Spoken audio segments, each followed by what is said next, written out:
Hey everyone, and welcome to the 10th Pioneer Invitational brought to you by the Playway Discord server. My name is Britt Wagner. I have the MTG All-Star Cole Kirkman joining me for the first half of this tournament. Cole, how are you doing today? I'm doing phenomenal, Brent. How are you doing? I'm doing swell. Thanks for asking. So we're going to do a double elimination Pioneer tournament. We have the bracket on the screen here. Starting from the top, we have Risen and Drew. Uh, Risen, SL, and Uncle Drew going to be facing off against each other. And also in the first round, Sean B versus four random letters RQFE. So they're going to be facing off as well. So Pioneer, great format. We waited a month to get right back here. It's a format that's kind of dominated by Phoenix and Niv for the most part, and today we have six very unique decks. Um, so what are your first thoughts of the Pioneer format as a whole? So I am such a fan of Pioneer. It's really grown on me, especially the bannings. And to see Niv survive, losing to Fairy, you would think the Niv Mizzet deck would be, a little worse, having kind of a worse control matchup. But still being such a dominant force in this meta is so interesting. And then having Phoenix kind of be on the uprise. At first, when it kind of came out in Pioneer, it was, kind of bad. But Pioneer also originally had, a bunch of super powerful cards since the ban list didn't happen till later, as they, started to ban cards. But I'm a huge fan of Aetherworks Marvel. Hopefully someday we'll get that there. Right. Sure, sure. And it's kind of interesting how it kind of feels like Niv and Phoenix are kind of alone at the top, and then there's just a big pile of tier two decks, kind of all and viable decks. A lot of good tier two viable decks, but Niv is just kind of the ultimate mid-range uh, beater and just the powerhouse deck. King of the Uh, Ring easily when it comes to the slower decks. The really unique thing about Pioneer is that the fact that you can just play anything and do pretty well with it. no, absolutely. So why don't we go ahead and jump into the first round matchups? We have Risen and Drew. That's going to be the matchup we're going to be focused on. Risen's going to be piloting blue red art like Phoenix. Most basically kind of exactly what you would expect. It's if you're fans of the old modern deck, it's gonna be kind of different. You obviously don't get the great cantrips that they had, like looting or serum visions or just other cheap enablers. They Manamorphose, just very strong cards. You have three crackling drakes, so kind of as a plan B, as a suspend one, win the game. That's kind of the goal here. Four Phoenixes and some Brazen Borrowers here as well. They're going to be. So, what do you think about this build of the deck? So I'm a big fan. I mean, obviously, if you have the Viceroy in your sideboard, I'm already sold. So, I mean, you don't have to convince me any harder than that. But a lot of Phoenix lists that I see coming out nowadays, because of Strixhaven, do run Expressive Iteration because that card is nuts. This one doesn't seem to run it, but I mean, most Phoenix decks are basically just draw infinite cards and hopefully get a bunch of 3/2 flyers out that inevitably kill your opponent. They almost kind of remind me of the Delver strategies in Legacy of like I want to protect my one guy for as long as I can. Unless except Phoenix gets just the benefit of like my guy can die and I'll come back at some point after I shock you like 3 times. Right, and the deck is just fully loaded with cantrips. So even if you answer the first one, it may be even stronger the next time around. Maybe you even find a second or third Phoenix to kind of keep going. Similar to like the Uro thing back in the day, where you kill it, but it still is a threat. Oh Um, yeah. Not to compare the two, because Uro was a card that got banned from existence. Um, Hey, he is still legal in Legacy. You leave him alone. uh, I will. Okay, sure. Uh, and why don't we go ahead and go over to his first round opponent? And there's heat about why I call this Golgari Stompy, but there is a blue splash. So we'll go ahead and call it Sultai Stompy, or we can just call it Wet Golgari Stompy. Return Um, back to the good old days. right. So pretty normal, pretty much what you would expect from a Stompy deck. You have eight mana dorks. leading into Steel Leaf Champion as the premier 3 drop, and just so many other great cards. And it's probably worth pointing out the blue splash in the main deck. It is just simply 2 decisive denials, blue green fight at instant speed, or you can counter a non-creature spell unless they pay 3 life. What do you think about this deck? I think so. My first time in Pioneer was the mono green aggro deck when Pioneer kind of debuted. You know, just turn two Steel Leaf Champion was like the coolest thing on the planet. Like, could not be contested. Um, so it's interesting to see that this deck has just remained, around for so long. But I mean, having cards like the Great Henge and Ronus, you know, just give you so much extra things you could do. Like I've seen players play green stompy decks where you think they're out, they top deck a Great Henge, and automatically they have like 10 creatures on board now, and all of them are massive. Right, yeah, and all the 3 drop creatures are just like big chunky creatures. Obviously, Still Leaf is the ideal start. Rotting Regisaur, 3 mana 7/6 is just an insane body. Even Garruk's Harbinger 2 is just a very strong turn 2 play if you're able to pull it off. Um, Easily. It looks like they're also playing Egon, which is a 3 mana 6/6 that you have to exile 2 cards as his upkeep cost. I mean, that's a honestly a pretty interesting choice. I'm actually in on that. yeah, yeah. And also because it has so many unit creature cards that are 3 mana value or less. Playing a playset Collected Company, we know how good that card is. 4 mana, get 3 cards or get 2 mana value, 3 dudes or less at instant speed, just very strong. If the opponent plays a sweeper, you just kind of rebuild right away when you do have attacks in the next step. Love to see Easily. this deck. Yeah, and I mean, Collected Company is just such a powerful card as well. Just being able to do it at instant speed also just makes it wow. Right. And I believe we're ready to go ahead and get to the matchup. So we'll go ahead and transition there. What do you think in the game one? What do you think is better, or heads up? Do you think it is the big boy attack Stompy deck or the Flappy Flappies? Uh, So Phoenix does have Lightning Axe, which is probably going to be the literal, you know, card that carries it against this because turn two Steel Leaf is just so strong. Like you have to double shock it to get rid of it. There's it's just really annoying. I think one of the big things that Phoenix is gonna have to do is to like kill the little dork on turn one, and hopefully that will maybe offset the curve enough to where your 3/2 flyers will just carry you all the way. Because besides the decisive denial, there's not a whole lot the Stompy deck can do to a stuck crackling Drake or Phoenix. yeah, I agree. And looks like we have mulligans decided, I think, and they've been greenlit to go ahead and get started.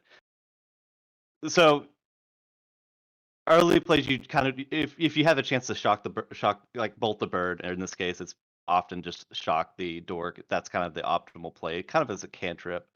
But it looks like just gonna play a Taplin on one, and then leading off into a mana dork, the exact start you want as the green stompy player. Oh, easily. Having that start is so good. You're just presenting like, hey, guess what? My turn two play is going to be ridiculous. Like, get ready. But it looks like the Phoenix player is already strategic planning a Phoenix away, so that's a good start. Yeah, yeah. So you'll have up to 3 mana and hopefully 3 spells to go ahead and get your game plan going. And so that's going to be obviously the optimal play here. But we'll see the first 3 mana threat here. Garrick's Oh, Harp, I believe. big boy. That card is ridiculous. Being able to find creatures off of it, it just gives you so much card advantage. I mean, unfortunately, Hexproof from Black is not that great in this matchup, but uh, being a 4/3 body still like crashing every turn. Oh, But it did look like so he led with Chartered Course, and he found a second Phoenix, but nothing else to do with this, holding up red mana or blue red mana. So he may. So is that enough? Like even if he gets 2 Phoenix, unfortunately, without like Manamorphose in this format, there's just a lot of times it seems like Phoenix just kind of plays a spell and then goes past, like, please be gentle. Because I need to hold my shocks. Sure. It's so crazy to see this deck versus, its modern counterpart when it was a thing. Right, very different deck. In Oh, modern, it was he often whiffed a basic. Grook Harbinger in an all creature deck. That's crazy. Or That's not all nuts. creature deck, but huge creature deck. Yeah, it looks like he's just able to put even more power on the board. Scrappy, Scrounger, standard All-Star. And he it looks like he has missed a land drop actually. It looks like he just has Botanical Sanctum, Overgrown Tomb, and two Dorks out with a 3/2 and a 4/3. So he is establishing like I'm gonna kill you. Right. And it looks like the Storm 2 with double opt, any spell will trigger both of this, and that is a Magma Spray, a great answer to Scrappy On Scrounger. time. Never Very didn't have it. and now his clock is at 6 damage a turn, and they are straight racing. There is no uh not a lot of interaction between You the didn't come to this combat. tournament playing these decks not to turn them sideways. What is you're crashing. Yeah, oh yeah. You said, "Hey, if my rectangles are not sideways, I'm not playing this game correctly." Right, So it looks another like we attacked. I don't. Oh, here goes the trigger. All right, big whammy. I will admit, I do miss when they played Galta. yes. Oh, Scrappy, Scrappy boy. Yeah, he'd access to 4 mana here. That would be kind of a that would not be ideal at this portion of the game. Maybe even a collected company might be what he has lined up. Decisive Denial might also be good. I believe it's instant speed 2. Well, it's got to be. It's either parts counterspell or counter spell. Right. Yeah, So, I mean, he could, if he really wants to preserve life total here, he could fight with the Harbinger, you know. right. And it That looks is like the Phoenix player is at 12, so his clock is a 4/3 coming in every turn. And if this is holding up collected company too, ooh. it, and I think that's exactly what it is. 4 mana, I will pass with my all cheap tree creatures. This is definitely collected company. I think that's going to be coming up. One one's in. He is like, nah, they can stay on defense. Right. Okay. Yeah, you're right. Oh, there's the big boy. Crackling Drake. I think he's going to be a 5 power creature. 1, 2, 3, 4, 5. I think What? that's certainly enough to win the next combat step on his next turn. He might unfortunately have to just throw like a Harbinger into the Crackling Drake, even if the Harbinger dies from the fight. Because It's it Crackling Drake's pretty gross. right. And just every spell just has this deal at 1 additional damage through the Crackling Drake too, on top of whatever other effect you get as well. Um, I It's think we're like a Jakey Shadow. right. I, all Oh, right, oh, so there you it go. does See, resolve. yeah. He's just looking at his hand. He's like, I wish I could deny all that. Oh, if this is maximum velocity, I might do a flip. I'm gonna do a flip. Maximum, great card. I think that's If that's gotta earn the decisive denial. There's no yeah, way that yeah. it doesn't. He's tapped 2 mana. There it Yep, is. A yep. phenomenal card from Strixhaven. Oh, he fought in response. So he did 2 for what we said 2 for 1 himself. Or actually that was a 2 for 2 because he had to trade a card in. And then 6 damage comes across with the Phoenixes. But now you can see just this board state change. Now the Stompy player is so far behind. He cannot be happy that you had to do that. And there's a Yeah, collecting company that you're representing. it just tosses it out. Just look at Yeah. it. So I did see that he plays Sirach. Obviously, you can't get Sirach with this, but Sirach's really cool. I'm just wanted to put that out there for all the people. That card is awesome. Not Uh, the teamer one. The good old green one. yeah. Oh, And and yeah, that's more than enough. To take it for Risen, the blue red Phoenix player. Uh, getting 2 Phoenixes and just representing so much power and toughness, and just the Sun player never really he missed his third land drop, never even found it, and never was able to recover from the great start with the Phoenixes. Spray on like scrap heap also just so good. Yes, incredibly good. Uh, so we're gonna go ahead and take a look at this. Let me do a quick look at the sideboard.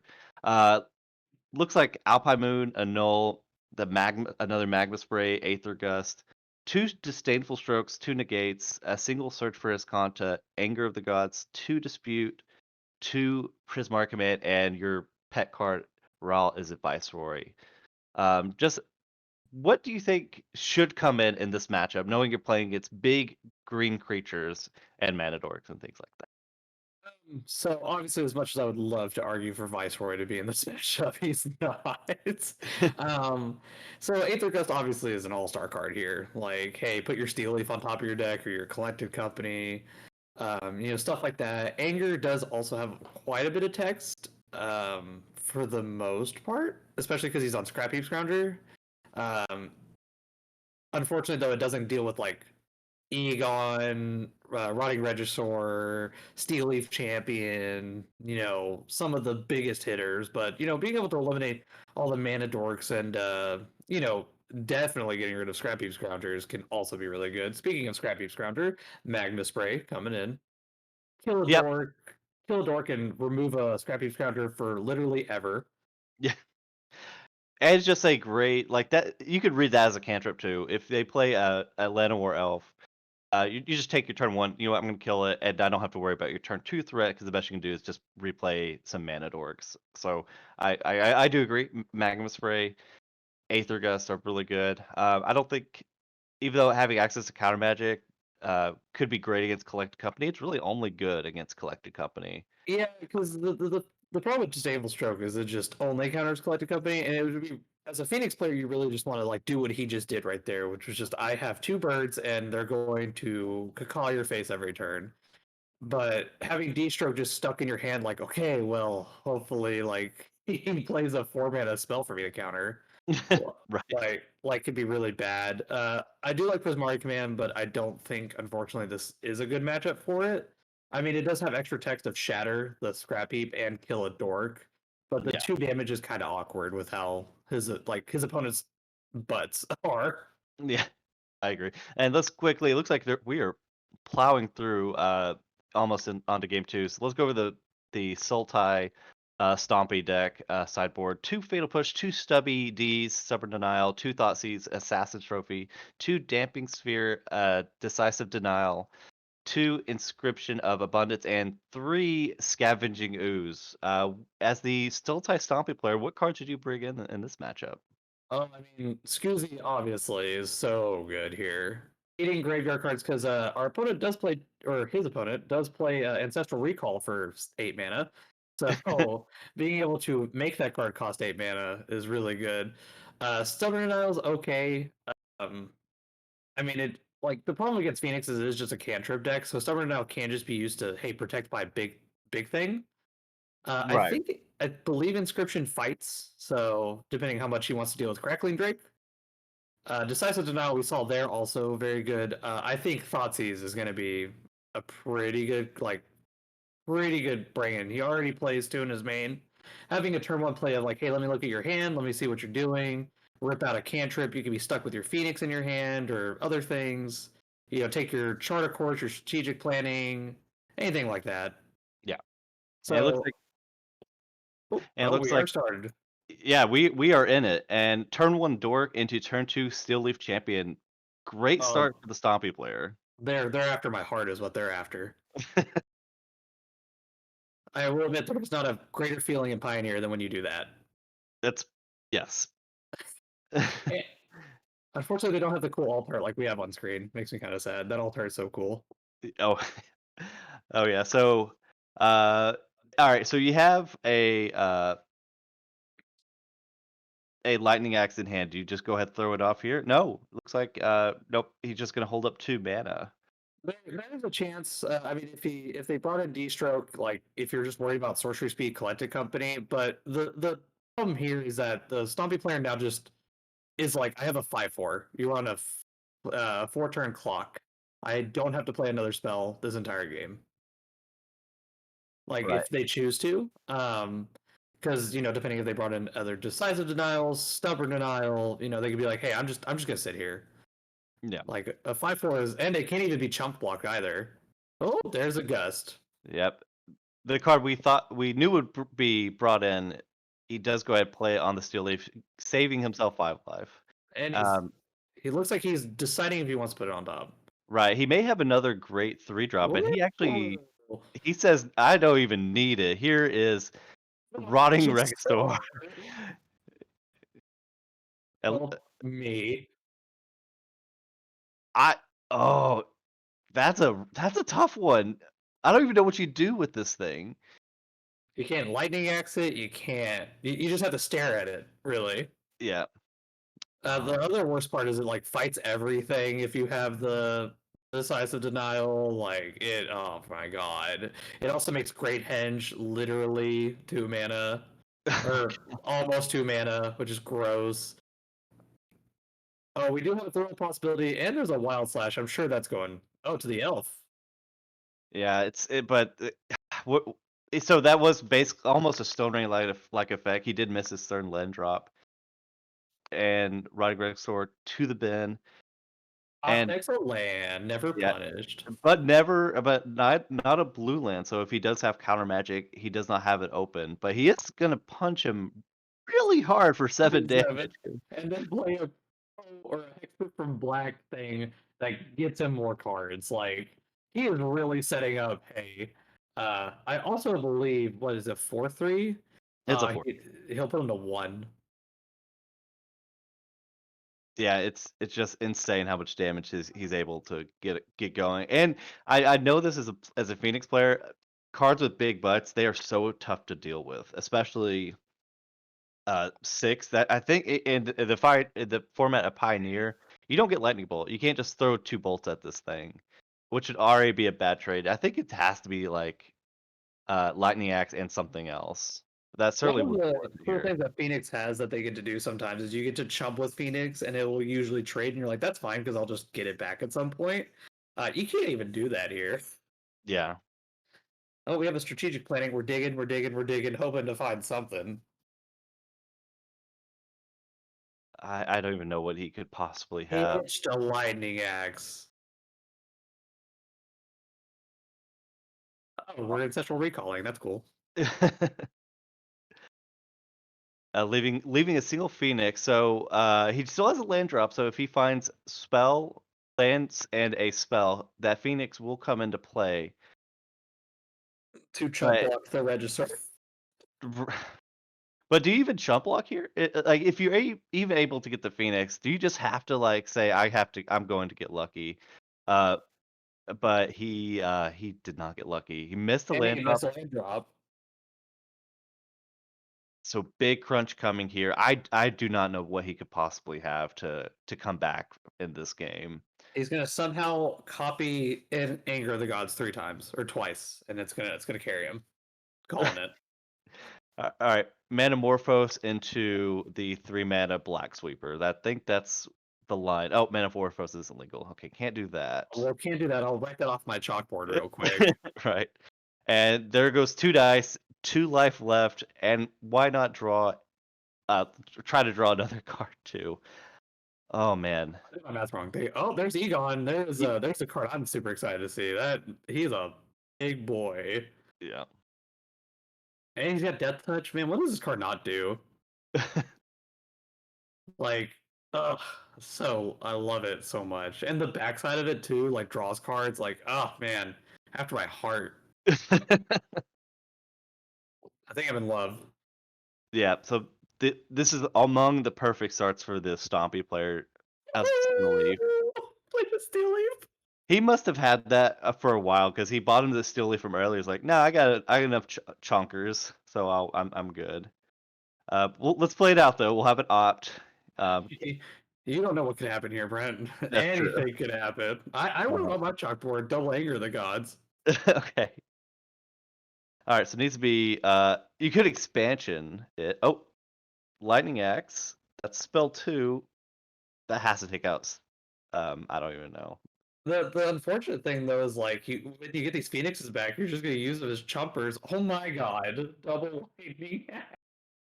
So he does actually. That's probably about as good as it can get. He does get two phoenixes back, and Like he does have 6 power to take down the running Regisaur.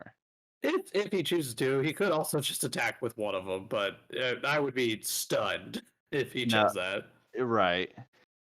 What do And we discard to the Regisaur? looks like your pet cards are on. Rock! No! He is worth more than this. Yeah. Oh, Taplin. And there's Egon, and there is the trade. Oh, you were right. Actually, There's a trade, but that's still that means they still got to play 3 more spells to deal with Egon. right. And I don't know what. He looks like he has at least over one card in hand, but he could. It's a deck full of cantrips. He could definitely just get those cards back. I mean, you have to assume that they have all gas in hand right now because they only have 3 lands and they have missed land drops. Right. Yeah. Absolutely. So to some degree, there's got to be like crazy things going on in there.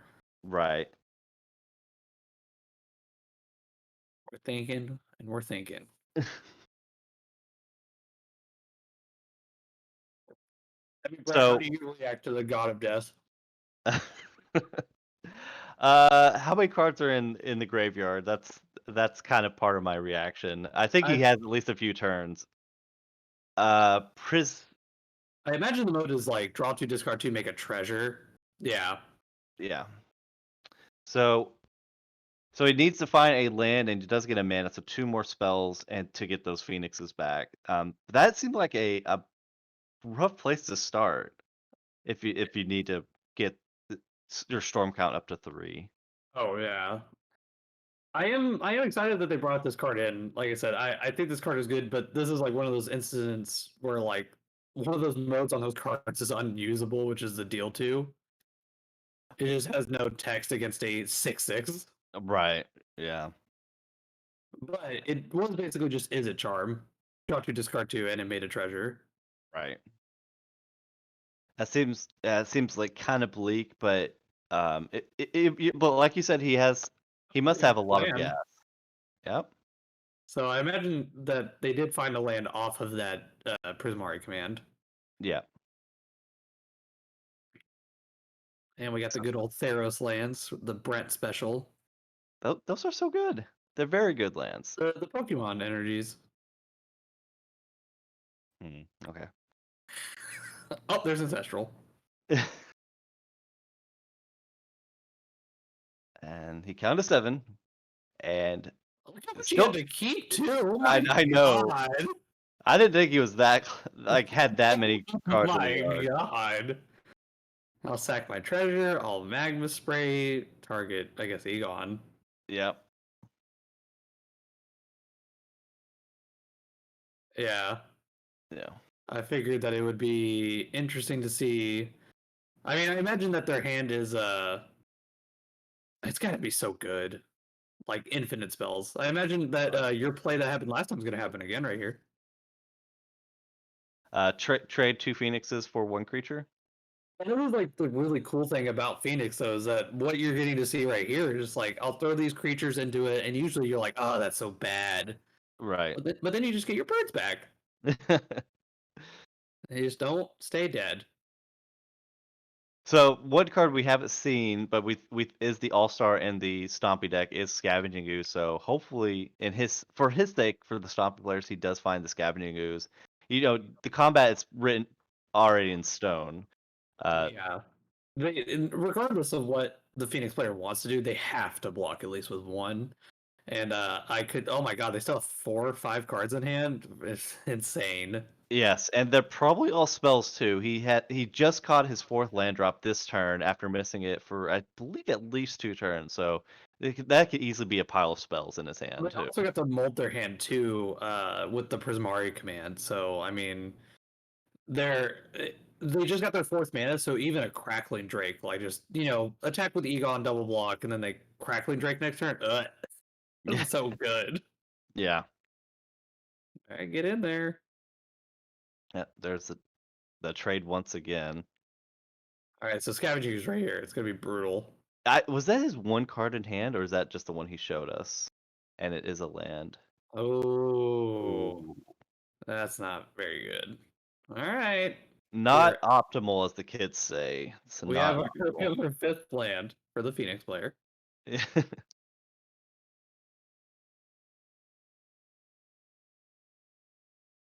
You F6 because I'm going to play the whole game. And Prismatic Command 2, a card that we were just talking about how it could easily not be in the deck post board, but it was pretty good the last turn. You know, I'll eat my words on that. I guess just another Is It Charm was just so good. I guess It is virtual mana by putting 2 cards in the bin for your treasure cruise, for your delve spell. So I oh guess yeah, that kind of does help it too. having ancestral every turn is obviously a very good thing. Right. I believe you chose the same modes as last turn, make a treasure token and the faithless looting, draw 2, discard 2 modes. I think that's the treasure off to the side. So okay, so imagine you do get your storm count up to 3 and you get back your 2 phoenixes.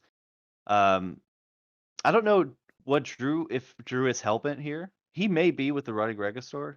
Oh, he is. We're well past that. He just drew his 1 card. So um man, he's looking bleak after having such an amazing start. He is really started to slip.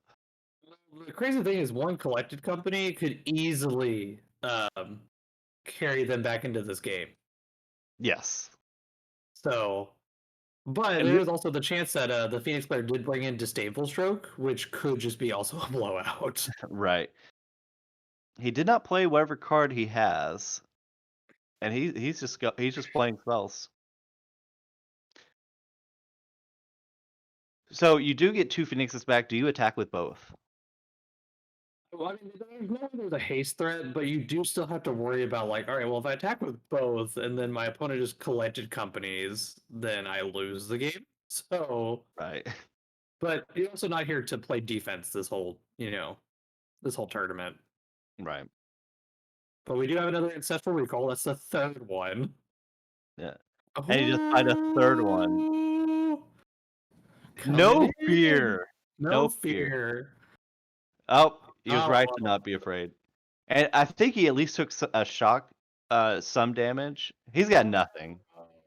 oh. That hurts. What a game for Risen, though. A game he was Yes. way behind at the beginning. Yeah, it just fought back and just totally traded and just kept going. And then look at his board. He gets 3 flappers. Insane. It really just shows why this deck is one of the top dogs of the format. Like coming back from 2 life, and you're fighting against these 6/6s, and you're like, oh well, I can't deal with them. They're too big. But just getting back 2/3/2s every turn that basically just kill a 6/6 is just so crazy. Yeah. All right, and I think Risen's actually going to join us here in a second for the winners bracket interview. Definitely want to talk to him and I want to go through his headspace. I was thinking he was very dead. So just just praying to something that you don't just die to a Coco out of nowhere. right, and oh no fear too. He's like, you don't have it. Attack for 9. Stare straight in the eyes. You have it. You idiot! You don't have it. Wow. No way. Card in hand, you sandbagged it. It's a land. I know it. I have a third eye.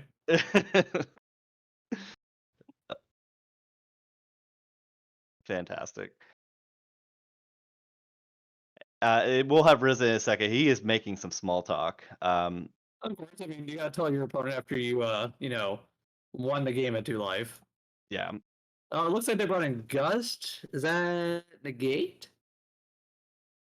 And then Uh, 2 Prismari commands? that looks right. I doubt that's a Newell. No, a Newell has 1 art. Never mind, it can't be that. Took out the Spikefield Hazard. There is it charms, it looks like.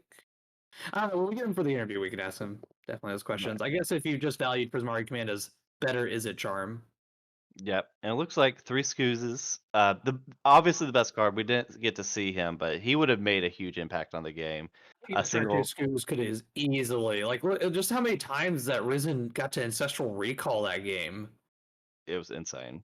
Like Risen would have had to have dealt with that Scoos as quickly as possible. Like having just open mana every turn, like, all right, well, you know what? I'm not doing anything else. I'll just eat like a card out of your graveyard. Right, yeah, and it looks like Decisive, Decisive Denial also denial, came out. yeah. The third copy did come in, and Stubborn Denial. We know how good Stubborn Denial is. It was a standard all-star, still is a modern capable card. Oh, And we have quest card. Risen. So Risen, nice job. Thank you, thank you.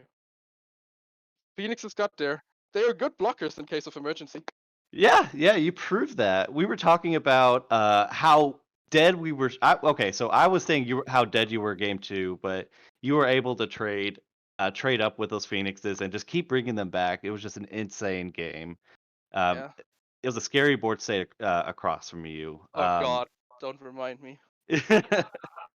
Yeah, Garrick's Harbinger plus Steel Leaf Champions plus Rotting Regisaur was quite a lot. I was happy I had 2 Lightning Axes in hand at that moment to get rid of 2 of the creatures so I can block the third one. And I was missing my 4th land drop for quite some time, which hurt because I had a turn where I wanted to do the Lightning Axe play a turn earlier, but I treasure cruised and strategic planning and didn't find a single land in those 6 looks. So that ruined my plan there, but I was lucky that Drew also flooded out quite a bit in the end he sure did. and didn't find any gas. But yeah, That double lightning X turn was absolutely insane. That was crazy. And then double blocking Phoenixes every turn and getting them back. I mean, you had to have pure gas in your hand, missing all those land drops. yeah. I think I played 3 treasure cruises in that game and discarded 1 to one of the many discard effects in the deck. You even found your fourth one? Crazy. I think I found all 4 and cast 3 of them. And what was also super important was like the Ethergast when he bottomed the Sea Leaf Champion, the first one, I was like, okay, that means he's also like desperate for land drops, which came in handy for me. And Lightning Axes saved the day, 100%. Yeah, I always thought of the old Jun versus Phoenix back in the modern day. The butts of the Tarmogoyf is just so tough to deal with. So I had that thought in my head was like, you're not gonna be able to deal with them, but you did bring forward 6 power of flappers, so that was Yeah, pretty nice, pretty handy. pigeons are good blockers confirmed. Oh yeah.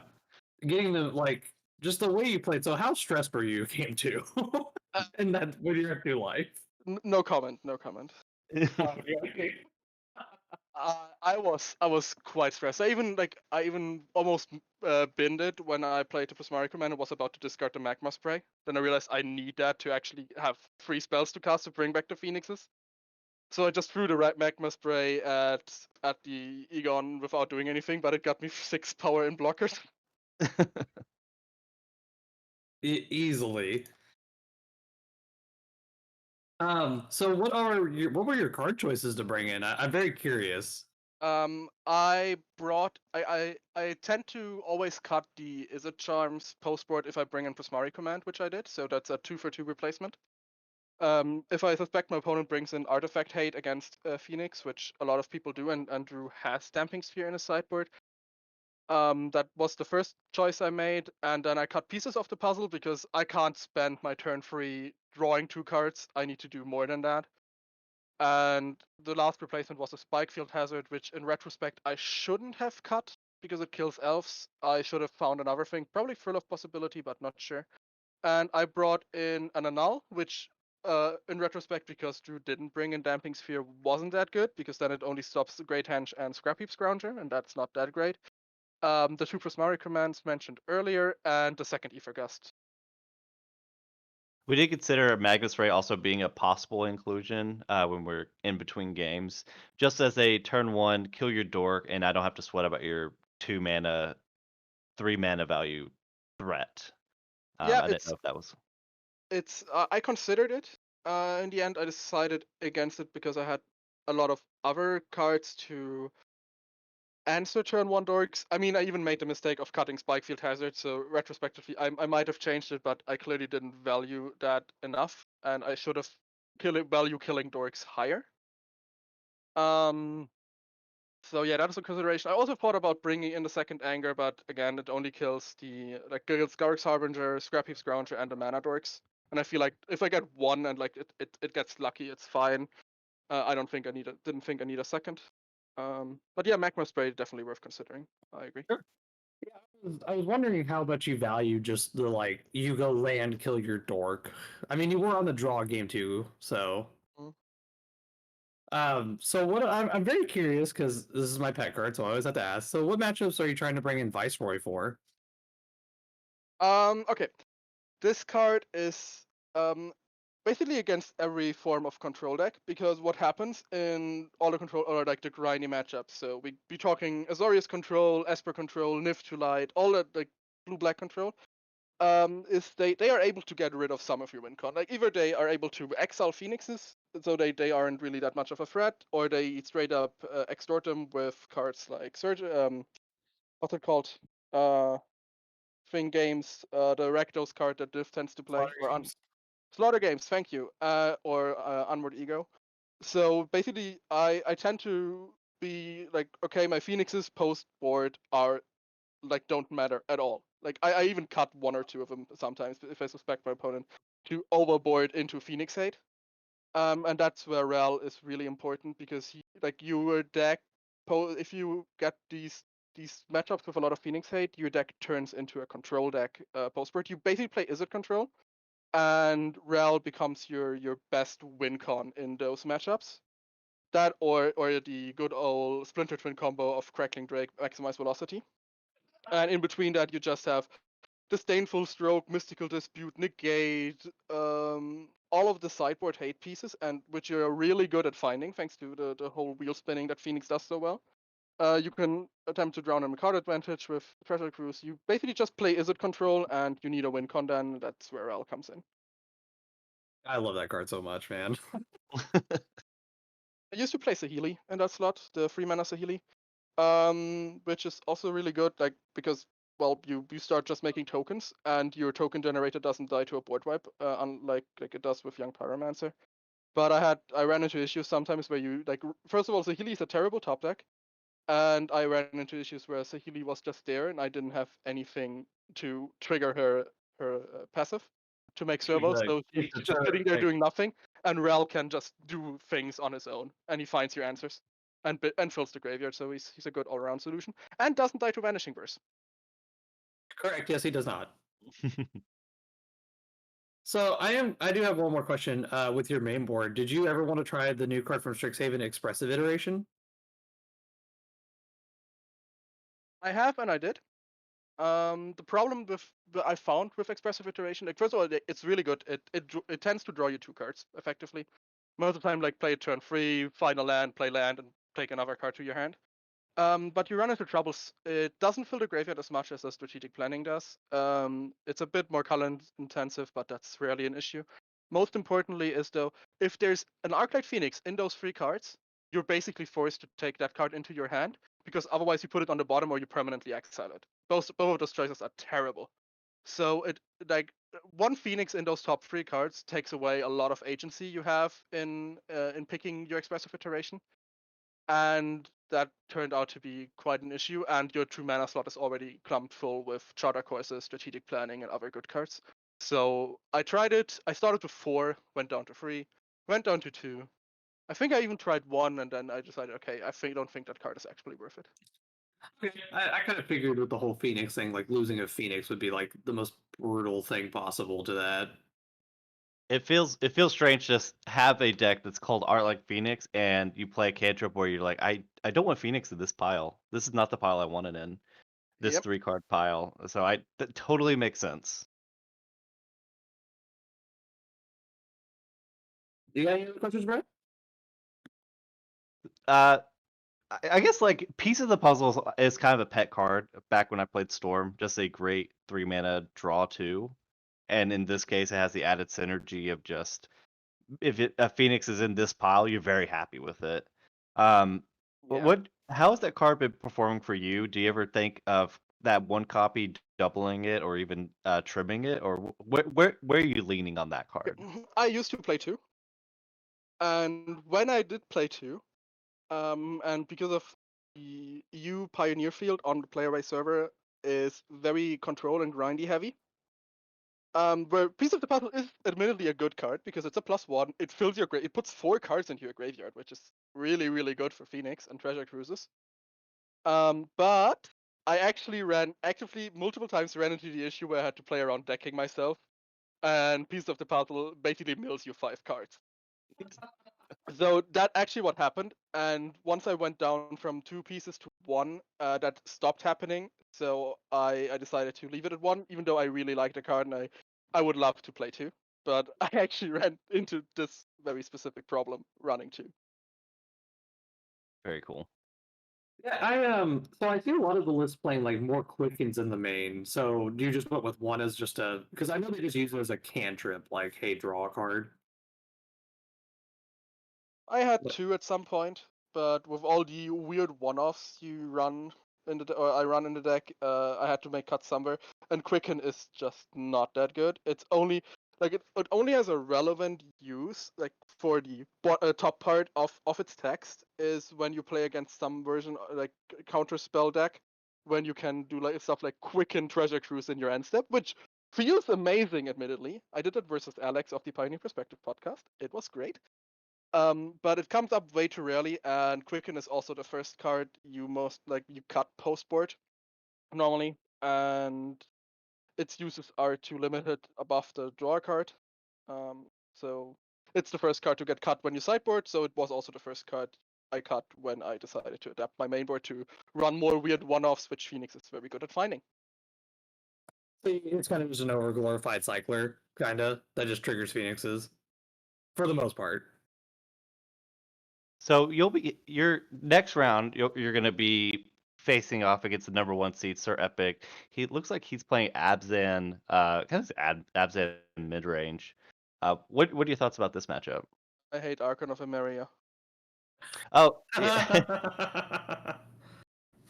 As a Lotus Storm player, yeah, it's pretty rough. Also, Anaphids of the Foremost too is pretty annoying Look at to this do. deck, it's so cool. It's fine. It's got Anafinza. Oh yeah, I loved her back in the old standard days. That's That the and good old Siege ruling Rhino. question. Yeah. The ruling question of what happens when you have a card exiled already and you Wasteland Strangler process it while an offender is out. What happens to the card? But that's a fun topic. Like I already know what happens. I linked Epic that specific question, so he already also knows what happens. But it's a very fun interaction. Oh yeah. That in the modern format, someone skyclaved Ensnaring Bridge because I was playing Karn, the great creator. I was like, all right, Karn minus, I'll grab it from that exile pile, to replay it. Yeah, Yeah. that is also part Gross. of the tech. People forget that card can grab from exile as well. Oh, easily. It happens all the time. Oh yeah. People will be like, "I'll minus my Tron card to get my bridge back." They're like, you can't do that. That's cheating. You can only go on your sideboard for that. Nope.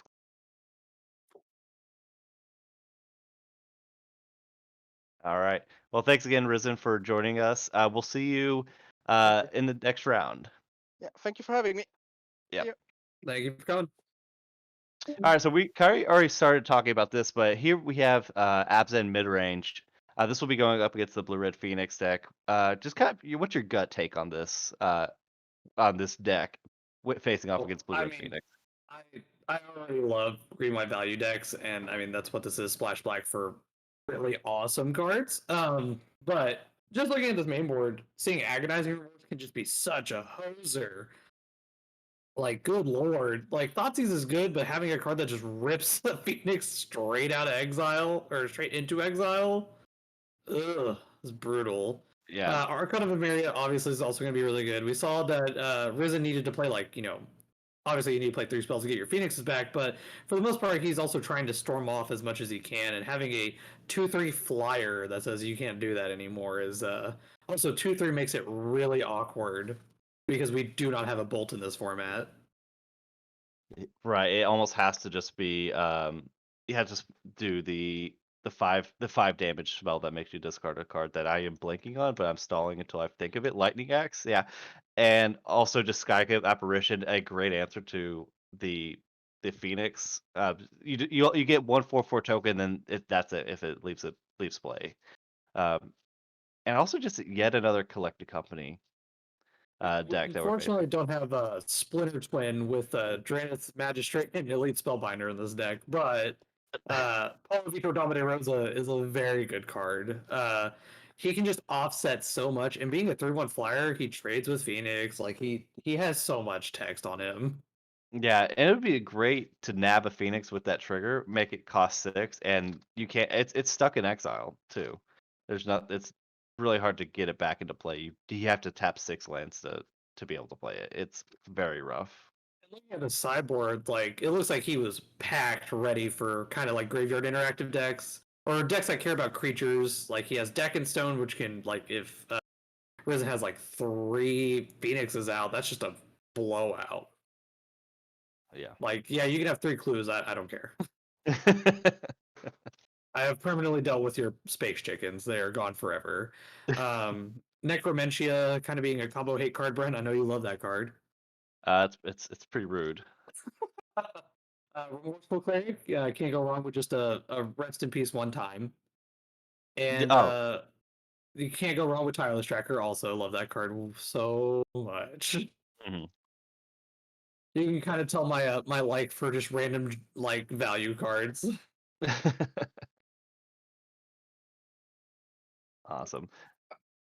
I am very curious how well the Black Splash has been going for him, but we'll have to find out whenever he plays. Yeah. So, besides that, Brent, though, in that Phoenix match, what do you think that he's going to have against this deck? So it looks like you'll have cards. I think this may be one where you would bring in is it Viceroy, just kind of attack on a different angle. Um, not in love with that. And then you had the Aether Gust too. We saw how great that was at Stompy. Um, Anger the It Gods actually does, as weird as it is. has a lot of text here. Right. It is a way to answer the prison style creatures that you're going to be facing down. If you could take down PV, the Archon, like to me, the Archon is just it's a must answer threat.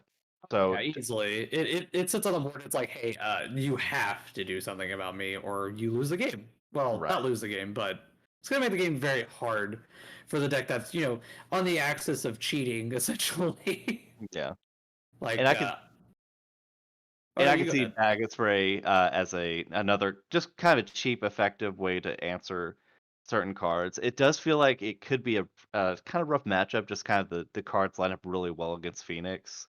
But I think that's why you'd want Viceroy just as a plan B of I can do these things. I very much looked like the person that played like that this deck was chosen to hate out a lot of like kind of like the upper decks, and that's kind of like why the white green deck uh, really made its mark. I know we didn't talk about that deck earlier, but like, it really reminds me of the modern take when that deck was, a big thing. Except it doesn't have the access of ramming up Excavator as Strip Mine Right. with a Ghost Quarter. But it's kind of in the same sense of like, hey, I have a lot of value creatures. It is interesting to see. I kind of just noticed that he's on 4 Gilded Goose over kind of like the 4 and 4 of your dorks being Elvish Mystic and Llanowar Elves. So I'm assuming Right. they Yeah. value the life gain like heavily. Yeah, and you do kind of get virtual life gain as a blocker in the air too, if you absolutely have to. And in the most dire of circumstances, it can gain 3 life. Also But didn't yeah, think about it, but it also produces any color mana. true. Yeah. We Uh, unfortunately don't have a Birds of Paradise in this form. no, yeah, we get the goose. like it's always like Pioneer always feels like a build your own modern. Right.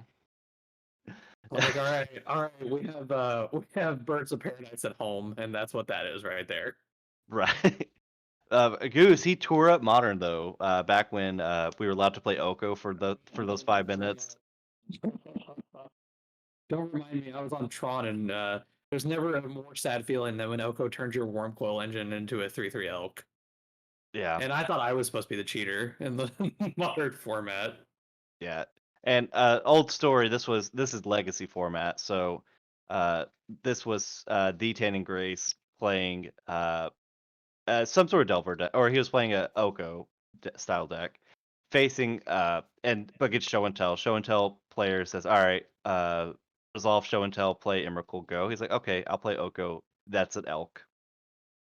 And Mother does not have another 6. She has text of, "I'm an elk that deals 3 damage." Very different card. Oko is such a brute. Like, oh man, if we want to ever talk about most influential sets in Magic, Throne of Eldraine, man, oh my god. Oh my god! Even to this day, it still is a huge impact of the standard format. A pretty big impact in other formats too. It's such a crazy powerful set. I mean, Pioneer, it's affected, like, they keep banning stuff out of it. So it's just so crazy to me that set exists in the world. I mean, obviously, me and you were the biggest petitioners of ban Mystic Sanctuary straight out of Modern. Oh my gosh! Yeah, it was. Oh my gosh! I can't get started on that. That card is just way too good. I'll go put on the T-shirt that says "Ban Mystic Sanctuary" or I'll riot, and we can we can have that talk again. Yeah. When we go to plugs at the end, I'll plug my store like reban Mystic Sanctuary t-shirts. That card is just insane. Wizard, so you can ban it again. Right? I should not see that ever. I But it is very interesting. I think another thing that will come into play. I mean, it's going to be very minimal, but like the mana confluences could be a factor in the life totals. Like the Phoenix deck could just burn out this deck. I mean, like it's less likely with Goose, but sure. I am interested to see like how often that will come up. A card that we didn't talk about, but I have to talk about it because he's there. Voice Resurgence is like, oh my god, I love that card. It's not bad. It's certainly If not bad. if we want to talk about a card for Magma Spray, as we talked about earlier for this matchup, that man right there has that text written all over him. Voice Resurgence, when he dies, make well, actually, he has other text too. When he dies, or if your opponent casts a spell on your turn, make an elemental equal to your power. Is so good Yeah. for 2 mana. If there was one card that Dragon's Maze gave us that was really awesome, it was Voice Resurgence. I also Yeah. like and there's also another card in addition to that Charming Prince. We didn't talk about it, but these insane ETB effects of these creatures and Charming Prince says you can just blink a card. You can blink Palavitur Dama de Rosa, or just get another Skyclip Apparition, another Wasteland Strangler, because that is despite being Eldrazi, it is an enter the battlefield trigger, much like Thought Not Seer. So you can just kill another thing, or exile another thing, or just rip another card from the hand. It is just such a good card. Yeah, blinking Paulo, I guarantee will be such a big thing in the Phoenix matchup. Like straight blink Paulo, look at the Phoenix player's hand and go, "Hey, I'm just gonna take this permanently." And then and the crazy thing about Paulo that it took me a while to notice was that Paulo just steals the card permanently and puts it there. Like it doesn't matter if he dies. He's not like Kite Sail Freebooty. So Right. like it's so crazy. Like you just turn 3, or I guess in this deck, turn 2, Paulo, look at your hand. I'll put your Phoenix aside. All right, get up to turn 6. So you can cast your 6 mana 3/2 flying haste. That's just so brutal. Oh my god. But these strategies of decks have always been such an appeal to me because I'm always rooting for the underdog, and the value decks always look like the underdog in a very mean world. Yeah, Modern has gotten a lot more, or Pioneer has been pretty rude recently. It's funny enough because you know, we were talking about the Axis earlier of you could build whatever you want and play. When Kaldheim came out, we had brewed a Blue Red Giants deck that actually was pretty good. Uh, I think we do have a match update. Sean B. He was the pilot of the Niv to Light deck. He was able to win 2-0 over his opponent. I'm just call it RQFE on Esper control. That was Attempt. it. Yeah, I tried, but I just went with saying what the letters are. That was also strange enough 2 games, so that must have been quite a grind. So that's gonna be the other winners bracket matchup. Real Scratch. Uh, we need real words. Scratch Star. He's gonna be facing off against Nip to Light. Scratch Star is on Azorius control, and looks like excellent with the win cons of just, and we pulled it up. Very nice. That's what I was hoping for that. Elixir of Immortality as half of the win cons, as well as Teferi, Hero of Dominaria. So This very really feels like a throwback to like Return to Ravnica standard, where like you were a control deck with Sphinx's Revs and Elixir of Immortality, and you were like, we're gonna play this game until I say I'm done. right. Also, I miss it. Teferi's tutelage, the most a pretty sexy win con as well. It's For do nothing control is actually like that was really interesting. Like, yeah, well, Sphinx's Rev draw a bunch of cards and you can mill. oh my gosh, yeah. This fantastic. I love these. I love this like the slow like I just want these horrendous. I want to play games where I win the whole game and it takes forever. That's what this deck is. It's Like this always like I always love looking at blue white control decks like in modern and other formats. It's like prison decks kind of because you're like we're gonna win when I want to win. right. Oh, Elixir of Immortality, just incredibly good win condition. That They will also have a take. learn package with divide by zero. That's kind of cool too Oh, they do. Oh my gosh, that's hilarious. because their learn board is environmental science and can't the white one. Oh no, yeah, destroy everything, make it 3/2. Yes, no, it's I really like this deck. I'm so sold on it. Oh my gosh, that's fantastic deck. Brett's over here freaking out about the blue white deck. Brett, have you found your next Pioneer build? Uh, oh man, this maybe. I'm not saying no. Oh, I just noticed the Blast Zone too. That's also really interesting. And our favorite card, Brent Mystic Sanctuary, is also in this list. Thank God it's not a fetch format. Yeah, it's very very different card here. I could see it easily just being a tap blue source. But oh, I hate this card so much though.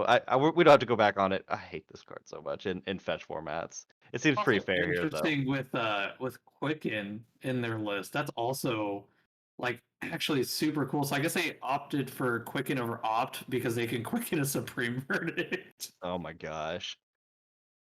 This is about as hot as it gets for blue white control. Oh, it's so good. Honestly, this is one of the most unique lists I think I've seen for Blue White as a win condition of not winning with Teferi. Well, I mean, you can win with Teferi, but having Teferi's tutelage to just be like, hey, we're gonna like grind out this game and I'm gonna mill you out. Gosh. All right, and this will be against. This is the match we're going to watch, the blue white 1,000 turn deck, or 1,000. You know what? It's just it takes forever to win. That we'll just say that they're going to be facing off against Nift to Light. That's what we're seeing on the screen here. Very very very similar to the modern decks typically, and in this case is no different. Just incredibly good gold cards in the deck. Um, there's so many singletons to go off of. I guess what stands out to you? The first card I saw that really stuck out was Domri. I know Pioneer a little bit. I haven't kept up with it too much, but seeing Domri and Niv is very interesting. I do like it. Having a 5-mana 6/6 flyer already is nuts. And then having a 5-mana 7/6 flyer that now can fight something, you know, pesky little anything, is really good. Obviously, we also have Nissa Steward of Elements, which I love that card. If we that card is awesome. Blue Green X, Scry 2, I think it's Scry 1 is a plus. She just does so much. What cards in this, Brent, like do you see that you're like, that is amazing?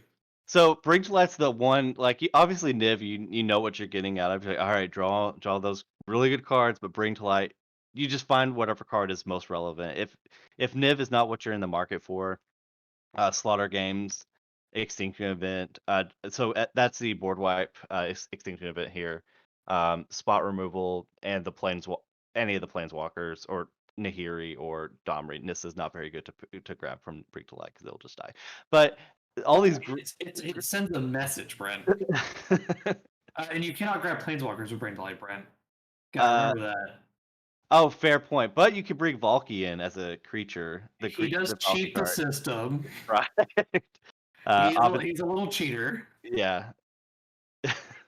And also just another card I really like. It may not be great in the matchup, just Omnath Locust Creation just dominated the modern format back when you can play the atrociously I said I wasn't gonna go over it, but Mystic Sanctuary.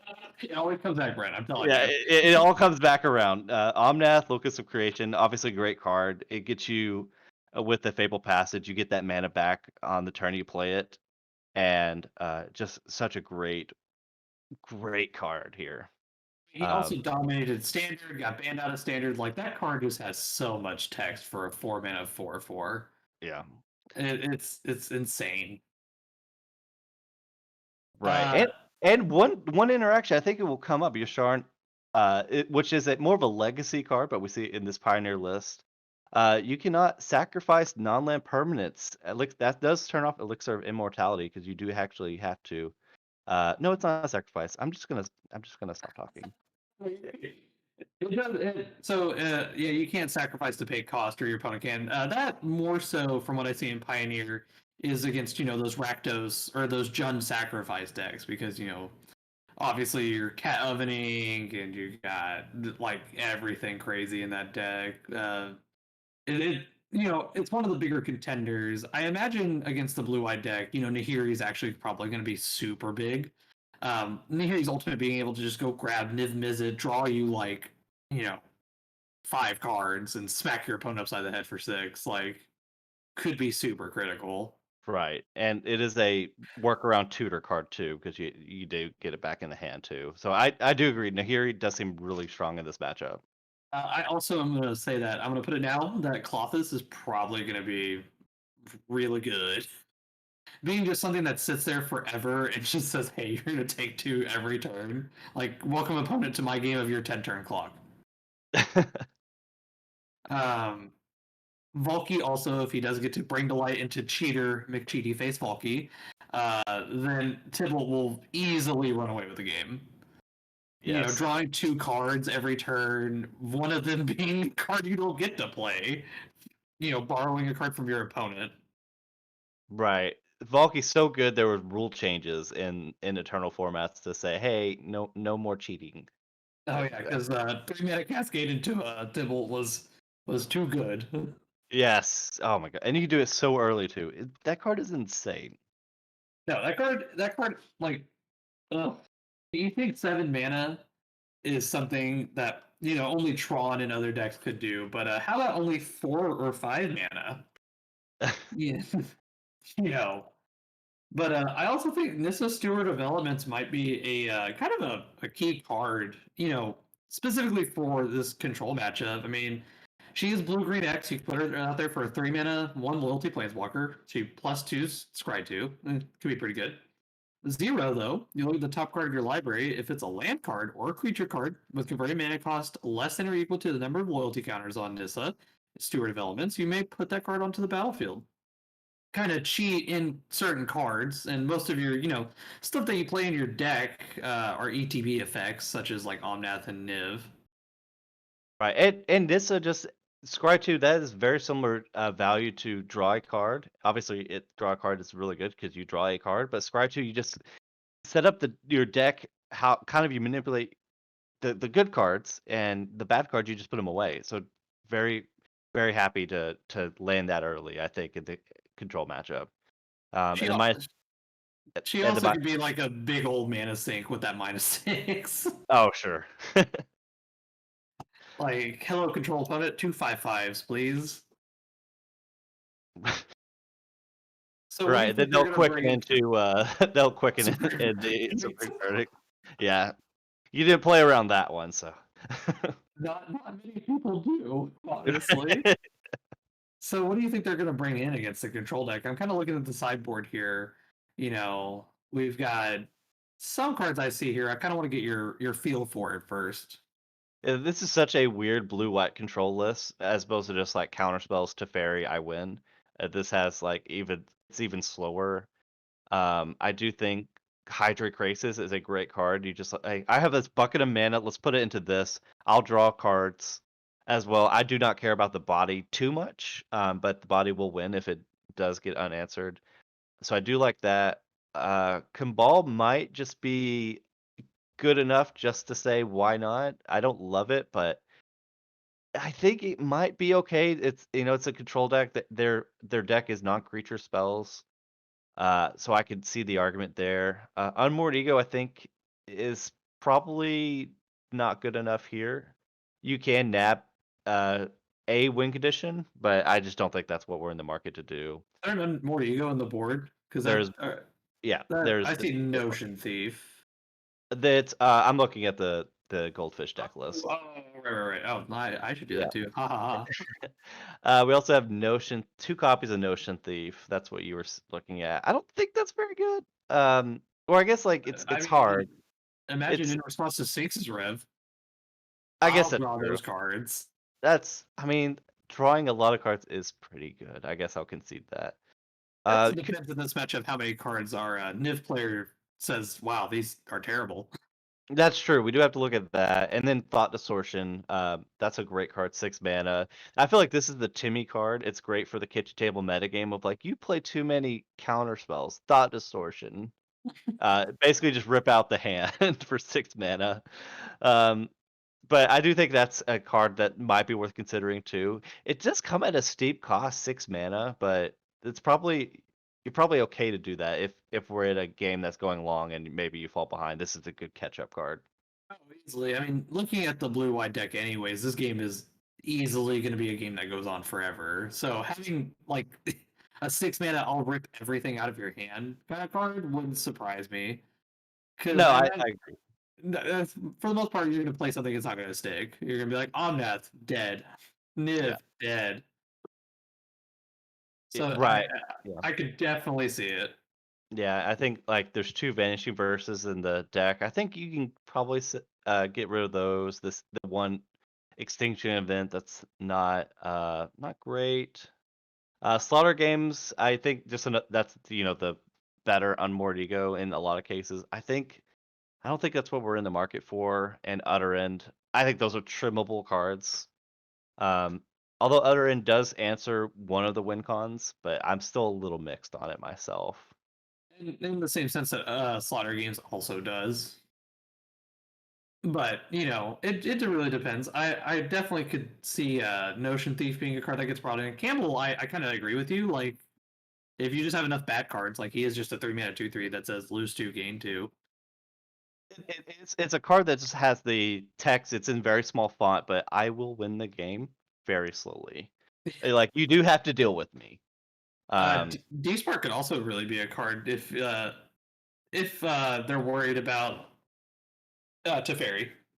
Yeah, it does answer it. I think that's the only card it actually does answer. Certainly in the main deck, Teferi Hero of Dominaria. Um, but yeah, that certainly could be in. I'm not sure what the cuttables and the playables are, but yeah, it certainly can be. Um, I'm, I'm looking at the blue-white deck still, and there's just so many answers for big threats that just stick. Like you have a lot of answers to like, hey, your Niv Mizzet's there, and I can answer it right now. Right. Like, Yeah. I don't care if you draw too many cards. Like, I'm just gonna answer all of your threats. And if you look at the Niv deck, it is the little threat light. Your threats are big and bad and will easily carry you. But there's something that if you get rid of, it's like, oh well, like because Sylvan Carried, doesn't have text for the most part, like of turning sideways because Right. it can't. It's just to make mana. So I definitely see like that could be a real issue. I think planeswalkers are going to be like the biggest thing that carries the Niv player Yeah. and Clothis. I think Clothis also is just going to be so annoying to get rid of. Being indestructible and most of the time not being a creature is going to be so crucial. Right. And it just is ramp on the turns you need it, and you just there will be cards in the graveyard as the game goes on, so you should have targets every time. Oh yeah, I mean, especially if you're just throwing things into counter spells, you can eat stuff from your own graveyard. Right. Yeah, that's certainly fine. Like you're gonna have like infinite ammo. Unfortunately, though, Elixir of Immortality is gonna be an interesting thing against her. Oh. Yeah, that's Allow, true. allow me to allow me to shuffle my whole graveyard back in. Right. Oh, instant speed too. So you're like, all right, target first. But I guess like, No, yeah. no touch. This is mine. Right. Put it back. Yep. And it looks like we're ready to finally go. They uh, took a little bit of time, but I'm looking forward to this matchup. The blue white deck seems very cool. It's very much, I would put this as a meme / brew category, but it still looks really cool. Oh yeah, easily. The choice of Quicken over Opt, I'm very very curious about. Because Opt being scry one, draw one seems just so good for like finding answers, filtering cards you don't want. Yeah. Quicken is this is a great Quicken deck. If it does happen, I'm gonna write it down. If there's a Quicken Supreme Verdict, Right. all right, we have a turn one tap land here. Yep. That's certainly not surprising from the Nib deck. We definitely just have the turn two Carroted is kind of one of the better plays. And he shocks, so So drum roll. da, Wow, da, da, Brent, you da. called it. Wow, yeah, I did it. I mean, I'm more or less surprised from the turn one irrigated farmland from the control opponent. Oh, sure. Like that's exactly what the control opponent wants to do is tap land go. Yeah. Unfortunately, we don't have colonnade in this format. We're fine without it. So it looks like shield's mostly down here for the control player. That's a tapped blue source. So he's just holding up blue white mana, so he could cantrip the Quicken. Also maybe a slow turn for Sean. It looks like they chose not to do anything at end step. Yeah, I think you're right. And yeah, sure enough, we untapped. So this he has access to up to 5 mana here, and here it is. Yeah, as I say, this is probably just big Papa Niv.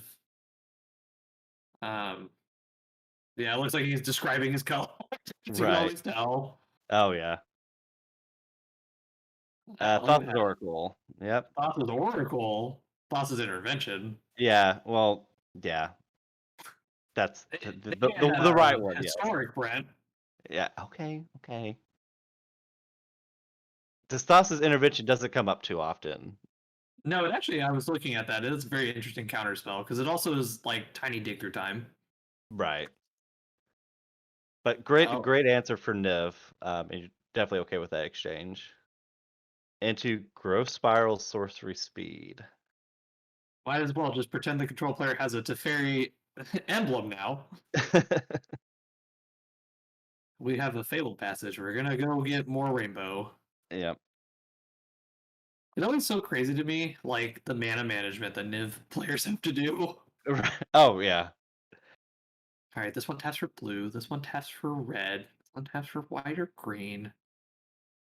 Oh, Okay. and with another card we hate, Arkham's Astrolabe, where you just like don't Oh. even have to think about it. I don't like getting blood mooned against mono blue decks. It's not very fun. Yeah. One of the best examples that was always brought up to me was getting K commanded. Yeah. Right. They were like, why? Why is it a thing? Oh, we have a tiny dig, basically. Yeah. So Oh, Thassa's Intervention. the control deck didn't play dig through time, did it? No, no dig through times in the deck. Oh, wow. Isn't that But I guess usually a like staple?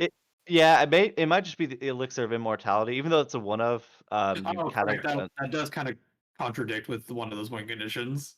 right, and you kind of get a budget Thassa's Intervention. That's the dig through time you have at home, kind of. Yes. I want McDonald's, but this is what we got. Right. Oh, we do have a search for his Kata, good old standard all-star card. And one of the best cards in the modern deck when it was introduced. Not so much anymore, but it is a card you have to respect. And We have a cycled Zagoth Triumph. yeah, okay, yep. And And another another carry. Kyriadid. So he can cast Ulamog next turn if he has land Ulamog, but not much going on. You must be really happy if you're on the control side of this. Yeah, I was gonna say this is one of those moments where Kyriadid just becomes so bad. Just like it just sits there. Like, of course, yeah, it has expert, but the controller doesn't care. Yeah. And we're back on the control side. He kept the card on top.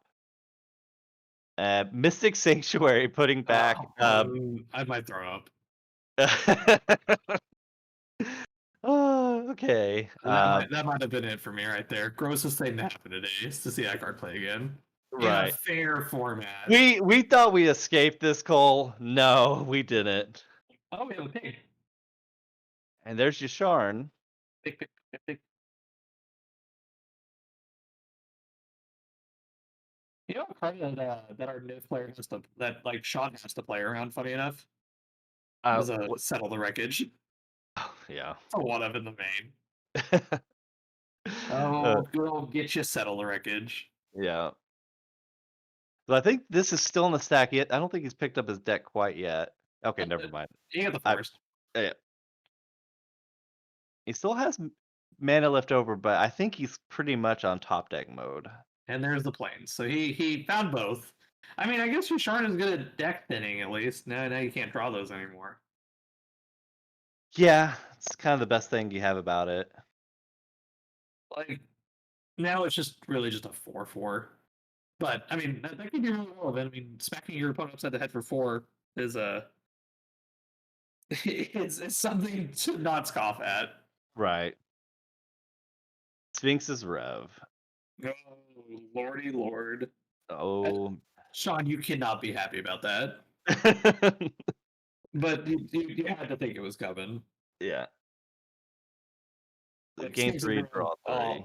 like Sphinx is drive. All right, just do it. Just don't talk to me anymore about it. And search for his Kanta. Basically, every turn it's a scry 1. He says no to the basic planes. And he has like, I think he has base so close to full grip, certainly after that Sphinx's Rev. Oh, easily. It's crazy. But that's just what he wants to. Like, Scratch is so like such in a good place right now. Oh, yeah. He and just not a lot from Sean. He did get an early Niv, but just had to run it into a counterspell and just nothing following that up until this Yasharn. There's the pig himself. Yeah. Yasharn is such a cool card too. Yeah. Shockland, go. So he is holding up 6 mana here. And then one more 7, because I can't count. Oh, it looks like Sean is counting the colors of mana. So Sean having Bring to Light also is super relevant here. One of the things that Niv lost that I thought would have been like one of the biggest things was Teferi. For this specific matchup. Right. It also did lose Uro, which was a great plan B. And it looks also like for this matchup. yeah, right. It looks like he just cycled 2 Triumphs and still has access to up to 4 or 5 with the land drop. That much mana. But we'll Just see. get in there with a pig. There's a chance that Scratch just takes this. Like, having Sphinx's Rev in your deck, like you don't, nope, just don't even. Well, nope, just gonna make it a neck 4, and I'm gonna tutor for that. Oh my god. Wow. This guy's ready. Oh my god. Oh, that's so funny. Or no, it's not neck 4. That's the bounce one. Divide by 0 is bounce. Right. Yep. Man, what a great like. And I'll get this one. Yeah, so I'll bounce your Yasharn, and then I will get this card that says destroy target thing. You get to make a 3/2. So now, like, planeswalkers aren't even like really an issue. Yeah. Yeah, it's crazy how quickly Scratch has like kind of like started to lock this game up, as you can kind of tell. One of the biggest things that I always love is in that Pro Tour where Lantern beat uh, was it Jerry Thompson in the Yeah. finals? It was Martyr Pyromancer piloted by Jerry. Yeah. Yeah, and then he goes, "What is my percentage of winning?" He's like 0.8, and he's like, "Cool, I concede." Like it's like one of my favorite things ever. Yeah. That was such Lantern Control. That is a fun deck sometimes until it's not. It's Until you're on the other side of it. if you're winning with it, it's great, but if you lose with it, no, it actually has the great benefit of like this blue-white control because you're kind of there's so Oh, many times you're just winning the game, and it looks like a supreme verdict supreme verdict. Yeah, to kind of he's deal like, with that. "I'm tired of the pig. Put it away." Yeah, Also, your carry addeds too. Just screw him. I don't want him. yeah, Well, let's see. There's still like infinite mana on Scratch's side. right. Does he have the Ulamog in hand? He can currently cast it. I mean, that would be one hell of a card right now. Yeah. Yeah. Basics on his right, like the placement. Growth Spiral. At sorcery speed, Yep. That's not desperate. That definitely does not come across as desperate. cycling at sorcery speed? No, clearly not.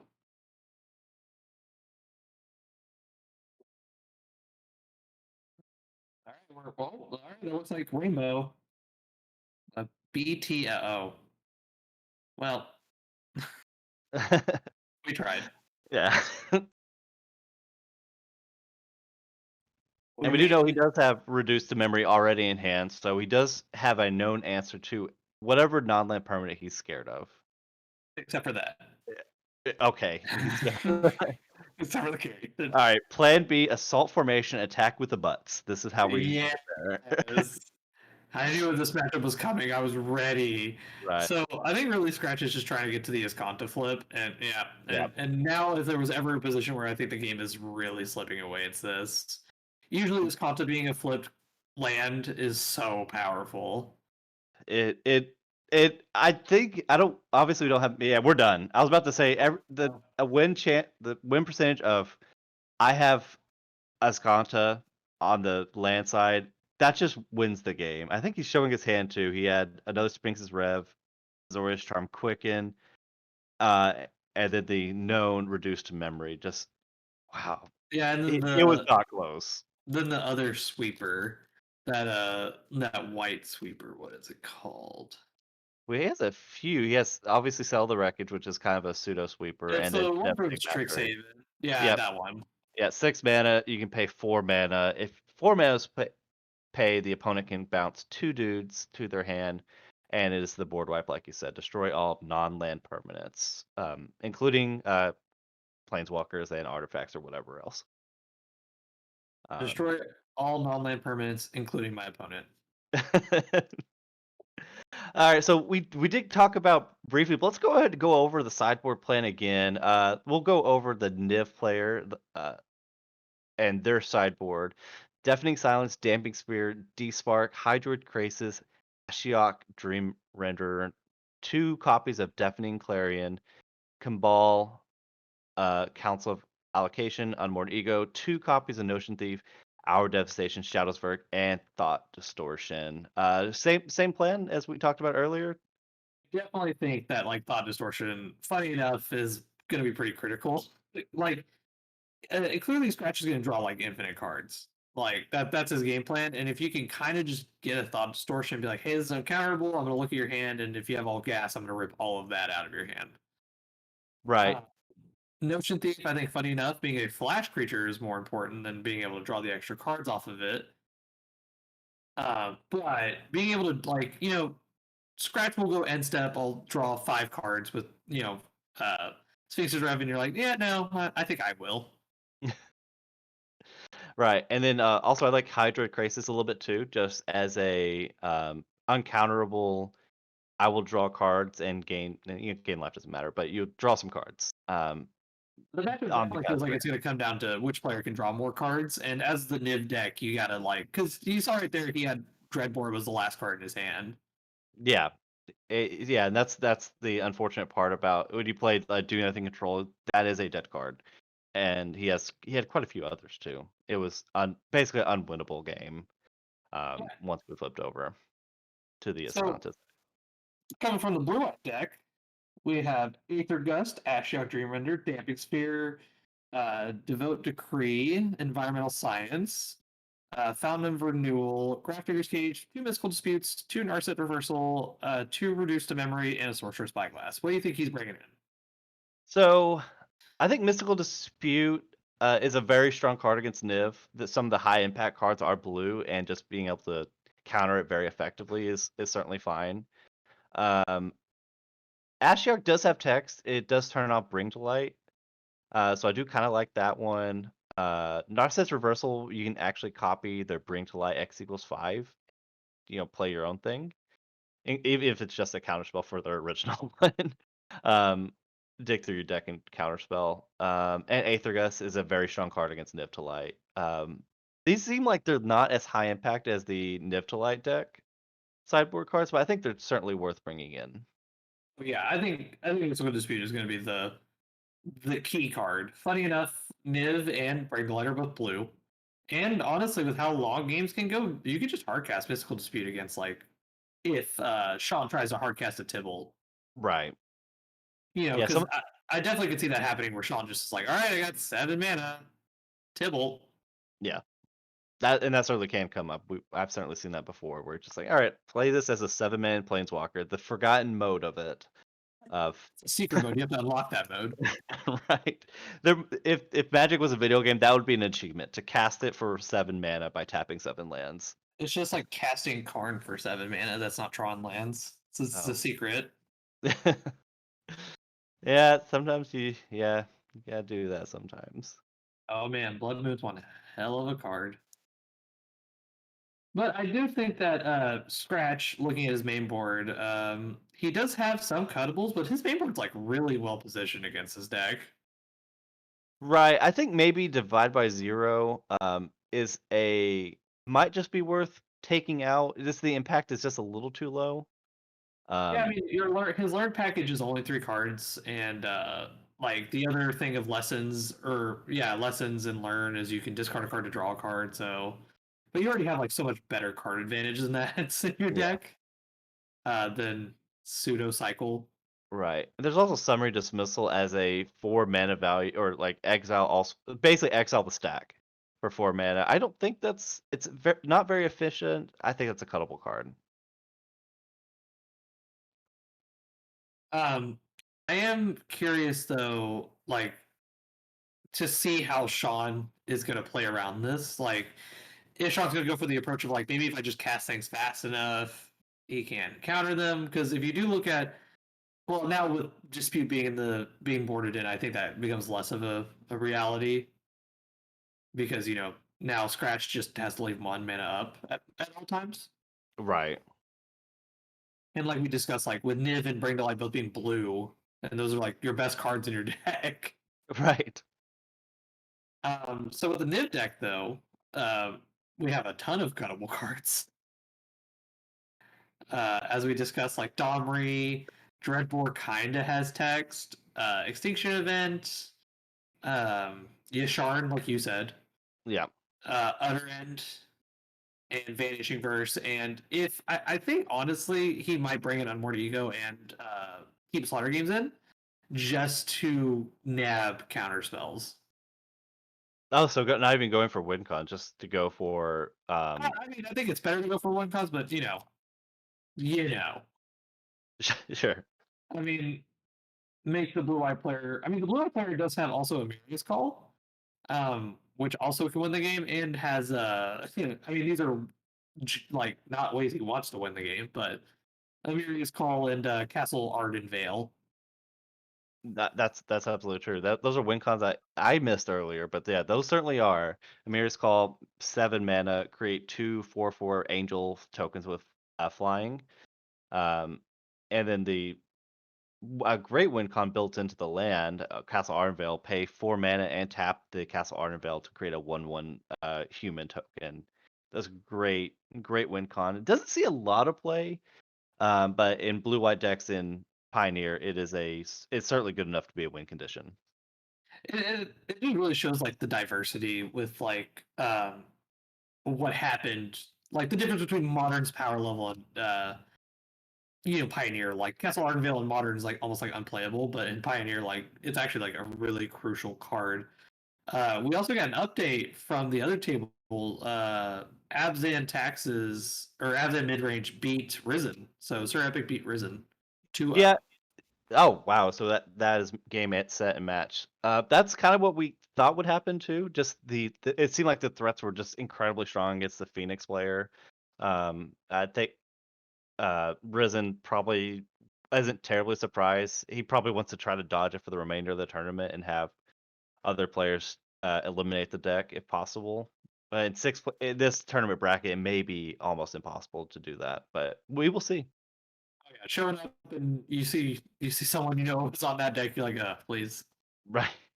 Yeah, and yeah, certainly that's a big part of Magic is you have this matchup lottery of decks you don't want to face. And even just at a local store last night, we had a Tron player that played Infect round 1 and round 2. The 2 total Infect players. Oh So, yeah. yeah, that was while being funny, it's very unfortunate for the Tron player to face off against that. Yeah, like you just show up to an event and your opponent's like Fed Shock Listener Elf, and you're like, oh, my tower map isn't very good. And they're like, okay, well, you know what? We're gonna win it back out. And then you sit across the other guy and he goes, Fed Shock Listener Elf, and you're like, oh, I was just not meant to win today. Right. Yeah. The Magic Gods have clearly painted the picture for you. Today is not your day. Looks like we're started. Tap land on 1, not surprising for Sean, and then going right over to Scratch, playing a tap land himself. Game 1, this is really exactly like it. Yeah. Yeah, Irrigate Family and Breeding Pool. I think they're both like you could. They're set in stone. This is what's happening with this Yes. matchup. Oh yeah. Carried it, shocked He in, did stomping shock ground. it in. Maybe it's a power move.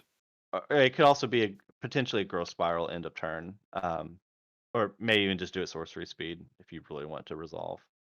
But Caryatid's kind of where you want it to be. Spiral. Yeah.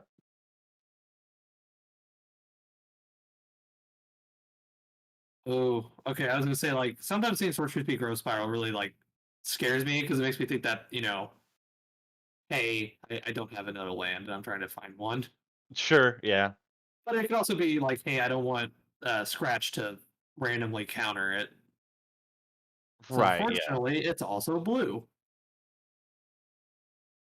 If Scratch chooses to mystical dispute it. Yeah.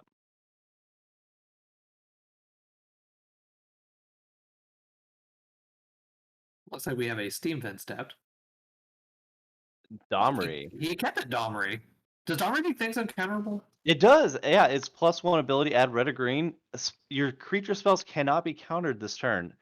So actually a great card to bring in. And also it has the static text of creatures get additional power. You know what's Uh, crazy, Brent? What's that? Reading magic cards because I Yeah, clearly it's don't. impossible. It's impossible, apparently. Um, that this is actually the card he actually needs in this matchup. His makes it do was all 2. right. Yeah, we did talk about the impact of planeswalkers in this matchup.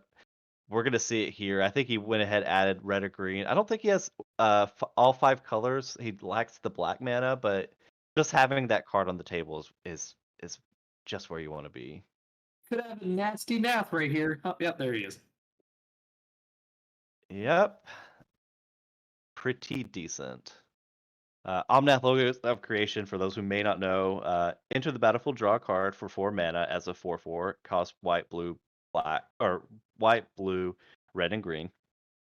Landfall, you get 4 life, and we're pulling up on the screen here. Gain 4 life on the first landfall trigger each turn. The second landfall trigger, you add that same mana, white, blue, red, green, and the third trigger will deal 4 damage to each opponent and each planeswalker they control. So usually less relevant for the third trigger effect, but cycling and making 4, Right. it's pretty good. 0 mana. Oh, he bounced Omri. That's I like that play quite a bit. You cannot let that be a big part of this game if you want to win. So he may just take off this turn to counter it on the way back. And it looked like he did go ahead and with the learn spell, he got reduced to memory right back. Just a clean answer to a non-land permanent. By clean, I mean not clean because they get a 3/2 token. Yes. But I do think like Domri is a card that can just win the game by itself. So Oh I do yeah. like the play. As scratch, you look at that card, and you're like, no. But now the thing's gonna happen is like, all right, well, if I'm gonna hold up this counter spell to deal with Domri at some point, when can I deal with Omnath? Right. Yeah, you are taking a hit, and Omnath is quite a valuable card.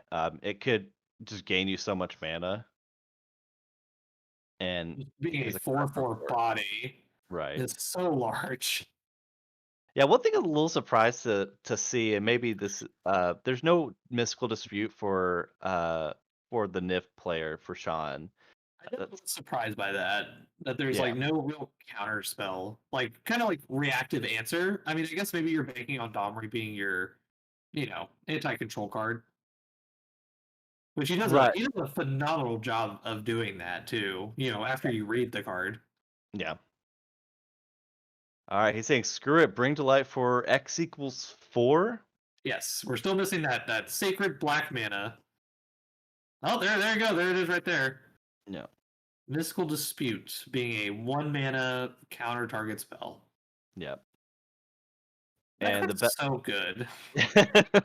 it is insane how good that card is, but it is incredibly strong. And he went ahead cycled irrigated farmland just to dig a little bit deeper. At his instep. I feel like you're kind of trying to hit this point of like, oh my god, Oh you just, gosh. oh my god. Does he? Yeah, those are all islands minus the The Emeria's Call flip. yeah. Yeah. So Good. we're gonna Mystic Sanctuary, put my Mystical Dispute on top. Right. Yeah, But speaking about Throne earlier, yeah. Is that life total right? Is he at 7? did you have to bolt in the Emeria's Call? He must have. Yeah, Yeah. he is on 7 life. Wow. See, and this is what I was talking about earlier. Like, Omnath does work if you cannot answer him. Right. An Ashiok. Oh, there's a summary dismissal. Yeah, it's by far the least efficient counter spell. So even if you had other ones, that's a pretty good one to cash in. Bad Cryptic. Yes.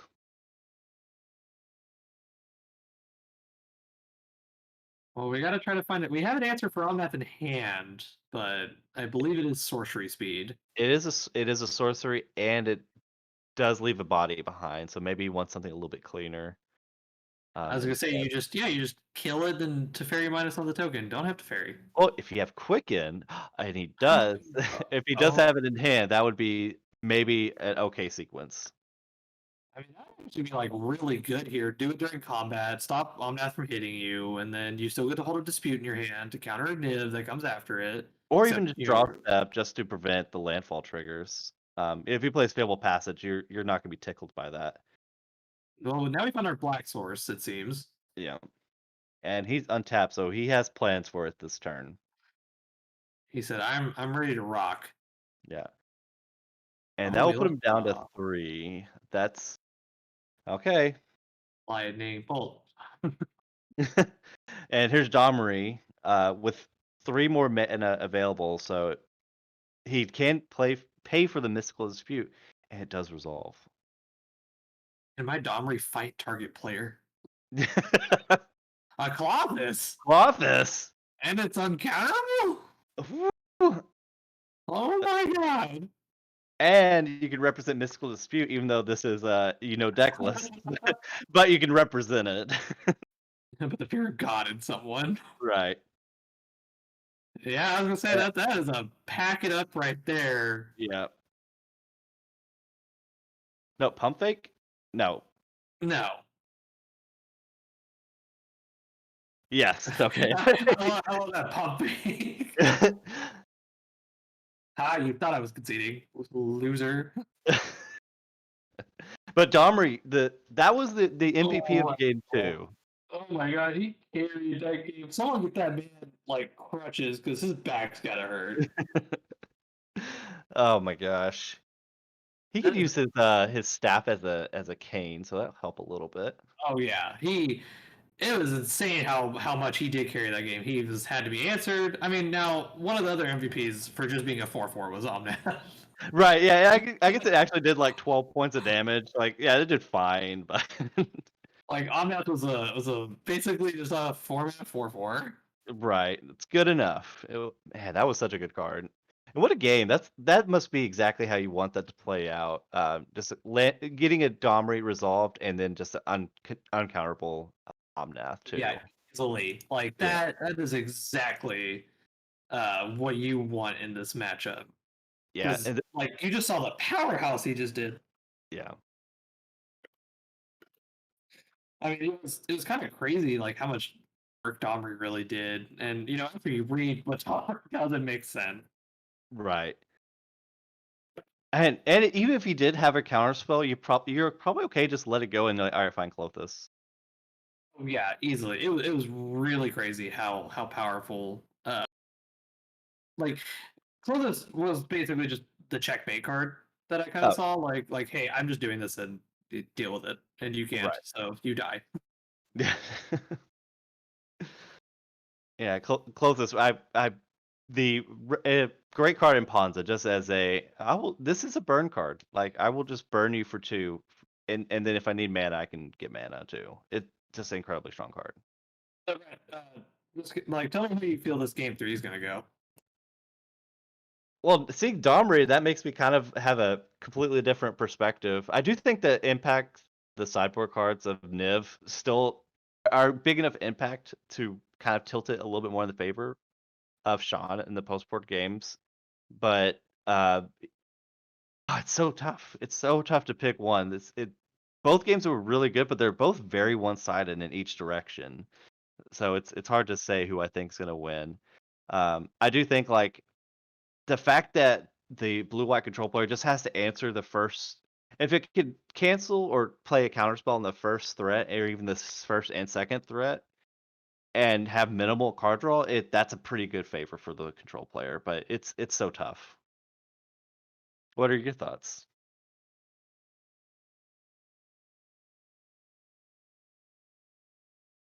Sorry about that. I was looking at the sideboards of them. You were right though. They were just completely decided so fast. Like it really just came down to like, hey, here's my thing. I'm winning this game. Like even Yeah. when we saw the blue-white deck, completely just counter things as it was going to do and establish this kind of lock. Like, all right, you're a sorcery speed deck because it is, and I'm just going to win the game off of that. Like you're going to cast things on your main phase, I will counter it, and then I'll draw cards at your end step, make dudes, do this cycle of things I'm going to do. And then, finding Sorcerer's Kata, it's like, yeah, now I'm going to do something better than draw cards. I'm going to pick my favorite card. Right. And then, game 2, we just had like turn 3 Domri, couldn't answer it. Into Omnath, couldn't answer it. Finally found a way to answer Domri, then had to find a way to answer Omnath. Domri came back down, made Clothis uncounterable. Like, there's so much that just happened there. Right. Yeah, it was incredibly not close. Sean easily won that game. He never really lost control of that game. He was just ahead the whole time. He had the reins. It was pretty clear, and it just really shows like how crazy this matchup can be. Especially, with Sean not having like mystical dispute is kind of just a tempo counter. Right. Like, hey, I really want my it always feels like kind of how like Tron is in Modern with Veil of Summer. It's like, all right, instead of my turn 3 card liberated, I'll do it turn 4 when I have a green up. Right. Like, haha, got you. All right, we Yeah. have a good start from the blue white deck. Yeah. And he does have time to set up. We know the first threat is going to be on turn, or you'll have 3 mana open. The best play that Sean can have here is really just Sylvan Caryatid into a 4 mana play on turn 3. So he does have time to hopefully find the first counterspell answer. I was about to say, I was like, do we not have a land from Sean? Nope, it's Fabled Passage, which Yeah. isn't too good. Yeah. And he's gonna go ahead and throw a quick into the bin just to cycle, draw a card. Hell yeah, that's the way to do it. Yeah. It's so crazy to see these, like, we had Phoenix round 1, and then we have Control round 2, and it's so crazy to see Quicken is just a draw card. I guess Right. Control gets a little bit more abuse out of it with the Supreme Verdicts. Right. This is a good quicken deck. Now for 3 mana, this is Nissa, your girlfriend. It is my girlfriend. And my girlfriend had to go back, apparently. She Yeah. didn't get to stay that long. Right. But yeah, this is yet another threat that will effectively win the game later. So definitely had to have that answer, but it's kind of a short answer. You can just play it next turn. Yeah, and he chose to cycle or to pitch with the learn. Yeah, I think is that Amaria's call that got thrown in the bin. Yeah, so I am very interested on not getting the destroy target thing, make it 3/2. So Right. Yeah, I just rather dig through the deck instead. Nissa being able to mold and put things into play is going to be so, because you get set up so well with Nissa. Like, yeah, I'll scry 2, and then next turn I'll 0 put this thing into play. Right. Yeah, you Eh, just set up the deck how you kind of want it through the top 2 cards. He's not going to play Nissa this turn, or he might. or he might. I was really expecting Sylvan Caryatid. Is there a chance that he boarded him out? I guess there is. And you know what? That kind of does make sense. You're playing a slower game, I guess, a little bit because I guess you're up against control. I guess it is a cuttable card. I guess you really want the growth spiral over it, or that, or we just. I mean, the games have been so fast. There's also just a chance we just haven't seen it. That's true. Yeah. You would think that this matchup would go on very long, and it was. I mean, game 2 ended with actual like death, like a player died, and then game 1 ended with a player's hopes and dreams died. Right. There's my girlfriend. She's back. Never mind. Yeah. Oh, that time he chose to learn. Yeah. Learn you something. Right. I just love how if it's me, it's like I grab my 15 card sideboard. I'm like digging through, taking forever to find the sideboard bullet. Like this one, like no thought. It is so cool about it too. That's something I'll never have. There's pop death. Okay, that's as the kids say, that's not bad. Kids say that. That's yes, they do, Brent. That definitely sways the game in one way very quickly. Yeah, so I wonder if he has 5 mana, he'll have up to 6 mana this turn. So ideally he wants to be able to play maybe either 2 threats or just a bring to light for X equals 5. Oh, resolve. He was holding up 2 mana, but yeah, he's picking up his deck. Well, This is the first resolve bring to light that we've seen in this match. I wonder what he picks up. I gotta bet Volky throwing it out there. Well, Valky it gets tucked by Teferi because you can't actually answer it, so maybe it's just Niv draw cards. Could be no draw cards. If he kept in Dreadbore, it could also be Dreadbore. That's true. If he's really worried about Teferi.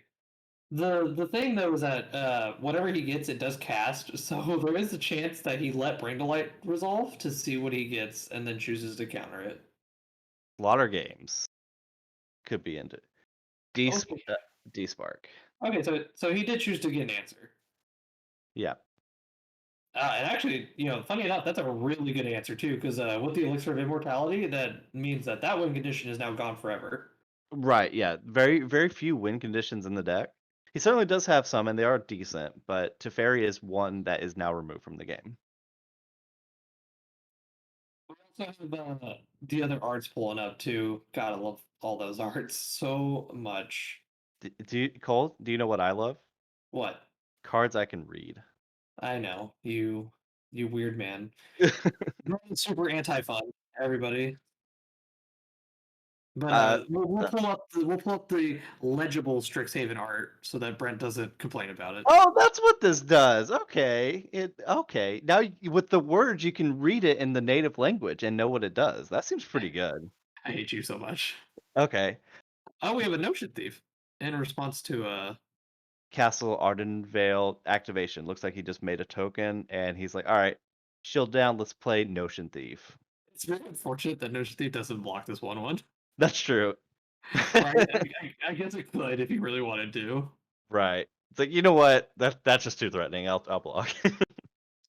He also has the card, the land from Kaldheim that is blue white. It's like scry 2, draw 2, and like gain 2 life or something like that. What is that called? I'll find it. Oh, Gate of Isfel. Yeah. Yeah. That card rocks.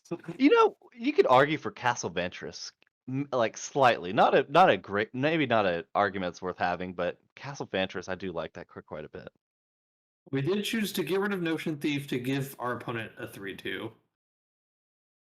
That I may mean, just be worth it though. honestly, like as the blue white deck, you want to draw cards, and that card says don't draw cards. So, Right. The fun thing you do not get to do anymore. like, hey, you're cheating. I am the control deck. I'm the fair deck. Stop it. Have Zagothram, and the 3/2 is doing what it does best, coming in. Yeah. And I think one thing that kind of tells me he played that land instead of holding up a cycling, so he must just have some pretty good cards in hand if he's not wants to play that. And here we have your girlfriend. She's back. Yeah. So I was like, didn't he put girlfriend in hand? Right? So Yeah. she's still there. Yeah. The biggest problem though is that she has shields down to the random 1/1 hitting her upside the head. That's true. Oh, Scratch is really debating. Yeah, so if on resolution you do have to go ahead go up just to protect it. Well, But you I you don't can see sculpt the hand though to do I don't something. see many people just zero immediately. Oh well, yeah, it's true. And I think that's like the biggest power move of all time. Well, he says if Nissa resolved, then why won't this? And I think that's a great sequencing too. Getting Nissa, the card that you probably don't care as much about. And Domri, we saw how good that card was in game 2. And he's gonna fight. That is an interesting thing to fight the 1/1. I guess the going upstairs doesn't really do anything. You don't have one mana about things, but I could see it either way, I think. So I chose to divide by 0 the Yeah, I think he did scry too, so maybe he was like, I don't want you to play a card for free. The unfortunate thing is putting Domri at 1 is kinda awkward. I mean, there are no hasty threats, so now Scratch really has to ask himself, does he want to give his opponent another 3/2 to get rid of Domri? I think it's worth it, and you do have you probably still have board wipes, so Domri's scarier than a 3/2 body for sure. And Blast Zone's now on the table too, so that may actually be a better answer if you just let Nissa resolve and then you just blow up the 3 drops. Well, the problem is Nissa becomes a 2-drop on the battlefield. Oh, you're right. You're right. Fair point. Um, Okay, then we have new 3/2 tokens. yes, yes. 3 cards in hand for the control deck. That's not very good. Yeah, and 5 mana. So he can pump up Blast Zone up to 3 as his worst play this turn, but his spells in hand, we'll see what they are.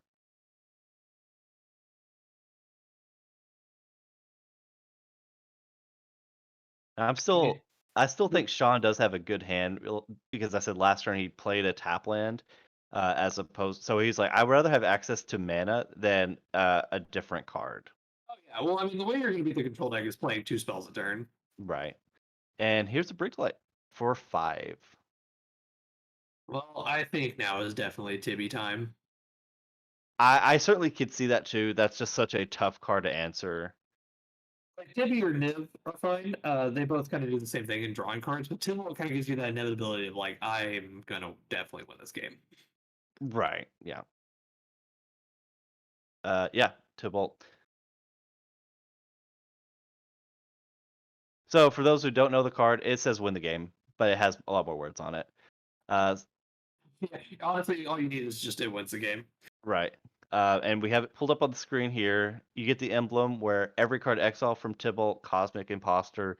You may play them and spend any mana for it. +2 is exile the top card of each player's library. -3 exile artifact or creature, or -8 exile both graveyards. Triple red. He is redonkulous. He has so much that he does. He's one of the biggest impact planeswalkers. There are planeswalkers that when they hit the board, you're like, oh god, I gotta do something about it. And he is definitely like a big one. Yes. Like I'll draw 2 cards and one of them is from you. Opponent, I'd like to see what you gave me, opponent. A Narset's Narset's reversal. reversal. Hey, I didn't board in counter spells, but now I did. Just to show you the sheer power of this card, man. And he's holding it up too. He has 2 mana up, so his lands. He's just holding up Narset's reversal. Narset's reversal is also a very powerful card. It's really crazy how crazy this game's gotten from killing Teferi.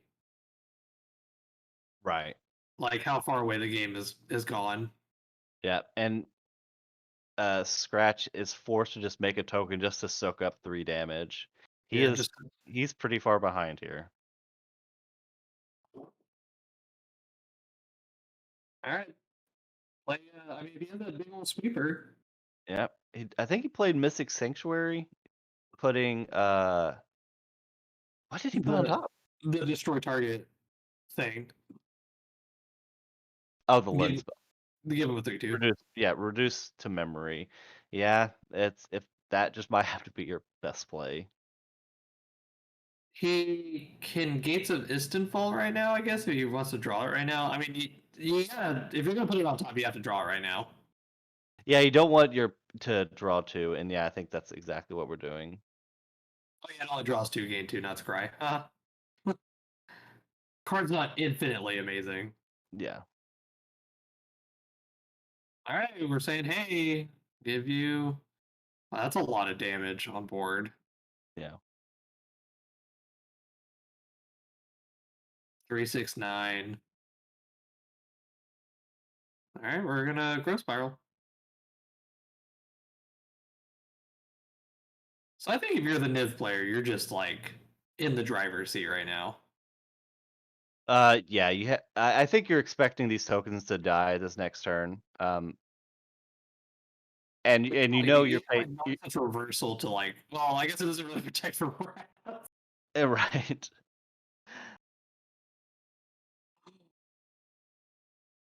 Wow. Oh wow. He just shoved all of his mana in that. Oh my god. I told Wow. you. I said it. That ultimate was gonna be so good. I didn't think it would happen the turn she came down. What a game for the Niv player though. Yeah, that was wow. Oh my god. It just And showed once you again, yeah, and once again it was just a strong, like another pretty lopsided game. He did not really ever lose control of that game and just outvalued the blue white player. outvalued the control deck. Yeah. Insane. Hey, I was right. Thought distortion. And in the upper bracket, oh, you already said Sir Epic taking down Risen SL. So that'll lead Sir Epic in the winners final against this Niv to Light deck. Oh, that's gonna be a very interesting matchup. Yeah. And Ooh. I think there's a lot of things that are going to happen in that game. Like the biggest problem that value decks always have is losing to big mana decks, and Niv is kind of just a big mana deck. right. Like, here's my big dumb 6/6 flyer that drew me 5 cards, and then I'll cast this sweeper. His only sweeper was Extinction Event, correct? Yeah. Yes. Yes. It'll be a very interesting matchup. Yeah. And in the losers bracket, that's what we're gonna be focusing on in this round. We got Scratch versus Uncle Drew. Scratch is on the a different actually we just saw him. He's on the blue white control deck. Yeah. Yeah, sorry. And against Uncle Drew. We saw him in round one. That's the Sultai Stompy deck. Uh, what do you think of this matchup? I feel like this matchup is going to be very. I mean, if Uncle Drew can turn to a Steel Leaf and have it not die very quickly, like being aggressive enough, it could. I think the game's changed drastically. Game two from seeing Drew's sideboard. Yeah. Where he has Thoughtseize, he has the third decisive.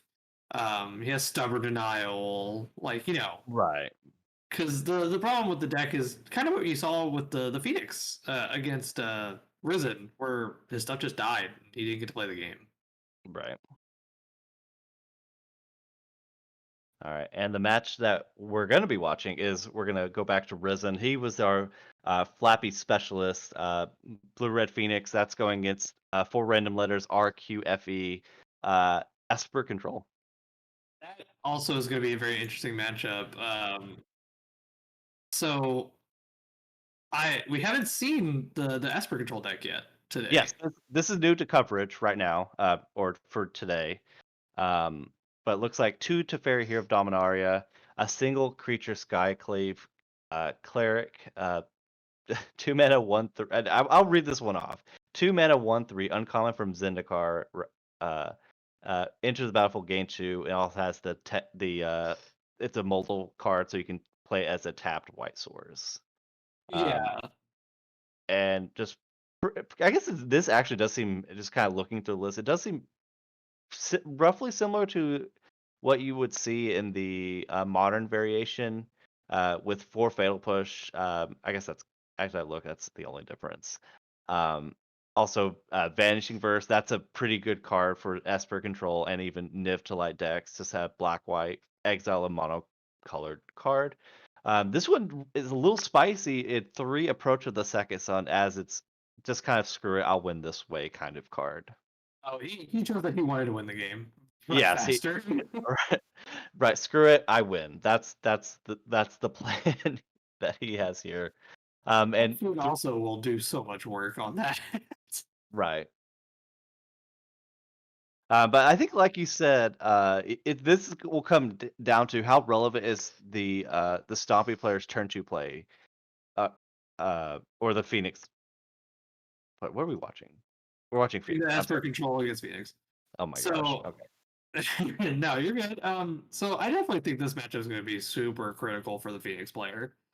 Um, like Vanishing Verse, Baleful Mastery is a Strixhaven card, like Vanishing Verse that came out. So it's 4 mana, exile target creature, but you can pay what Wizards calls the student loan tax, I think, or whatever. You can pay 2 mana instead, but your opponent gets to draw a card. So Right. it kind of turns into like a really early interactive thing. Like, yeah, you can draw a card, but I'll permanently answer your Phoenix. Right. And it does have exile, very relevant in this matchup in against Phoenix. So Yeah, as yeah. a as the Phoenix deck, you're looking at this, 60, and you're like, oh god, like you have 5 ways to exile my thing permanently. Right. And then Um, approach could just be good enough to just like gain enough life to buy yourself even more turns. oh yeah, easily. Having approach be something that also just is gain 7 sometimes, like it's just gain 7, put this here, and at some point I'm going to draw again, and you're going to lose. Right. Because the Phoenix deck doesn't have a whole lot of counter magic. I don't think they have any in the main. Mm, Uh, no. they have Is it charm? unsubstantiate. Oh, it is a charm, yes. They do have unsubstantiate. You put that card right back in his hand. Yeah. But yeah, is a charm is pretty much it. And only having that as a 2 of makes it super critical against this just big ol' Esper control deck. Um, this one is a little more stocky than the ones we've seen with, obviously with the ops, fail pushes, um, 3 Dovin's vetoes in the main too, in addition to the 3 dig through times. Right. This is I think we're off cast, but we were kind of expecting Lotus combo, so I think that was a concession to that, but still very relevant in this matchup. Just if they play a second spell, actually it's like mediocre. But it does if you could stop their draw 3, it's pretty good. I mean, though there is no Lotus combo deck here, Pour Over the Pages is a very, very good card. Yes.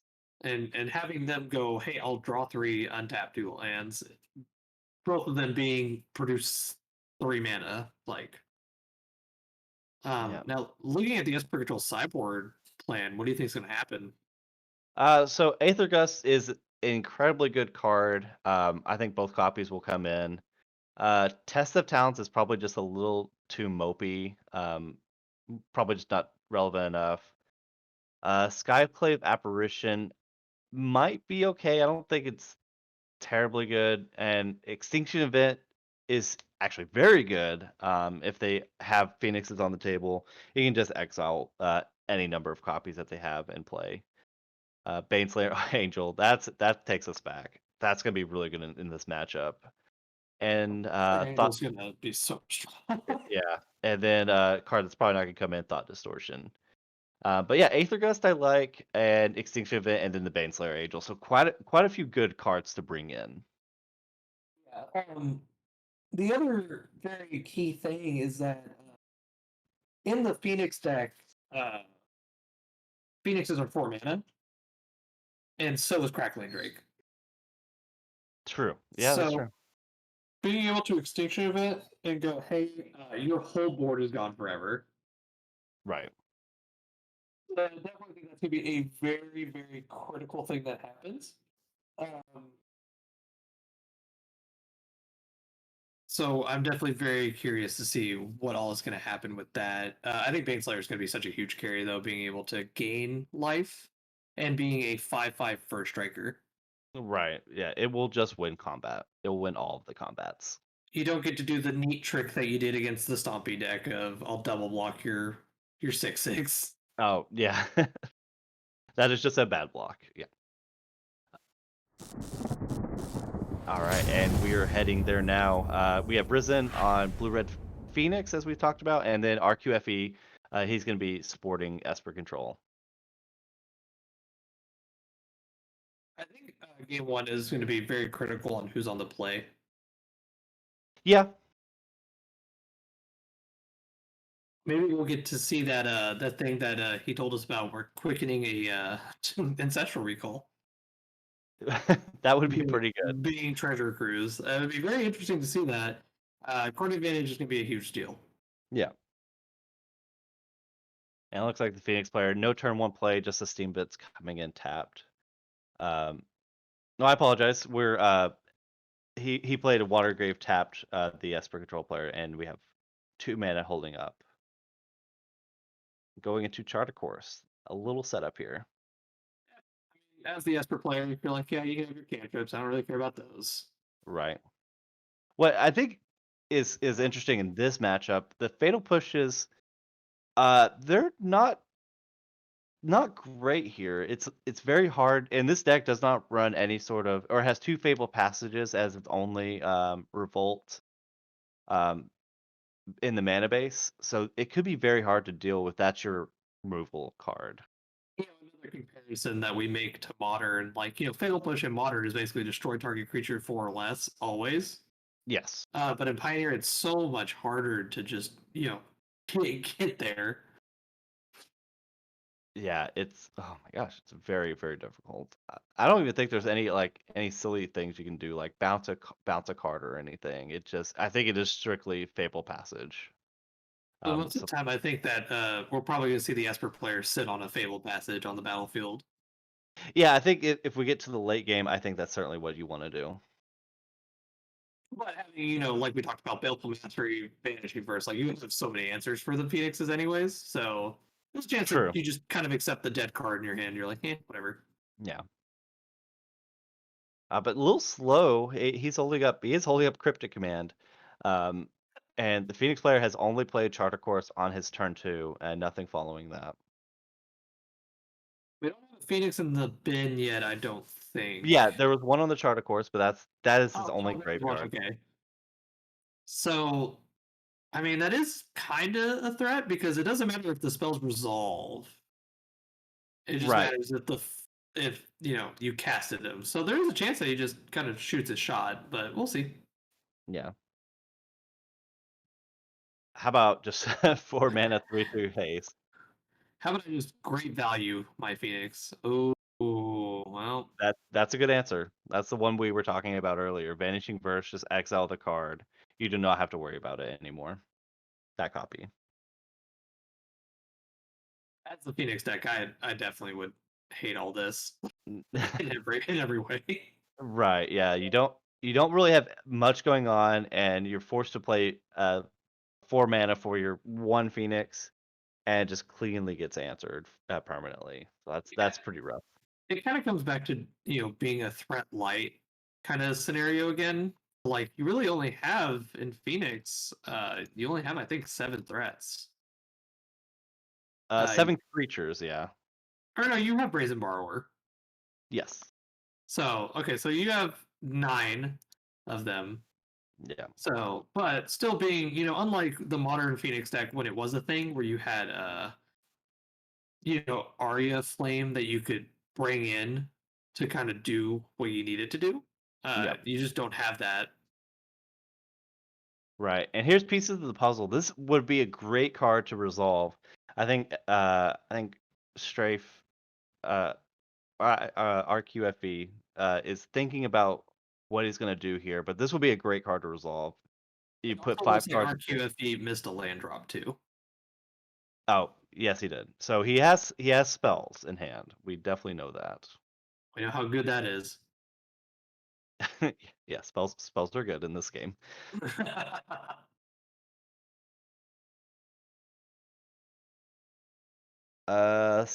Shark Typhoon is cycled, so that's Making a 0/0.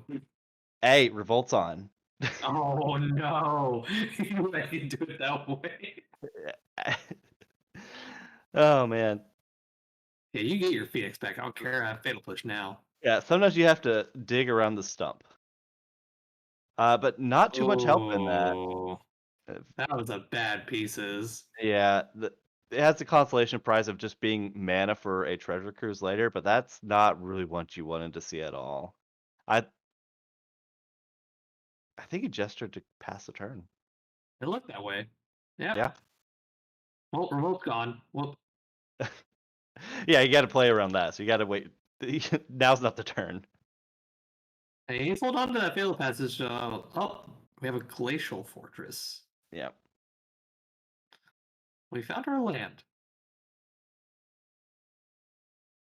Yeah, interestingly, he did not make a 1/1 shark, and like we said before, he's holding on to Fable Passage. That tells me he almost definitely has a Fatal Push in hand. He left open, I think, like a white and a black. Yeah. Or no, he left up his Glacial Fortress, so there's also a chance that he has Vanishing Verse in hand too. And Yeah, he was like, okay, well, if this happens, at least I can just get rid of the thing. right. But yeah, he definitely choreographed that he had even more. He did, and the 1/1 token doesn't really have any relevant in the game.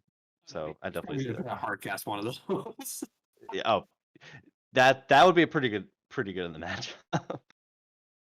Throw possibility. So pitching a Anger of the Gods. Anger It's the got God. your goal. Yeah, The best art of anger. I will not fight you on that. I think you're right. Who doesn't like a little weird frog demon thing under a tree that's on fire? So that's spell two, I believe. So one more spell, he will get his Phoenix back. And it's such a scary world because it's how bad do you want to throw that Phoenix into something? Right. And Well, opt. so we could get the Phoenix back if we wanted to. I don't remember if Phoenix is a May or not.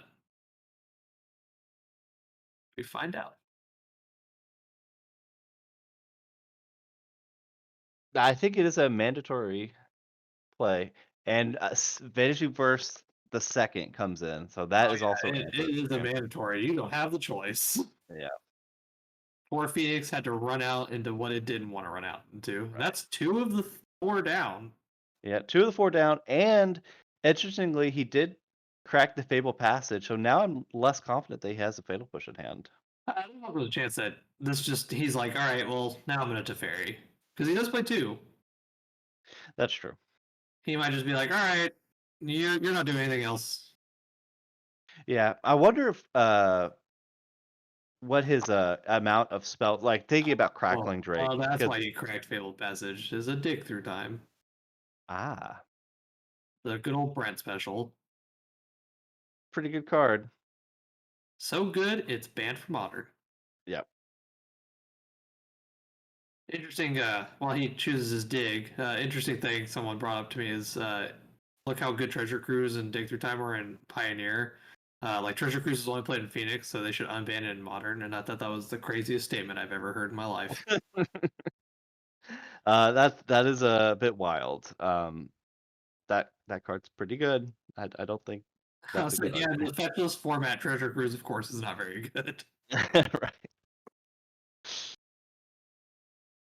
Oh, look at there's Dig Through Time right there on the screen. Look at the top Yeah. 7 cards of your library. Put 2 of them in your hand for what you would think would be infinite mana, being an 8-drop. But the delve mechanic is one hell of a mechanic, making it cheaper. Using Right. your graveyard as a resource of mana. Yeah. Also plays Rat Trinosphere. Right. Delve is the few exceptions or that gets around Trisper because you are paying mana when you're delving. So that's how that works. So fun. We even have the good art, the dog art. So it's a good boy digging a hole. Oh yeah. Oh, yeah. I so So I yeah. mean, this is kind of what Control does here. Yeah. I do bet I would say with the reasonable confidence that there is a approach of the second sun in his hand that Oh, may I be totally forgot that the party plays some. You could just end the game at some point. right. Yeah. I do think though he's probably going to try to play around Is It Charm to the best of his abilities. Right. So if there is a spells that happen on his turn, but he has managed this game quite well. But two of the four phoenixes are out, and there's just not a lot that's going on And not for Rizzo. just that, but also Brazen Borrower's gone. So that is one less like 3/1 flash creature. Yeah, the piece of the puzzle that resolving thought that could tilt for Risen just a little bit, but it was a very poor pieces of the puzzle. Oh yeah. And now we got Approach of the Second Sun on the screen. You know, if a spell was cast from your hand, you've cast a spell named Approach of the Second Sun. This game, you win the game. Otherwise, you put it You put Approach of the Second Sun into its owner's library, 7th from the top, and you gain 7 life. Very, very good spell. Yes. I in my Lotus deck that was often the win condition, and it's just good. Oh, it looks like we have the cycle Shark Typhoon again, but for making a 0/0 shark. I almost what could he possibly have? He does play a of. Oh, I'm sorry. He has one copy of Hieroglyphic Illumination. I was kind of wondering if that was what he was up to. I mean, getting rid of that's both of his Shark Typhoons. And Risen just casted Izzet Charm, so that's one less Izzet Charm you have to worry about too. That's true. And this is open deck list. How many is he running? He's running 2 copies, so Yeah, so throwing out your little bit bigger force spike right. to draw 2, discard 2 is kind of crazy. Yeah. I'm just really curious to think about what Risen needs to happen, or like needs to have happen to put him into this game more so. That's Oh, yeah. infinite cards in RQFE's hand. Yeah. I was thinking Crackling Drake followed up with Maximize Velocity. If he just taps out for approach, I don't even think that would be enough. Like he has quite a bit. There's a And good chance that RQFE is just never going to tap out until like turn infinite from now. yeah, he does have quite a grip on this game. We have So yeah, a revolt, or we have a flash and borrower at end step. So there's one of the interesting cards, and we did have revolt there for a second, but it's gone now. yeah, But I mean, also I don't think RQFE. It's like you can have your 3/1. That's fine. right. RQFE's So just going to his head like Phoenix and Crackling Drake are big boys I don't like. right. And for those who have like who would keep track, there are 4 ways to revolt yourself in this deck. 3 of them have been used. 2 Shark Typhoons and 1 of the 2 Fable Passages. So he just has 1 more Fable Passage that he can cast. He And doesn't care. He has Vanishing Verse. that's his third one, though. That is his Yeah, third Vanishing Verse. So, I mean, 2 Phoenixes. So he only has 2 more ways to exile something. right. And he doesn't have Torrential to buy back those cards either. It is he gets one shot of every spell.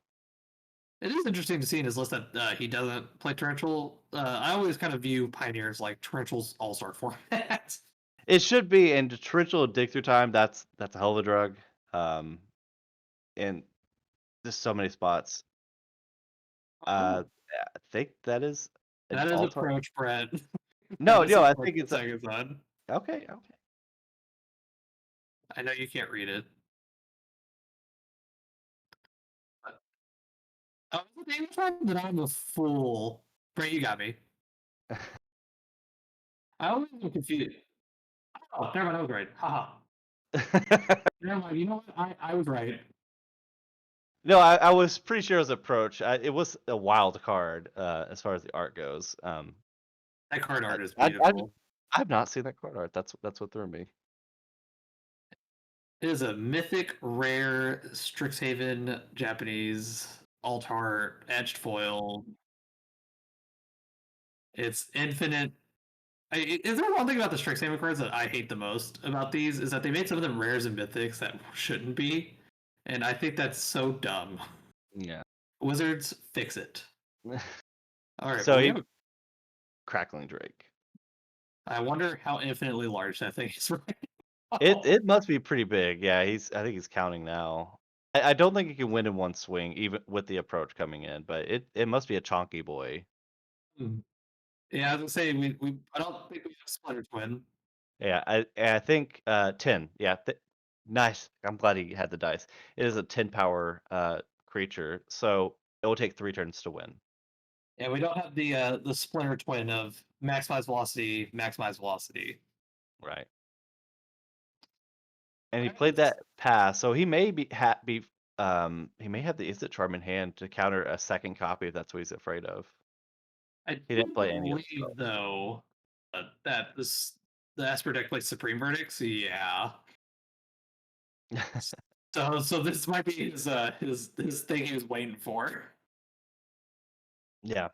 like, cool, I can't Vanish reverse that, but I can definitely get rid of it permanently with this.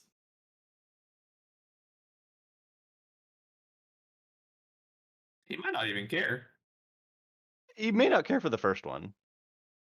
No, the first hit. Oh no, there's a Baleful No. Mastery we talked about. Never mind, That he cared a that's little.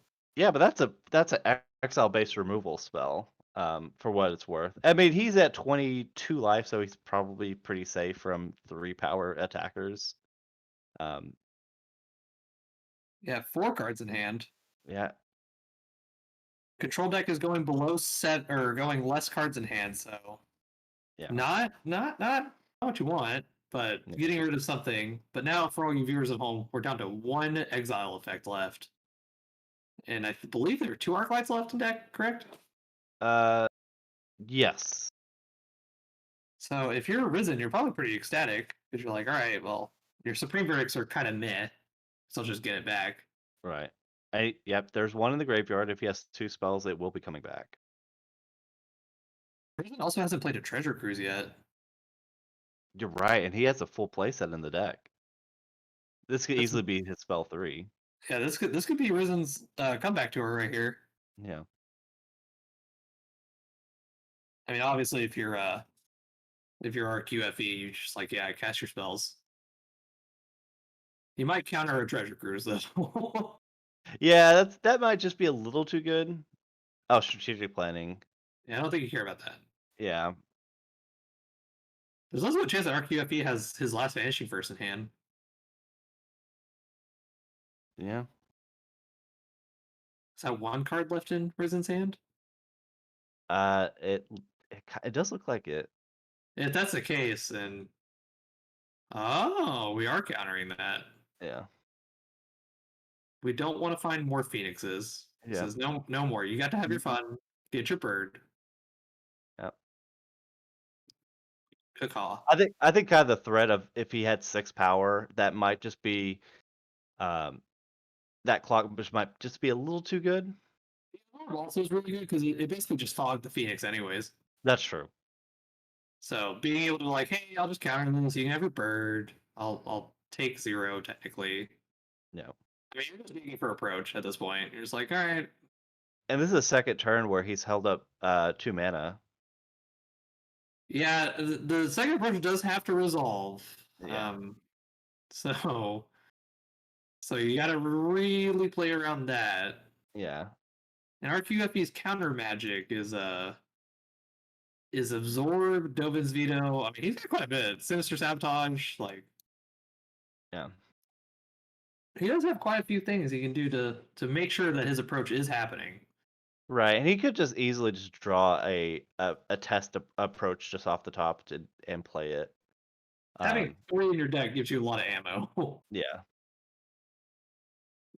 Technically 4, Yeah. with 1 going back. I'll see. Oh, Lordy Lou. And with I think Risen's on just 1 card in hand. You may just want to just tuck the Arclight.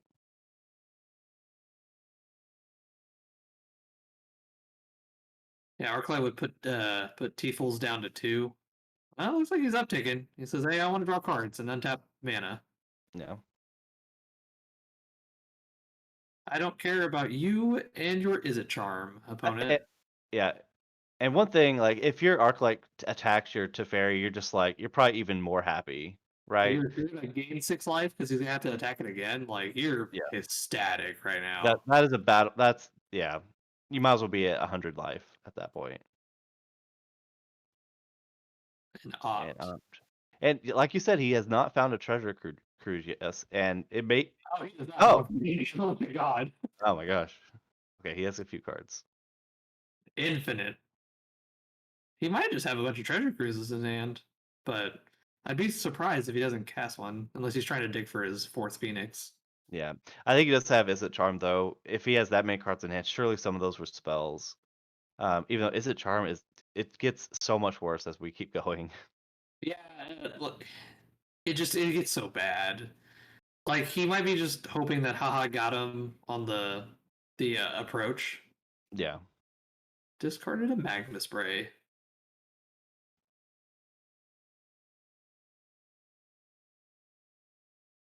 I'm really curious if he tries to get in the Splinter Twin turn of like Crackling Drake plus maximum velocity. I do think that that is part of him winning is that that's not bad. Attack and then Wild Slash to try to Do take down the fairy. do need to get rid of him at some point. Yeah, Oh, we really want to fairy. yeah. I think their approach just must be like a few cards away at this point. So I think it's worth just to draw an extra card for Dovin's Veto. I think that's okay. The chance that RQFE just gets to 9 mana is like, yeah, approach. I have 2 mana up. You know, Whatever, you do what you want. right? Because we're at 4, 8, we're at 10. So Yeah. if he has the second one, you just do it without fear. Yeah, Because you did say the deck lists were open, so right. what he's doing right now, he's pulling up the sheet of paper. He's like, all right, what do you have that you could do? 4 cards in hand. I'm very curious if RQFE just goes to protect the queen strat here and just protects Teferi. But he only has what was it, one last Vanishing Verse? One verse and his fatal pushes. He has one way to revolt. Fable Passage. Well, I guess if Teferi dies. Yeah. So I mean, it's kind of not what you want, but Yeah. all right, Teferi, you died for this, so I guess I'll push the bird post combat after it's done what it needed to do. That's right. I guess yes, that is a way to revolt your own card. I mean, the worst case scenario is he does that, or he kills Teferi, Risen, then casts Crackling Drake, and then RQFE gets the Fatal Push to Crackling Drake. Because I think Crackling Drake is pretty much the out. Yeah. Drag into velocity. Yeah, like I mean, Crackling Drake is like infinitely large. So Yeah. Alright, Quicken. good old cycle. Well, I guess cycle that you can counter. Cycle that is one of the 3 spells that you need. Actually, it might open up possibilities to him to treasure cruise in response to something. That's interesting. Like if you're in combat, you do get yeah. That's yeah, certainly can be. No? Yeah, the next sorcery you cast this turn can be cast as though it had flash, so you can go to combat, try to attack Teferi, play like a treasure cruise or something, bait out as many counter spells as he can. Or Right. not a treasure cruise, but like a strategic planning or something. Or Yeah. Crackling Drake. There's the Drake. Like a Crackling Drake. Well, if Fatal Push happens right here, I called it. Oh, never mind. I'm sorry. Lame. He still might Fatal Push Bird. Yeah. I like you don't get a better window than right now. I think you certainly would if you have it in hand. Oh no, Fatal Push is just progressively the worst card in your deck right now. Right. Like you kind of look at Fatal Push like, wow, this card sucks. Yeah. This card broke modern? No way. Hey. Yeah. I mean, he plays 4 in the deck, and we have not seen one cast. I would like 10 cards. There's no way that he's not found one Right. yet. Yeah. All right. Well, I haven't counted how many cards he's drawn, but I imagine that he's about to do it. Yeah. Yeah. All right, I win. Well, Oh! put it All back in hand. By a time walk. Yeah. The turn did not die. Yeah. He did tap Please. low to do that too. So I wonder if he has like I don't think he has 22 power with Crackling Drake. Well, Crackling Drake got countered. His second, no, he plays 3. Okay, he could have another Drake. Right. Oh, there's Unsubstantiate. Such a funny card. Love that card. Right. He's out of Borrowers. He has 1 Phoenix left. And 1 Drake left. So his win conditions are very low right now. Right. I do think it's very close to Crackling Drake. Oh, there's the second is a charm too. Okay. Well, I mean, it doesn't get any better. Yeah, no, But, it has no text anymore. yeah, we Other only than have the 3 looting. mana. Yeah. Oh, he also has mainboard lightning axes. I forgot how bad those are right here. Yeah. Oh, he has so many bad cards. Third Uh, Drake. wow. He is, and RQ is at 22 life. He probably has a lot of spells in his graveyard and exile. If he has velocity, I wonder if that's enough. If you have velocity, he also gets back the 2 phoenixes. Oh, 2 cards in hand. He passed. Did he really? Or no, I think it's on the stack. Oh no, he did pass. Oh no, our hero. Wild Slash. There you go. Send a message. Myself. Oh yeah, Oh, there you go. Jesus, his treasure cruisers were all at the bottom. Oh, and there's Wow. Max Velocity too. Crazy. Alright, so let's take a gander at the sideboards. All right. So I'll go over Risen sideboard. I know I've said this before, so you're just gonna hear me again. Alpine Moon, Annul, Magma Spray, Aether Gust, Disdainful Stroke, Negate, Search for Ascanta, Anger the Gods, 2 Mystical Disputes, 2 Prismari commands, and your pet card route is a Viceroy. He definitely gets to bring in a whole lot of cards. Yeah, right. He had so many bad and dead cards. And he definitely does have some pretty good sideboard cards too. I think basically if it's blue, I think it comes in with the exception of Annul. So that would be not Aether Gust, Disdainful Stroke, both copies, 2 negates, Search for Esconta, and Mystical Dispute, just kind of counter spells. And then you get Prismari Command 2, and Ral is a Viceroy. Those just stand out to me as just being good cards in the matchup. Yeah, there's going to be an interesting scenario here, funny enough. So we obviously know that he's going to board in Baneslayer, RQFE, more than likely. Right. So It's a hard stop, yeah. So, though Lightning Axe most of the time doesn't have text, how many do you keep in to be able to fight a Resolve Baneslayer? Because, otherwise, unless you keep in Brazen Borrower, you don't have a whole lot of ways of dealing with it. I guess you do get to bring in Disdainful Stroke. Obviously, you're more than likely going to bring that in. And technically, Ral is advice where can kill one, but I'm curious to see, does he respect Baneslayer Angel so much that he keeps in Lightning Axes? To some degree. I don't think he keeps in all 3. Yeah, I mean, he certainly has a lot of cuttable cards. Like the Magma Sprays are pretty embarrassing. But yeah, there may be an argument to just have 1 or 2 in just to take care of the Baneslayer Angel and just get through hopefully more points of damage. Yeah, the biggest problem with Baneslayer is it just warps the game so much to the control deck. Like the Yeah. control player just gets to go, I gain 5 life a turn on a first strike angel. She plays amazing defense and does it all. Yeah. Now let's go over the Esper RQ sideboard. 2 Aether Gust, 4 Tests of Talents, 2 Skyclave Apparition, 2 Extinction of It, 3 Baneslayer Angel, and then 2 Thought Distortion. Aether Gust, we probably would agree that's a very good card in the matchup. Do you think Skyclave comes in? The 2 copies? I mean, Skyclave is a lot of text. I mean, I think it replaces push. Like, Skyclave exiles the thing. Yes, they get a body afterwards, but you never have to deal with the Phoenix again, and it's a body on its own. But Extinction Event also just does it all. Right.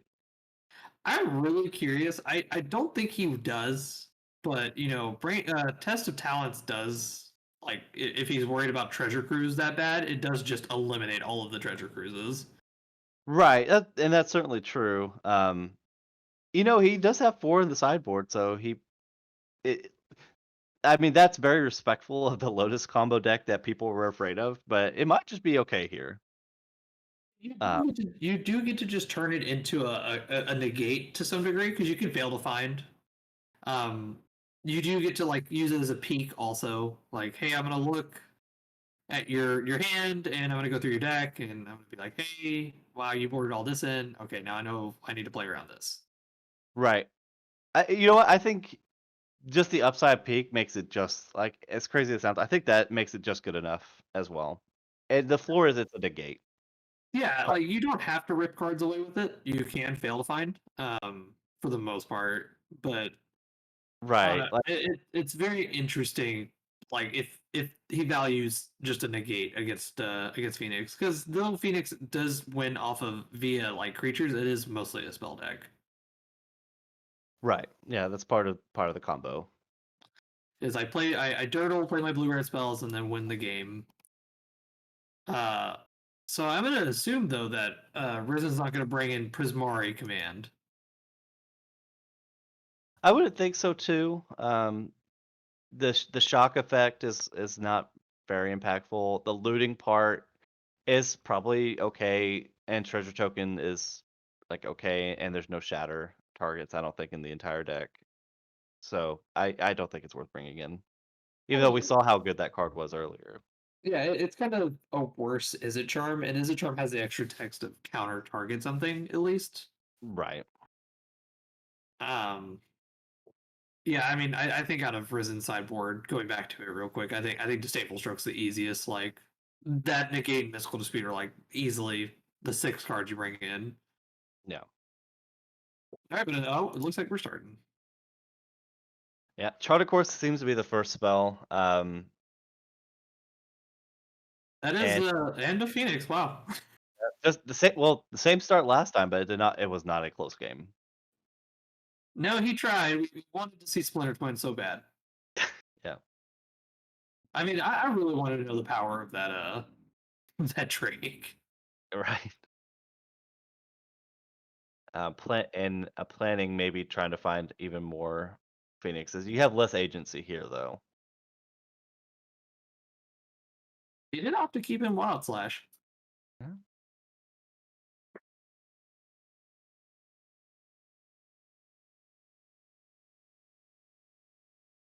All right, we're opting to find something. Yeah.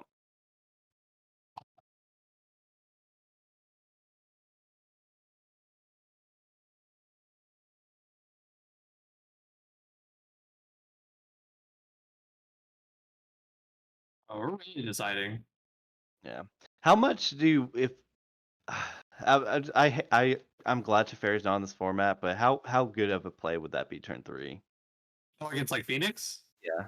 I imagine it's got to be like super good. I mean, I guess the downside though is like tapping out turn 3 against Phoenix, they do just get to have a turn of doing a bunch of stuff.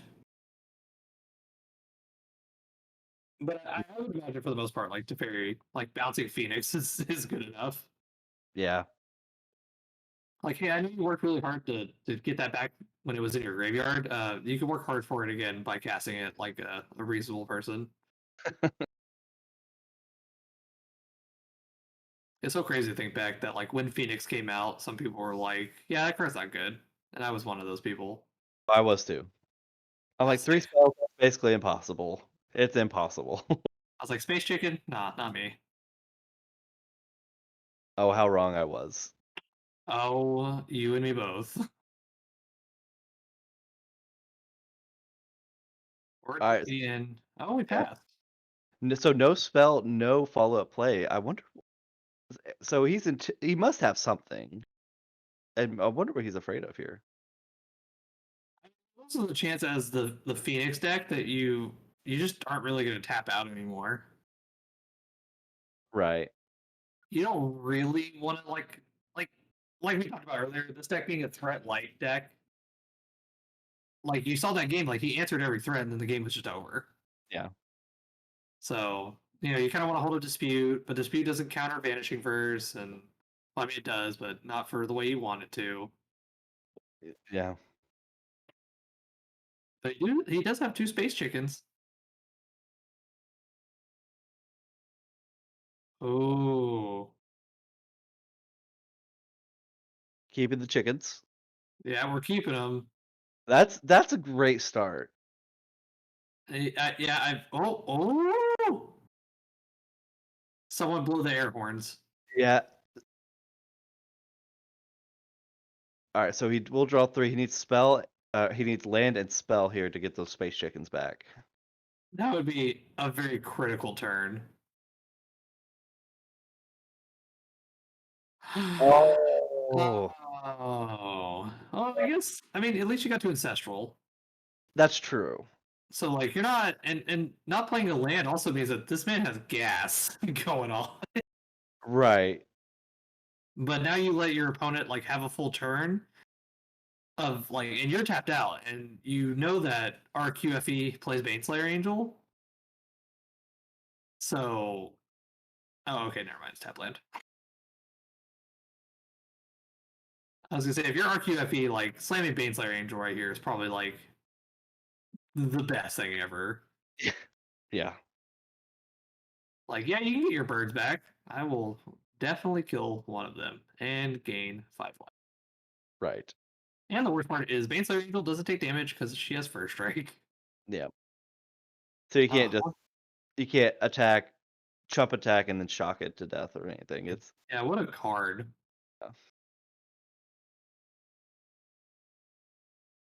Chart a course.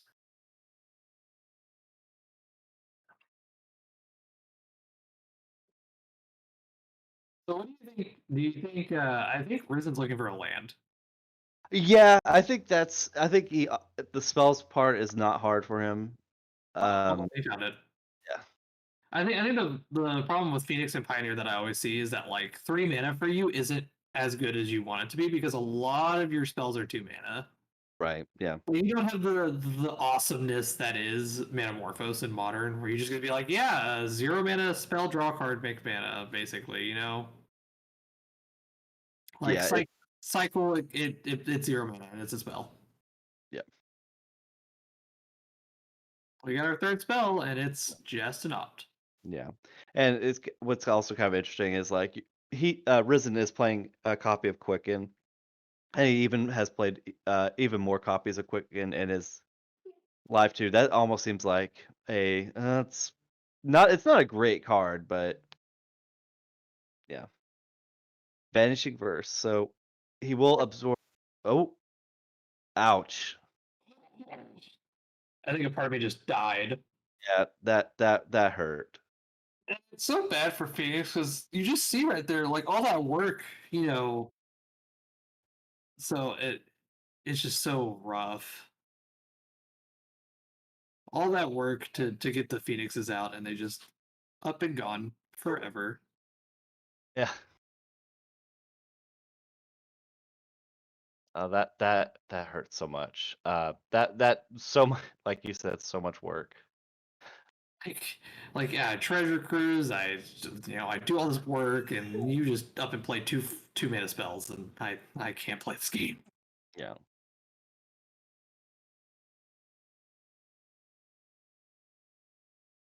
Oh, and we're passing turn. Oh no. And make a 3/3 shark. All right. Well, our QFE said, "Hey, I'm gonna assert a clock real quick and see if you can deal with this." Shark Typhoon is one hell of a drug. He even has the unstable shark as a token. That's awesome for the front half thing. Oh, that's perfect. Oh, he did it! He did the combo. I feel like Risen has been waiting his whole life for this. Right. It's like this is you tapped out, fool. Got it.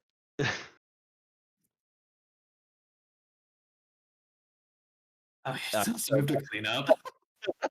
Worth it though. Totally worth it. If he pitches a Phoenix, I might scream. Oh. Well, that's not as cool. We do now have a clock though from the control deck. He said, "Hey, I don't really want this game to go on too long." Yeah. I mean, also just having something that you're like, "Hey, Risen, you're gonna have to answer this at some point, or you'll just die," and it also blocks the Phoenix. Yeah. Oh, he pitched a maximize velocity too, which is equivalently a spell in your hand as it is in your graveyard because of the awesome mechanic Jumpstart. Yeah. And an update real quick on the back table. Scratch Star and his opponent, Uncle Drew, they are in game 3. Scratch Star was the really sweet blue-white control deck, and Drew is on the Sultai Stompy deck. So they are going to their third game. I'm very interested to see who comes out on that. Right. The winner of this match will play the winner of that match. Yes. All right, we're passing turns the control deck. Did he not attack the shark? Oh, so Maybe. he's Yeah, using the shark as a fog.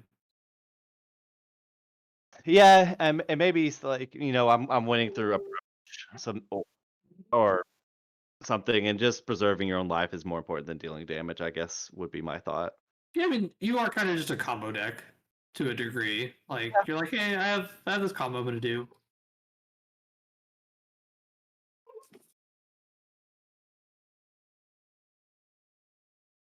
I'm going to start off with Chart a Course. You just hear, yeah, that's fine. That's my favorite thing ever to hear from a control player. Right. You're just like, okay. You're like, oh, I'm glad that's fine. Thank you for letting me have my cantrip. Right. I will then proceed to pitch a card, control player. It's just okay. This is okay. Please be gentle.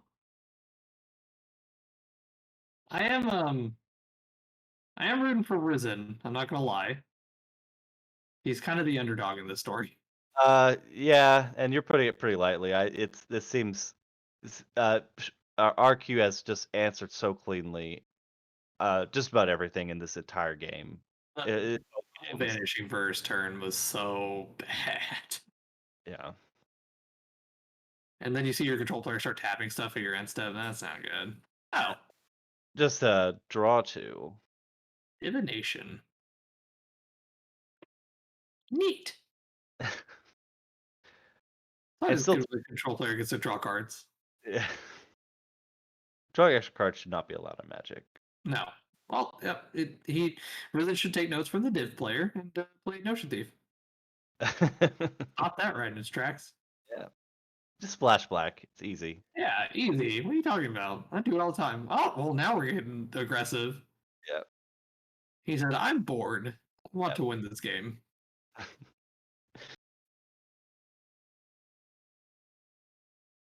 Yeah. It looks like he was showing 20 die on the dice, but he's actually shocked turn 1, and now he's down to 15. Yeah, I was gonna say.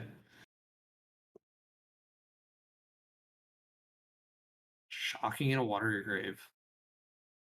That you love to see that facing control after they have. Yeah. That's when you look at them and you're like, are you sure you want to do that? Like, please. Yeah. 5 mana, Baneslayer, Disdainful Stroke. He's shocked in the watery grave. Yeah, you gotta though. Wow. Okay. Okay. All right. Oh, that would have been a checkmate. Yeah. I'll say that. Golly, that was stressful. Yeah, and he did bring in the like pseudo negate spell, Test of Talents, just as a negate type spell. He would have ripped out all the disdainful The two strokes. of disdainful strokes. That would have been pretty good. Yeah, that's true. Then your next Baneslayer, would be Or the approach. crackling. Oh, and he did. He does He have pitched, maximum velocity. exactly. He just pitched maximize velocity last turn. He can actually just haste it right now. Yeah. Oh my god. How big is that thing? Is he gonna steal this game? How big is it? How big is it? How big is it? How big is it?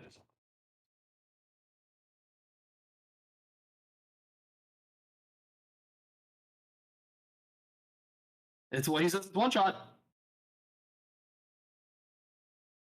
Unbelievable. my god.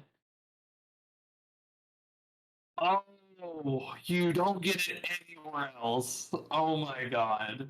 This game, Here, we ladies were and gentlemen. we were carving the trophy with RQ's name in it. Now we have to undo that work. Risen just stole this game. Oh my god. Splinter Twin, you might not know it's legal in Pioneer because it is right there. Unbelievable. Wow. Holy crap. And RQ was like, you know what? I will attack this turn. Yeah, you That know what? I, it, yeah. I'm at a loss for words, honestly. you know what? It doesn't even matter who wins this match. Risen won in our hearts. Oh yeah, no, What? I'm gonna go get a tattoo with Prison somewhere on my body. That Perfect. was so crazy. So I don't think they either of them changed sideboard. Honestly, Risen might seeing the Baneslayer if he did board out Lightning Axe, He, but oh no, he he made had it in. He had it in. yeah. Yeah, we saw him pitch it. He did have quite a few bad cards in the main deck, so maybe there's just other ways, other cards that he didn't like. But man, he stole that game. Didn't realize it counted exile. Yeah. No, that card is Crackling Drake is a ridiculous 4 mana star 4 flyer. I'll give it that. Yeah.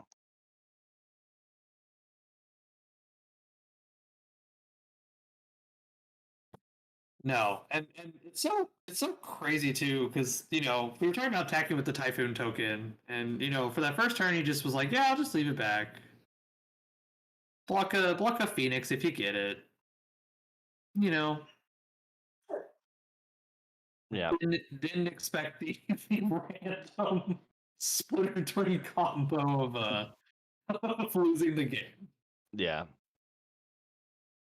But now we have RQFE to play. What do you think's gonna happen in this game? Well, if you're Risen, I mean, Risen was playing the game the whole time, but we were talking about how far behind he was the whole game. Like when he got two Phoenixes, they got exiled straight away. No damage came across. I think I that turn was so critical of the tap out counter of the Baneslayer. yeah. Oh, I'll quote in our chat. I didn't realize it counted exile. I think Yes. everyone learns that the hard way once. Uh, Yeah. Normally that card doesn't count exile. This one does. well, we have a start here.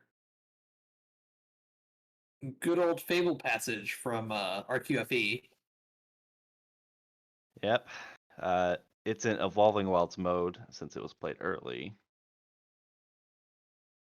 Evolving Wilds mode. If you didn't know, the text on Fable passage is Evolving Wilds.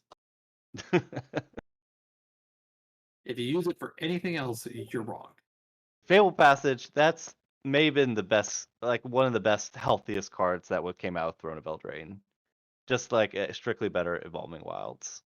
Oh yeah, and it's really fair too. Like you're not getting too much color advantage in the early turns because it comes into play tap like Evolving Wilds. But in Yeah. the late turns, it's just it's just not a dead card like Evolving Wilds. Right. Yeah, it's very fair. I'm still shaken by the Splinter Twin combo we got to witness. Right. I don't think there's gonna be anything cooler than that. Yeah. Chart of course, if it's like the first two games, he will pitch an arc like Phoenix, so that's what we're hoping for. Bring your call down, write it down.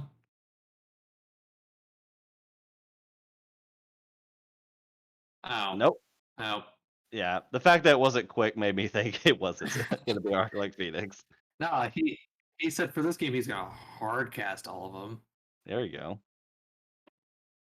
He said cheating. I don't do that. So now we're just staring at each other. The control player doing what it does. Yeah. Chart of course. It's gonna be this one. It wouldn't surprise me, honestly, if RQFE kind of just makes a 1/1 shark at end step if he has it in his hand. And then I it's I would like, I and would then hate this, yeah, and then this is like, this is my protecting shark. that. Oh man. Like this shark is on defense for the rest of his life. Oh no, Wow. he just said no. If this gets disputed, that might be okay. That'd be kind of Yeah. wow. I almost think like so like you'll remand literally anything sometimes. No, I was about to say maybe he's looking for more lands or more action, so he would just turn it into a surveil one. Like maybe he wouldn't counter an op just to get a little bit more info. I don't know. Like you usually see blue red decks in modern, they just kind of they play four remands as just a cycler. Like time Yeah. walk your opponent, draw a card. So maybe he was using it like that, like, hey, I have nothing better I'm ever gonna do this. Yeah. There's also a chance that his hand might just be a lot of lands because he surveilled a land away, right? That's true. Yeah, the Halifon did get thrown away. So it could easily be I need something. I need Vanishing Verse. We know how good that card is. Crack Bale Passage Pass. Yeah, so he's holding up Cryptic Command. Oh no, not the Phoenix deck. I think it's more scary that he's holding up like Quicken Treasure Cruise. Cruise. I think he has exactly that much mana. That works. No, it doesn't. Yes, it does. Yeah, it does. Yeah. If he chooses he wants to do that. Yeah. This also just might be like clean my hand up. Yeah. I mean, he threw away Steam Vents from his first charter course, and I think he threw a land opt in this time.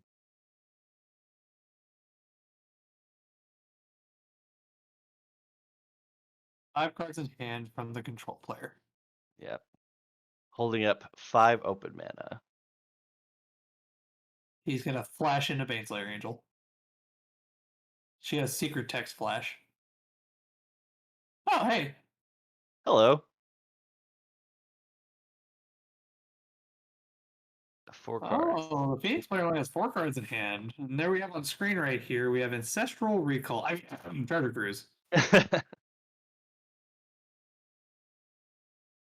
Silly me. Very powerful card. So powerful it was banned out of Modern. Yep. The delve mechanic is so crazy good. And now we have an absorb on the Treasure Cruise. He said no. He says no to your no. We're about to have a. Oh yes, Treasure Cruise. I was just informed is banned out of Legacy and Pop. You know what? That's so crazy, man. Yeah. So that was 2 spells and 2 mana up, and he's kind of relatively tapped low. Wonder if he. So the negate resolved on the absorb is right. Yeah. Yeah. So I definitely think that Risen is just trying to get as many cards in his hand. I don't think he has a threat. That or he's really like sandbagging the threats. You know, like hey, I don't want him to just die. Worse than die, go away forever. Right. He's like, hey, Phoenix, you can just actually die, but don't go into exile.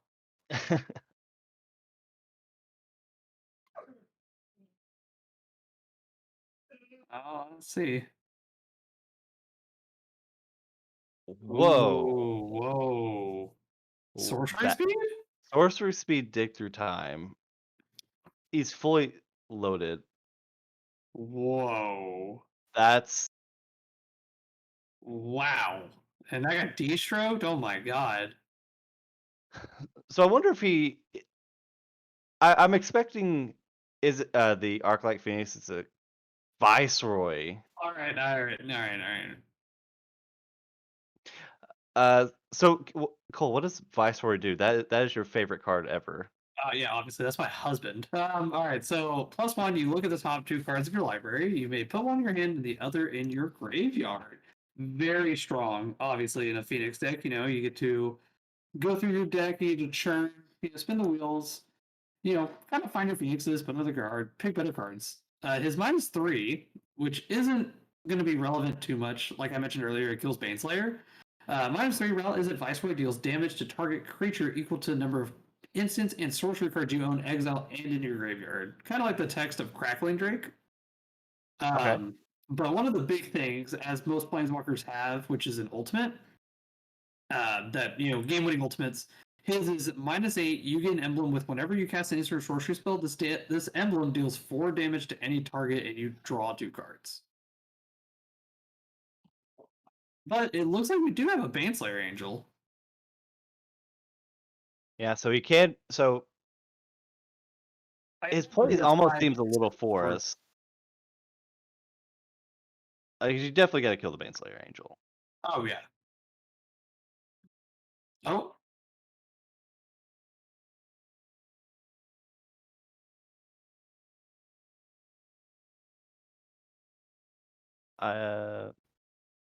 Wow. He just Viceroy. That dig through time. That was a pretty bold play. I'm still a little shocked they put down his shields to do that. I really think he's digging for land. So no, he has land. Okay, so I really want to know why. Like it really felt like you could have just held on to it. Like Even if you have like nothing, just the bluff seems okay. And you still would dig through time on your opponent's turn too. Like if that was all you have going. So just a little strange. we are planning.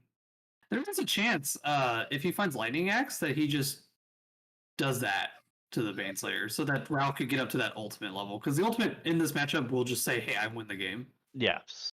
All my cantrips turn into deal fours. I'm going to remove target player from the game, and that will be you." He's like doesn't have it. He slaying the Baneslayer. How bad is you play your Baneslayer for 5 mana basically to remove 3 loyalty counters? That's unfortunate. Yeah, I mean, like I said, I'm still trying to figure out in my head about the sorcerer speed dig through time, but we don't know player's hands, so there's just a chance that he, with at the time that Risen was kind of tapped out, I think he only had 2 mana. Right. Oh no. Uh-oh. All right, we are just passing. Okay. It's like we've been here before. Yeah. And a single blue-red in the pool, so could be dispute. Probably up dispute. It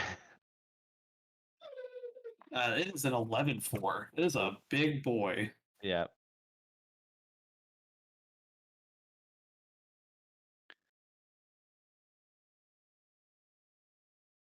But I guess like he wanted to bait something, not expecting such a strong counterpunch with his Viceroy, and he has approach in hand. Like maybe he was like, I want to force a counterspell here, and then Approach will, it like we talked about, it does win the game. right. So another sorcery speed instant, hieroglyphic illumination. He only has 3 cards in hand, so I definitely could see why he's doing this. Yeah. Unfortunately, though, like 2 of your best removal spells just got turned off because that thing is double colored. Right. But Baleful Mastery exiles Planeswalkers as well. That might be the single card he's looking for here. I mean, you can't unfortunately let Viceroy run around. No. No, Viceroy is a root card. He's doing his due diligence, okay? Okay. You know what? It's a fair card. It's very fair. I'd be surprised if someone said it was unfair. Uh, A 5-mana Planeswalker that like draws a card. yeah. We have one in blue-white. That's better than him. Well, Teferi Hero of Dominaria is on the varsity team. Viceroy, he's an all-star on the JV team. You know what? That's like the fairest statement about them. Right. But he's crushing the JV league though. He's so good that he's on JV, but he's not good enough to be on varsity.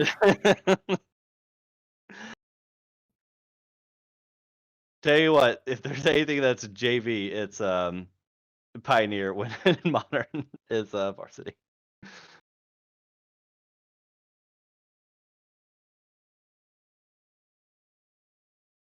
Oh, it's growing. Yeah. Oh no. So he's up single black, fatal push. Oh no. Oh, And there's a Phoenix in there. oh, there is a Phoenix in there. That's 15 power minimum. No, Treasure Cruise makes it the extra. Yeah. I think we're deaded here because Yeah. he could literally just cast he could just cast a Shock, yeah. spell and then he could just hard cast a Phoenix if he has one in hand. 14, 17. Yeah, so 17 power with the Phoenix. That's 18 power. Or no, I miscounted. He needs one more spell. Yeah. Yeah, I think I heard your game. Yep. Awesome. What a wow. I think definitely the turning point of that game was the dig through time sorcery speed. He may not play Viceroy that following turn, knowing he tapped out, but that just opened the door. And I think Viceroy, even though it's a Crackling Drake that was like the ideal the damage, Viceroy really It was a also huge help. was crazy how much the game was decided by Crackling Drake and not Phoenix. Right, yeah, both of the wins. It was a hasted Crackling Drake on 2, a complete stole the game, and then followed up with a Crackling Drake. Suspend 1, win the game. Oh yeah. That's why I always call it in the modern format, in this deck, and once again, it took it down. It was stunning that game too. How he assembled it. Like, yeah, all right, you tapped out because you tried to resolve a Baneslayer, and here's my Crackling Drake with haste, and it's large, Yeah. and you're and you've lost the game.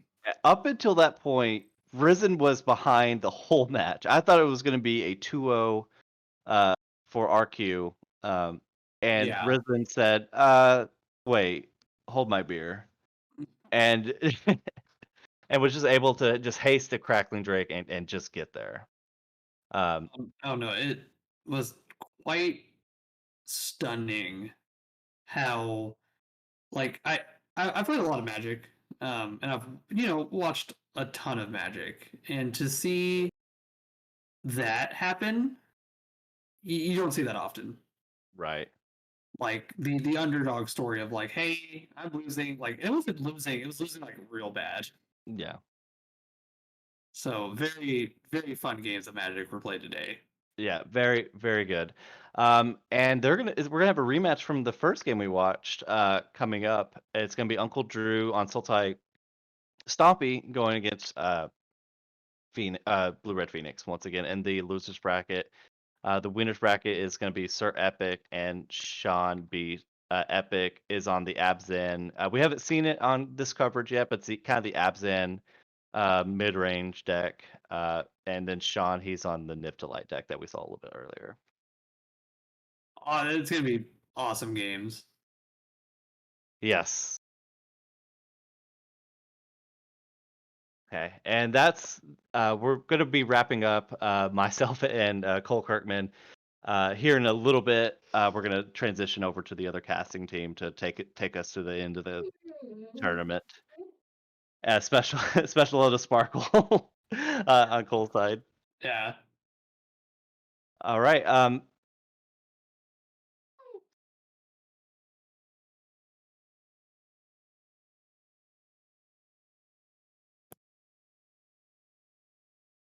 So before we head out, what do you think of we had Risen taking down Drew in the prelim? What do you think that's still going to happen?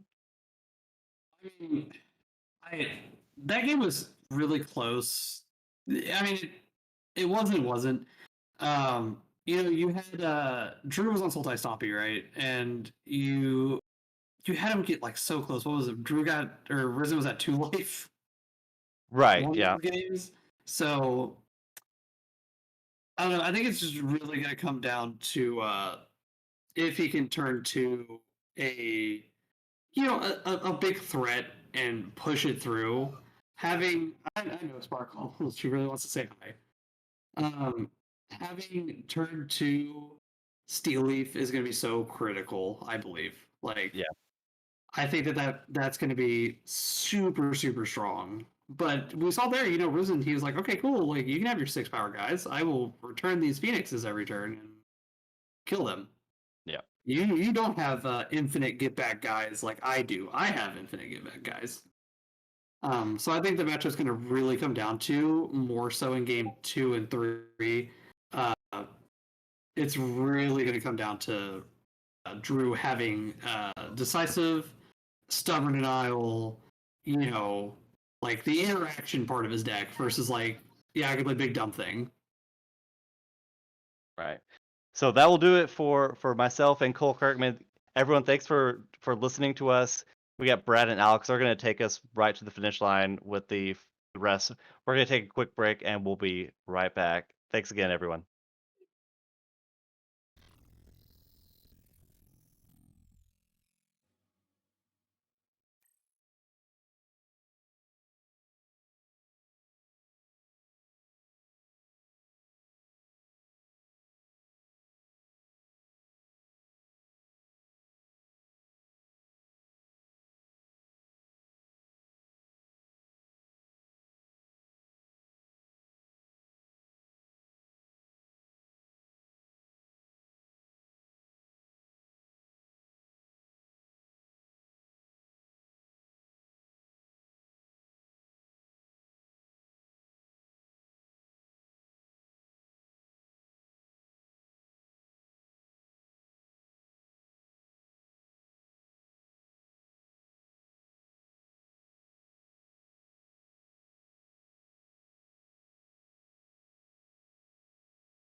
All right.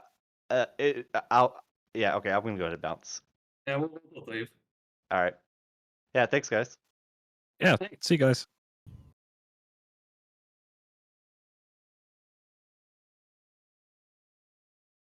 See ya.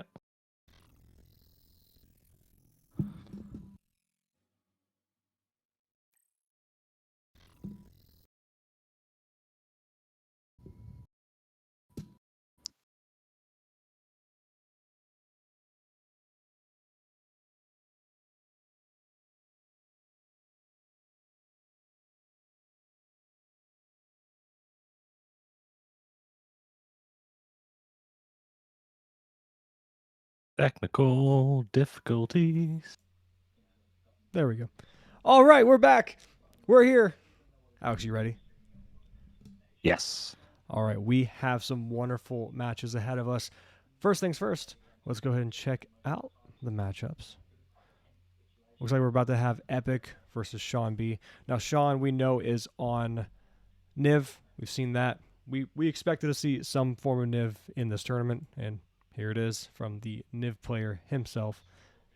And of course, we see the new coming deck by Epic, which is that Coco Abzan deck that I'm excited to kind of get an idea on and kind of see how it works.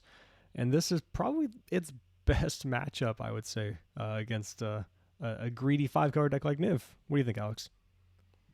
Yeah, this is a deck that obviously came up recently, being inspired by a historic deck, but it's come up in a meta where Niv is the most played deck. So even though I don't have a lot of experience with the deck, I would be baffled if it didn't actually have a good Niv matchup. Also, Epic is then generally like one of our big like metagamers here. Sean is very much known for his Niv deck.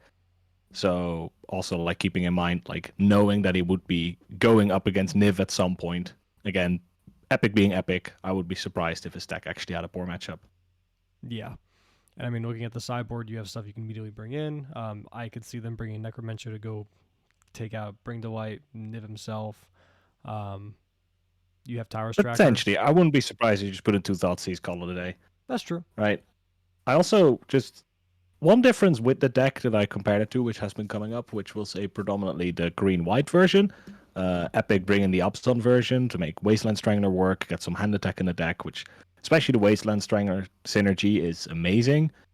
The one downside to Wasteland Strangler in this matchup being is that in order to get Wasteland Strangler's effect to work, you need to target a creature. So that might end up with you killing your own Llanowar Elf. If there's a specific card in exile that you need to get rid of, if there's no target on Sean's side of the board. Yeah, that makes sense. But that's a very minor thing. This matchup's probably pretty great. Though I will say, I can imagine Sean definitely anticipating a deck similar to this working coming up. Because the deck is relatively heavy on the odd mana cost. And Sean's sweeper of choice is the name slips to mind. Extinction Event. Is Extinction Event. Now there's still only one. He's very light on the sweepers, but his sweeper of choice is a good sweeper against his deck. And he can bring Delight and grab it, so that's always a thing too. But I think we're going to be ready on the battlefield. We've seen the Niv deck already. We're about to see Coco, and let's see how they match up.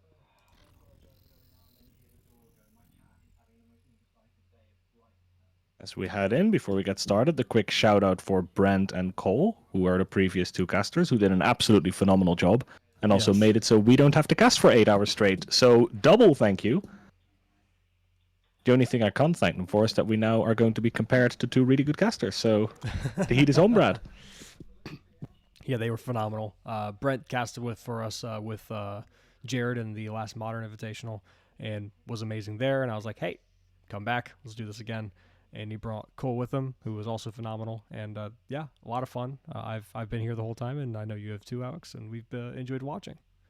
And I've also just been enjoying the matches tonight. There have been some really great ones, especially that last one, RQV. Unfortunately, confusing Enigma Crackling Drake with Enigma Drake and accidentally getting one shot. But overall, that was a really exciting matchup. The initial back and forth between like, oh, Phoenix is obviously really weak against Vanishing Verse, but then all the other threats in the deck are actually really good against it.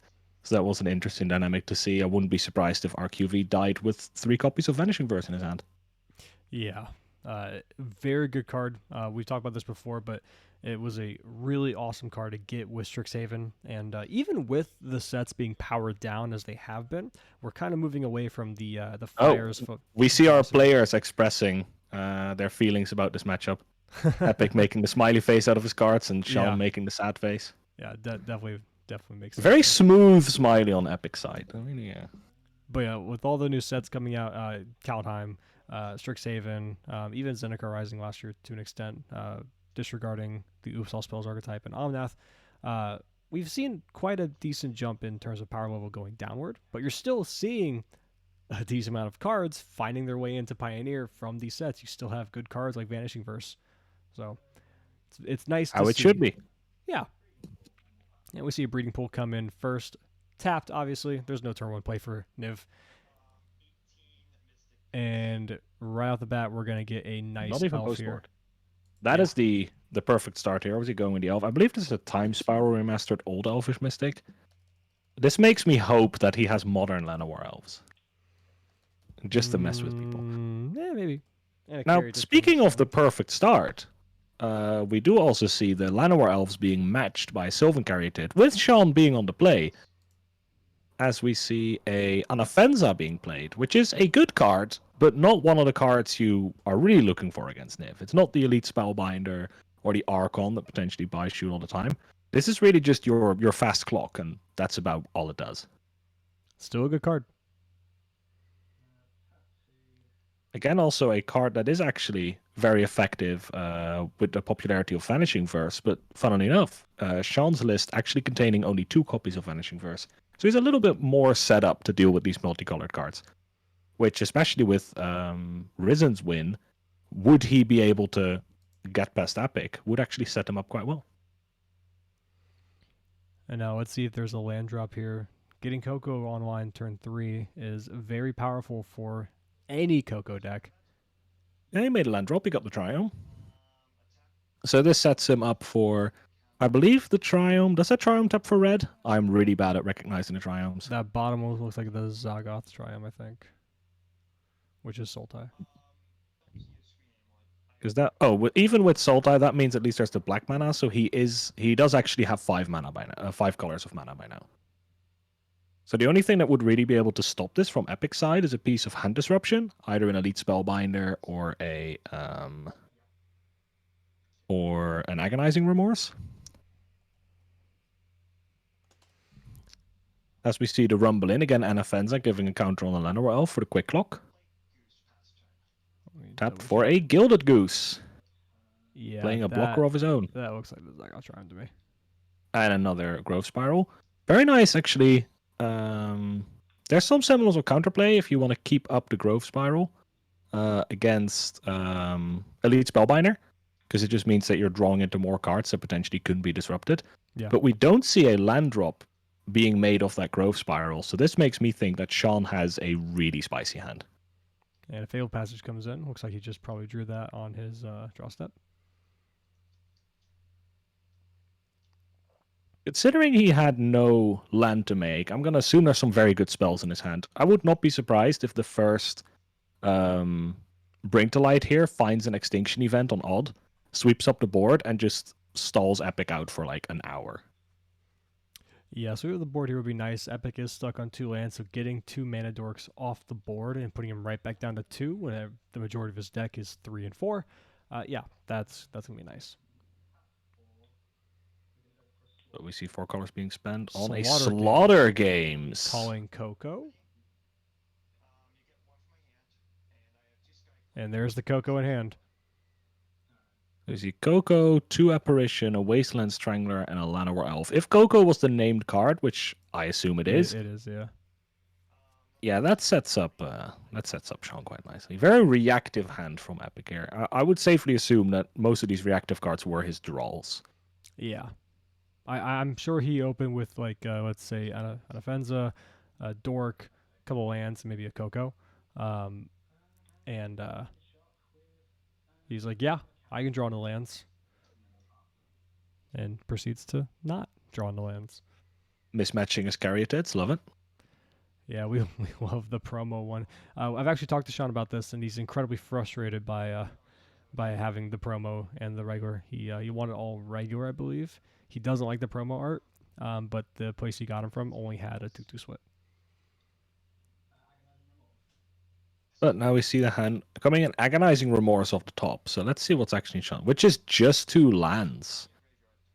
So I expected Sean's hand to be gas when he didn't make a land drop. Did he like draw all lands, or did I not see him actually make a land drop? I think he didn't make a land drop. Maybe bluffing towards Epic, which I guess paid off because the hand attack was played here and Yeah, nothing happened really.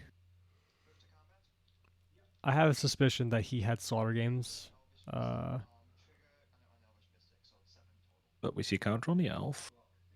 Yep. Probably in territory of blocking on offense here now, but that means you're taking 3. He should have already taken 6. That puts him down to 11. Means he's not dead next turn. But he does actually need to draw something. This is the deck that's able to do it. I heard that's a pretty big draw, and it's an extinction event off the top.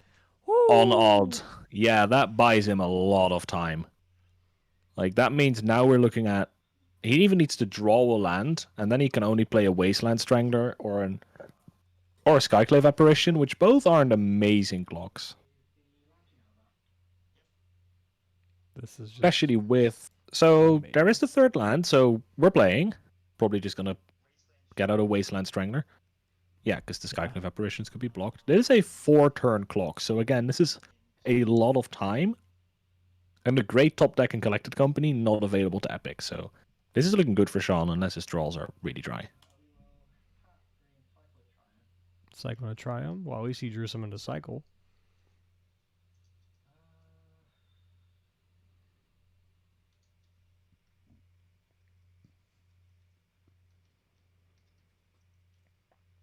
Also a real big upgrade that Niv got out of these, out of the Triumph cycle.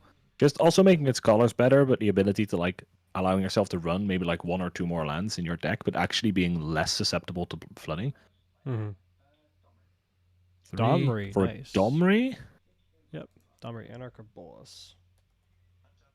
Well, very special here, but you know, maybe it's going to draw some attention from Epic's side. I doubt it. I wouldn't be surprised if Epic just ends up completely ignoring this card. Yeah. Hey, if he gets Elite Spellbinder down, he can have his Caryatid fight the Elite Spellbinder. And it's the Domri just going, but it doesn't really matter because the Sylvan Caryatid's gonna brick wall the Domri.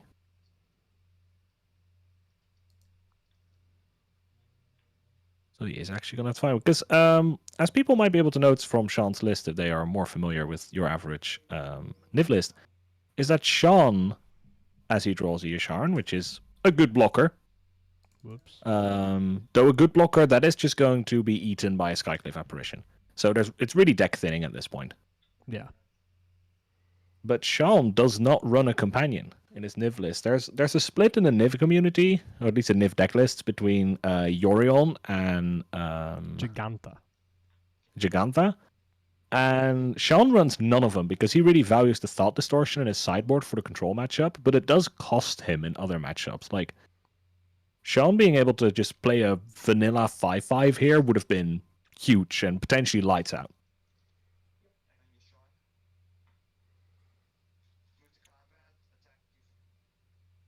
We're seeing combat coming in. No bit surprised Down to Epic 7. doesn't even attack. I'm going to assume it's jumped anyway, but you might as well Well, he just took the vibe check your he opponent. took the attack. He's down to 7. Sean is. No, I mean, he didn't even attack with the Skyclave Apparition. That's what I meant. Hmm. I'd have him check it. See, another one. But 5 mana being spent on a Bring to Light. This is huge. Most likely just going to grab a Niv because he is at the point where he does actually need to grab more than one spell.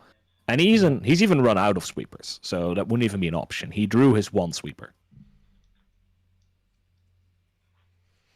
This is the boy that makes the deck work. And Sean having a lot of lands in play gives you a good chance that he doesn't actually He's actually going to hit a lot of spells. Again, Vanishing Verse cannot hit the Wasteland Strangler, but there is a Dreadbore which can. Ooh, there's Nissa. Yeah, he's obviously going to pick another Bring to Light. Nissa's cool and all, but who cares? So just a Dreadbore and a Bring to Light, but honestly, that's enough. I mean, yeah, you basically cycled the Niv with the extra Bring Delight, and you got removal out of it. And a Yeah, now you big just 6/6 flyer. He's actually going to pass back. I don't think he thinking, can't cast. Thinking he's got the blocker for. Oh no, he could. He has Caryatid. My mistake. Yeah, but yeah, so he wants to just keep. Obviously, he just wants to keep the Caryatid back as a blocker. It doesn't make too much of a difference. Oh no, wait, he otherwise. couldn't. There's no red. There's no red or black. Oh yeah, to no make the- red or black. Yeah. Yeah. So that means we're actually going to see the same thing next turn if he doesn't draw land. If he goes for a Bring to Light, that means the Dreadbore in his hand still doesn't do anything.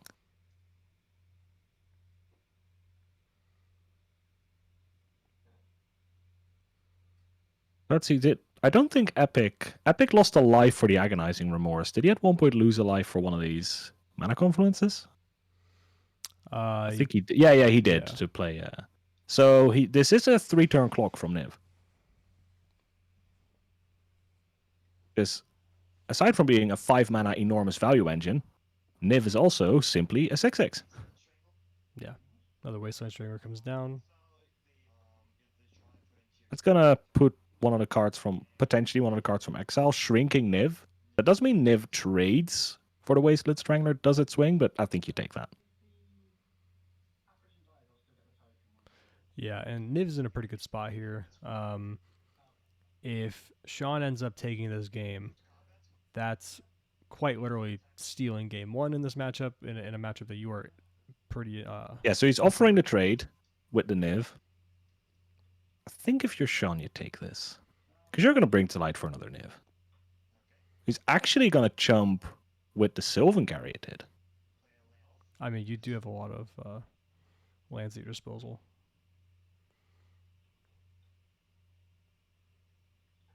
I do feel like the Sylvan Caryatid was keeping back the... Now, another option he has here, he can Dreadbore and cast Bring to Light for fewer colors. Mm-hmm. And just grab a Valky. We're just going to go right into Bring Delight. Yeah, he's going to ride for the 5 color. But again, this means the Dreadbore isn't enabled, so I'm curious as to what he's going to grab. Could be an Omnath. Maybe he's got a land in hand. Tybalt. So he is grabbing a Valky, a Tybalt. So I'm a little surprised he actually tapped out of his black and red mana. Because he didn't have to, due to the wording on Bring to Light. Oh, he's casting the Wasteland Strangler as a blocker. Oh, yeah, he's... And he he's can putting one of the kill the collected other companies in the graveyard, killing the other one. Oh, that is huge. Very That is sick. most likely lights out, right? We're seeing Sean with a 3/3, a 6/6, and a Tybalt Planeswalker. Epic doesn't have the ability to kill it. Even if he would swing all in, he would only the Nanowelves would go through. So There's Epic the scoops scoop. out the game. That's huge. Like I said, That is huge. Niv is not favored in this matchup. Sean said it himself with his sad face. I also feel like Sean has more going for him in the sideboard. Right? With Epic, we could say Necromantia might be good enough. You want the Thoughtseize, and that's about it. And for the Niv deck, we're looking at not too much, but we're seeing 2 Deafening Clarion, which is huge. Hydroid Crisis probably coming in. Hour of Devastation coming in. Shadow's Verdict coming in. So bringing in 4 sweepers and potentially a good threat adds way more to this matchup post board, I feel like, than Epic actually gets to add. Yeah, that's a good point. I mean, of course, being the one that has the better matchup or the favored matchup, you're not going to side in or have your sideboard built to be like, oh, I need to beat Niv when you're already exactly there to go. But really, obviously some good... I mean, I wouldn't even say some good some expected level of top decks, right, from Sean. Yeah. I didn't even feel like his draw in game 1 was phenomenal. The Extinction event was definitely a good draw, but just his hand didn't start off very strong, but then the Slaughter games to take the Collected Company, just to make sure that, Epic had to start playing very fair. And if you have to play very fair against Niv, you're going to lose. And the first Niv didn't even hit much, right? It hit a Dreadbore and a Bring to Light, and he ended up not even casting the Dreadbore. Yeah, but So the Niv Tybalt- effectively just that Tybalt gave play him was the great. Tybalt. Yeah. Like after the first Bring to Light, I was actually maybe Epic's actually got a chance here, because it just whiffed so badly. Well, whiff, but like hitting only 2 cards with your Bring to Light with Niv is a low number. I don't know the math, but I'm sure you're expected to hit 3, 4, maybe even 5 cards, depending on how you build the deck. Yeah, Sean's always said when I've talked to him about it, he's like, if my Niv hits 2 cards, I'm happy. That's the expectation. You hit 2 cards Okay. and you're fine. So this was an expected Niv, I suppose. And obviously hitting the new Bring to Light, which is kind of one of the gross things about this deck, where just if your Niv hits another Bring to Light, it's like hitting another Niv, which you're obviously not supposed to, because Niv is a 5-color card and not a 2-color card, but you kind of break the system, cheat the system in that way. Oh yeah, it's a good deck, very good deck. I also just really love the art on Bring to Light. It is pretty cool. Just spawning it. But yeah, so I already talked about it post board a little bit, like what's coming in from either side. Thinking of some cuts. Sean's definitely going to be cutting the Domri, I think. There's the fighting is okay. The mana is awkward. I spoke about this with Sean actually the other day when he was deciding on whether or not he wanted Domri or not. Where I said like, yeah, because Domri jumps me a mana, or at least said like, well, at least it like gives me a mana, but the mana it gives me is a mana I already have, because you've already got Gruul mana. Otherwise, you're not be able to cast Domri, and it only provides Gruul mana. So that's probably a card that's going to come out. I can imagine Slaughter Games coming out, Other End coming out. It's a removal spell, but it is really slow. And maybe Nissa coming out. And those all being swapped for Hydroid Graces and the Sweepers. Yeah, I could definitely see that too. And if you get to a point where you mid to late game, like I can honestly see if he sees Bring to Light in his opening hand, the first thing he's gonna do with that is go get Slaughter Games whenever he's able to just try again. Now Epic's on the play, so Do you think he's could keeping Slaughter raise- Games in post board? I do. I think Slaughter Games calling Coco is, like you said, making the opponent play a fair game versus your deck, as being a Niv player, is how you win. And I think if Epic has Coco in hand, or a Coco resolves, that's terrifying. Now again, Epic's on That's the play, but no dorks so far, so that's a good sign. No dork from Sean's side either, but now because Epic doesn't have it, that's probably good. And we see the Triome into Steam Vent, so that's already 4 out of his 5 colors. Yeah, here's a Spellbinder. Deafening Clarion, your So we see- Sharn, a Shadow's Verdict. He actually brought in the Unmoored Ego, so he's really determined, and he's going to be able to cast it next turn, unless Epic takes it. So yeah, he's, as you said, you're definitely right. He was really on the no. I want to play fair plan. So I'm going to... This Unmoored Ego, I assume, is then going to name Collected Company, which is going to be right on time as Epic gets the 4 mana. Takes the Sweeper.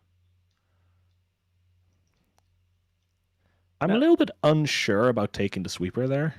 The 3 mana Sweeper. Yeah, you have to make a decision, I guess, if you're Epic. You're like, okay, do I acknowledge that he's going to name Bring to Light? I'm not Bring, I'm sorry, Coco with his Unmoored Ego, and then I just have to try and race him and take this Sweeper? Or do I acknowledge that I get but swept there's and go for There's another Sweeper, right? Oh, there is 2 in 2 hand. Collected Company in his hand. Now, the upside of Unmoored Ego is that he gets to replace them with new cards. Yeah. I'm a little surprised. I guess the Thoughtseize was Epic's draw for turn, so he's going to be really bothered by that.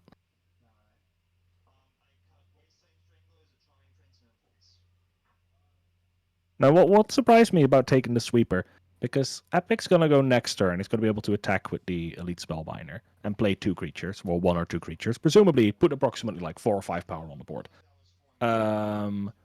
Then Sean's going to untap, play another land. It's going to move to Epic. He's going to be able to hit Sean for 9, which in total would have been 12 damage with the Elite Spellbinder. So he's still at 8. And at that point, Sean is up to 5 mana, and he can play the Sweepers.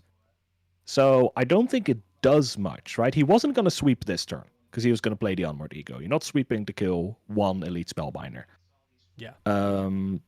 And that means by the time Sean, he might want to sweep on turn 4, whatever you've delayed him by 1 turn. And because the Collected Company is out of your deck, that turn is probably not going to be super relevant. Yeah, because he can still cast the Deafening Clarion eventually. I don't. And we heard Epic. I have their volume on right now on their game. I heard Epic say that he took out some number of Wasteland Stranglers, but he didn't say how many. He was mentioning that casually. Which Obviously, this is the difficulty of playing a card like Unmoored Ego over webcam. You generally, in paper, it's quite common that you pick up your opponent's deck and you just take like a minute to just really, really look through their deck and sort of see like what sideboard did they take in, what do I need to keep in mind. That's a little bit harder over webcam because having your opponent like go through the entire deck over like webcam quality and stuff is so hard. So you tend to just ask your opponent like, hey, what's roughly your sideboard plan? Right, I tend to just tell my opponent my entire sideboard plan. It's like, yeah, I did A, B, C, and D. yeah.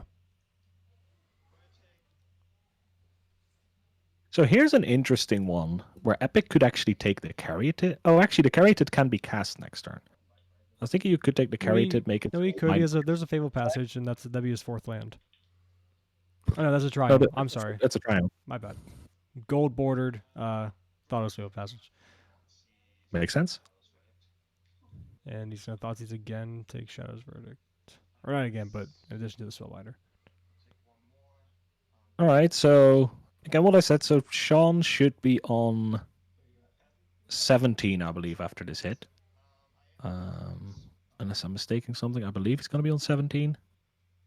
That means he's going to go down to 11 next turn, and then have access to a sweeper if he draws an untapped land. He could play an untapped land here, play Yasharn, that's going to find him a Plains and a Forest, which means he does have the 5th land next turn to go into the Clarion, with the upside of giving your board lifelink, because Yasharn will actually survive it. Hey, there's a Tower Striker. See, I was going to mention that the Tower Striker seemed like an option to bring in because it is a plan B if Sean decides, I'm going to take away your Cocos in this fair game plan. You always have something to kind of like. I mean, he even just played the Goose. He is running head on into this Deafening Clarion. Yeah. Actually, a small upside here, a small downside here to Elite Spellbinder is that you make it so the Deafening Clarion is completely safe. Because you can no longer get rid of it with future hand attack spells once you've put it in exile. So you're going to see this here. Sweep the board, give my creatures lifelink, attack you for 4. Yep. Again, Epic, I believe, is down to 1 card in hand. No way he's going to be able to play Great Hand soon enough. Actually, is he had 1 card in hand? He might actually be empty-handed, but he does have a clue. Oh no, he does have 2 cards in hand and a clue and a food. He's going to sack the clue, draw a card, go up to 3.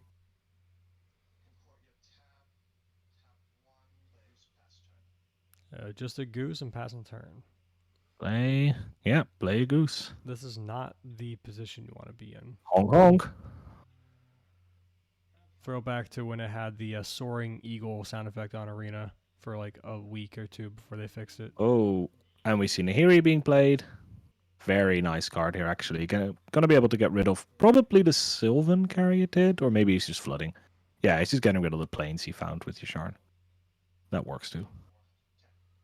So Epic's down to 10 after that attack.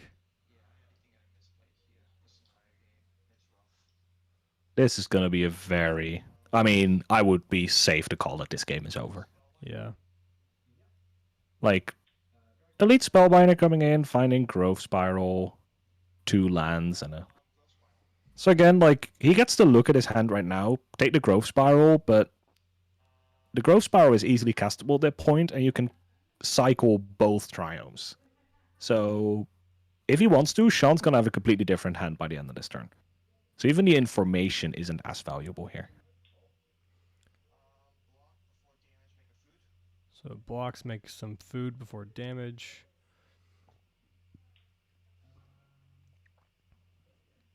Now also, Sean going to be able to tick up Nahiri, threatening the ultimate next turn.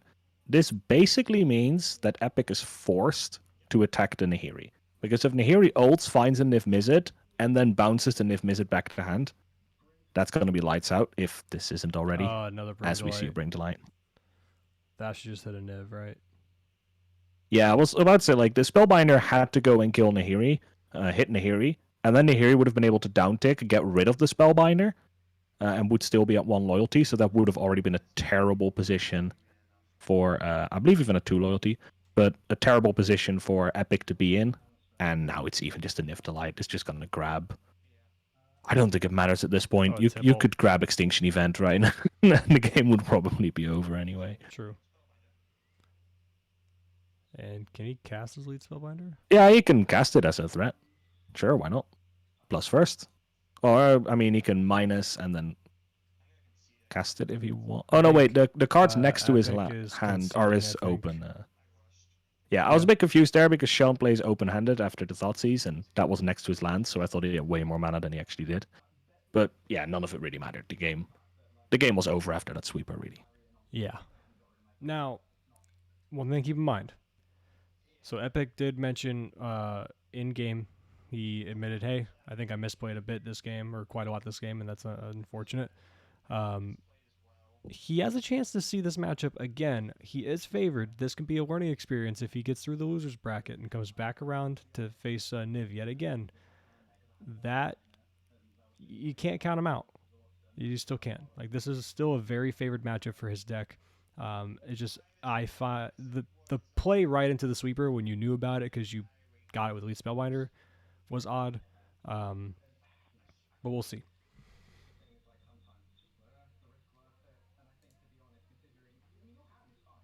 Yeah, I was a little bit surprised that when the double Spellbinder was on the battlefield, that Epic still decided to play the Tireless Tracker. I mean, that feels like the type of card you can play to have some semblance of a comeback. And I think with double Elite Spellbinder on the board, Sean was already going to sweep. Right? Maybe you play just the Llanowar Elf or a Goose just to kind of like, tempt him a little bit more. But I do feel like, and Epic would, probably agree here, that the Tireless Tracker was too much, right? You were playing more into a sweeper that was already going to be cast. Yeah, I agree. And if we go ahead and take a look at the actual matchups now, we have Epic just chilling. He's waiting for the winner of Drew versus Risen. So that's Sean B has himself a comfortable spot in the finals. Yeah, that's another matchup. I mean, look, this is scary. Stompy has 2 favorable matchups here. Now, if Stompy wins against Risen again, like they did in the first round, and they go on and beat Epic, and they go and face off against Niv, who are you seeing as being favored then? Do you think it goes right back to Niv? So you mean, sorry, I missed your point for a second. We have Stompy going against Phoenix. He's favored. Stompy could win against Epic, also favored. So if he goes against Niv, who's waiting in the finals now, do you feel like this is a Niv game to win? Ooh, that's a tough one. I do feel like the Niv is the type of deck with the Dreadbore and the Vanishing Verse and even the Trophy. Like, Niv is really a deck that should dumpster a deck like Stompy. But this Stompy deck has some twists, right? It has Garruk's Harbinger with protection from black, which means it has hexproof from black, which means it has hexproof against all of Sean's early game removal because it's all black. Obviously, it doesn't help against the sweepers. And the deck is unbelievably fast. So I can imagine a draw where Sean stumbles somewhat, or draws like just a bunch of black spot removal, and it's like, oh yeah, this hand's great. And then we see like 2 or 3 Garruk's Harbingers being played, and all the removal just being completely blanked. And then I can see it winning, but I would overall say Sean's favorite. And it's worth keeping in mind that Decisive Denial seems actually fairly okay in this matchup. Again, Yeah, it getting does. getting ahead of ourselves a little bit. He still has 2 more matches to go through before that possibility, but if we're assuming that he is favored, we'll see. But now let me go and check and see what our results or update is for the for that table. Do you think there's a way Risen can take this out with Phoenix against Stompy? I mean, he won the first round, so there is definitely a way, right? I think the matchup is probably favored for Risen, because especially in the first round we saw that the third match, I believe, actually no, the second one, because Risen did actually win 2-0, was decided because Drew flooded like really badly in game 2. I'd say he's overall favored, but no, definitely like the Phoenix deck can definitely take down Stompy. And we've seen, I believe, 3 times in this tournament, the wonderful combo of the Crackling Drake and the one of maximum velocity or maximized velocity. Yeah, the Splinter Twin, like Yeah. just straight up twinning people in Pioneer. It's pretty good. I've played against Risen a few times myself, and I've lost to it plenty of times, and I'm sure you could say the same. Yes. It's not the most it's not the most fun experience when they're like Crackling Drake, and I'm like, I see that one extra. I mean, you mana. can see it coming, right? Once Yeah. you tap out and you have to pass back to them, and you're like, oh no, oh no. Oh.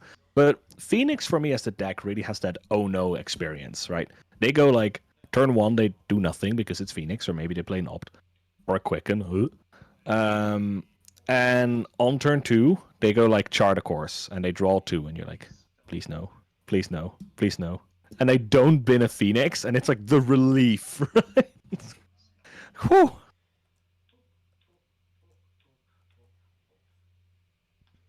Let's see if we can actually get eyes on the new table, get that set up.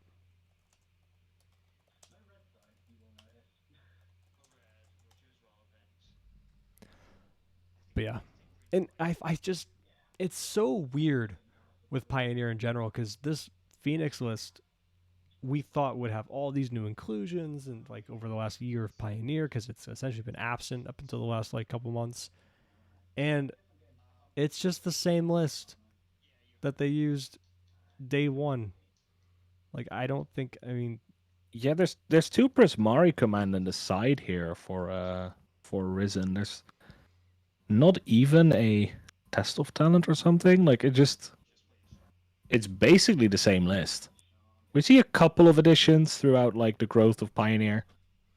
yeah, Mainly, for example, the Spike Field Hazard. We see a return to Lightning Axe, which was definitely a card that wasn't run for a while. And Phoenix has really embraced that idea that, hey, I have so many draw and discard spells, I can definitely run some tech in my main deck.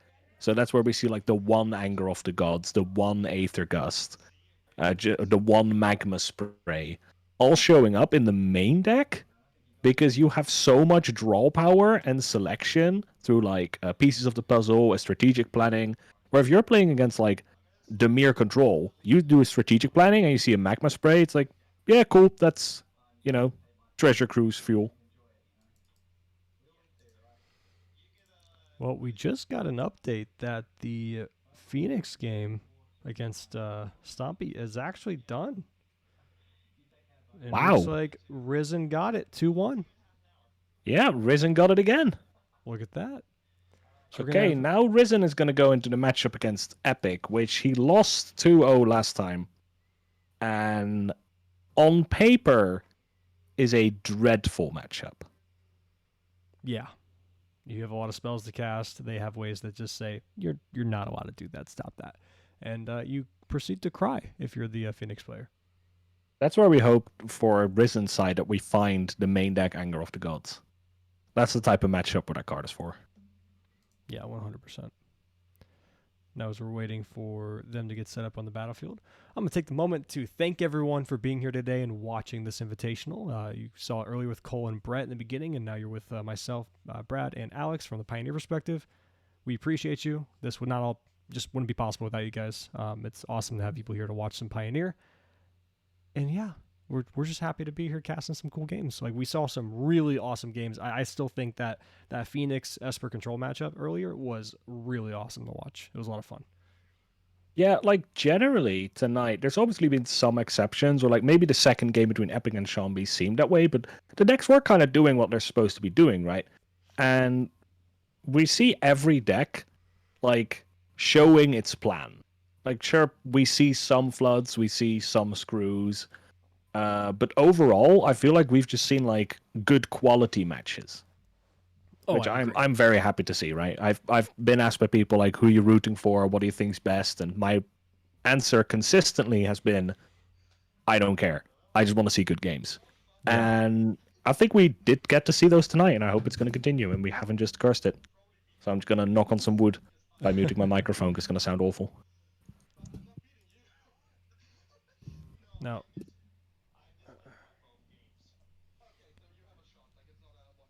and real quick, we might as well plug a couple things. This is brought to you by the Playaway Discord server. If you want to play some Paper Magic and you're not in the server already, there are invites available in the actual chat right now from the MTG bot.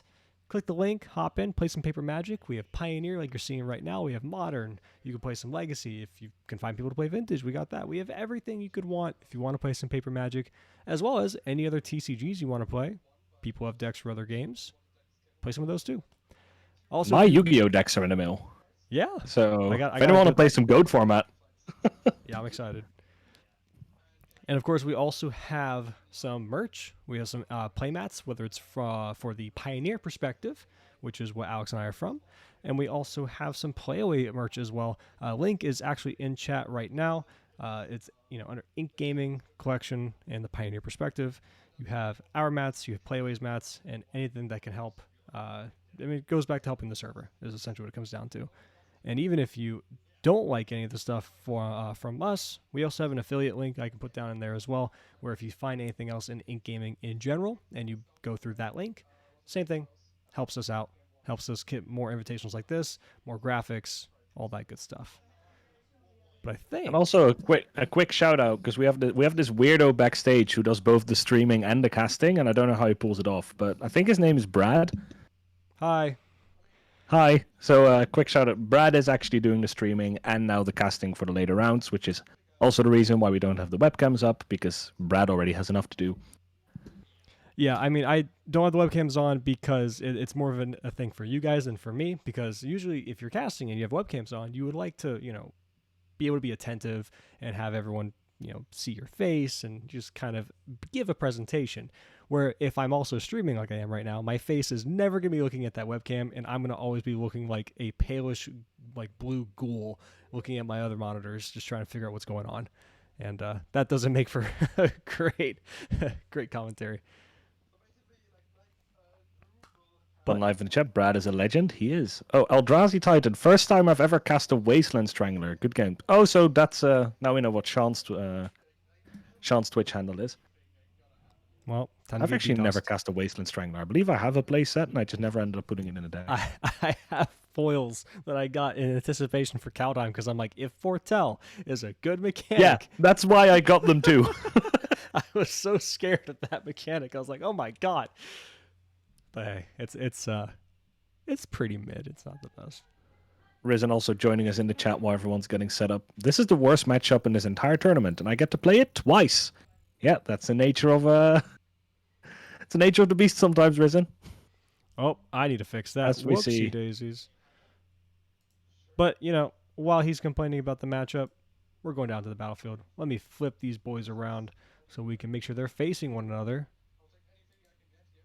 At least you don't need to change the name thing for Epic. That is true. It is a benefit of leaving him in the call. But Risen is now Sean. Don't worry. Not anymore. He will be risen once more. And so Risen being on the play here, that's you good. Remember, this is a deck. This is a Llanowar Elves deck, and Risen's deck is a Wild Slash deck. So as we see, exactly that happens. So Llanowar Elf is played, but it does get Wild Slash, and this does buy Risen a bit of time, which is something he's definitely going to need. I love that Charter Course sees play. I think that's such a cool card. Also, another tell when you're against Phoenix, if they chart a course and they need to think, there's no Phoenix in their hand. Because that goes straight to the bin otherwise. Oh yeah. One thing I played a lot. And if you tell that to your opponent, it stresses them out. It really helps. They go chart a course and they think, and I just say out loud like, "Whew, at least there's no Phoenix there," and they're like, "No." You hear like that little bit of frustration in your voice, and you're like, "Yeah, I got you." Alex trying to play some mind games to get into his opponent's heads. Exactly. If they're molding, they're not winning.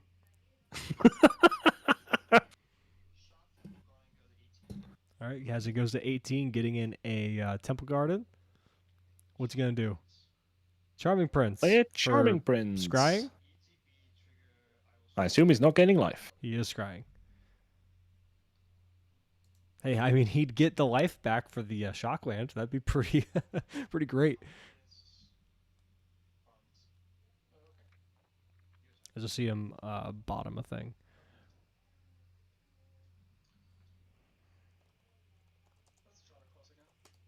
And another charter course being played, drawing 2.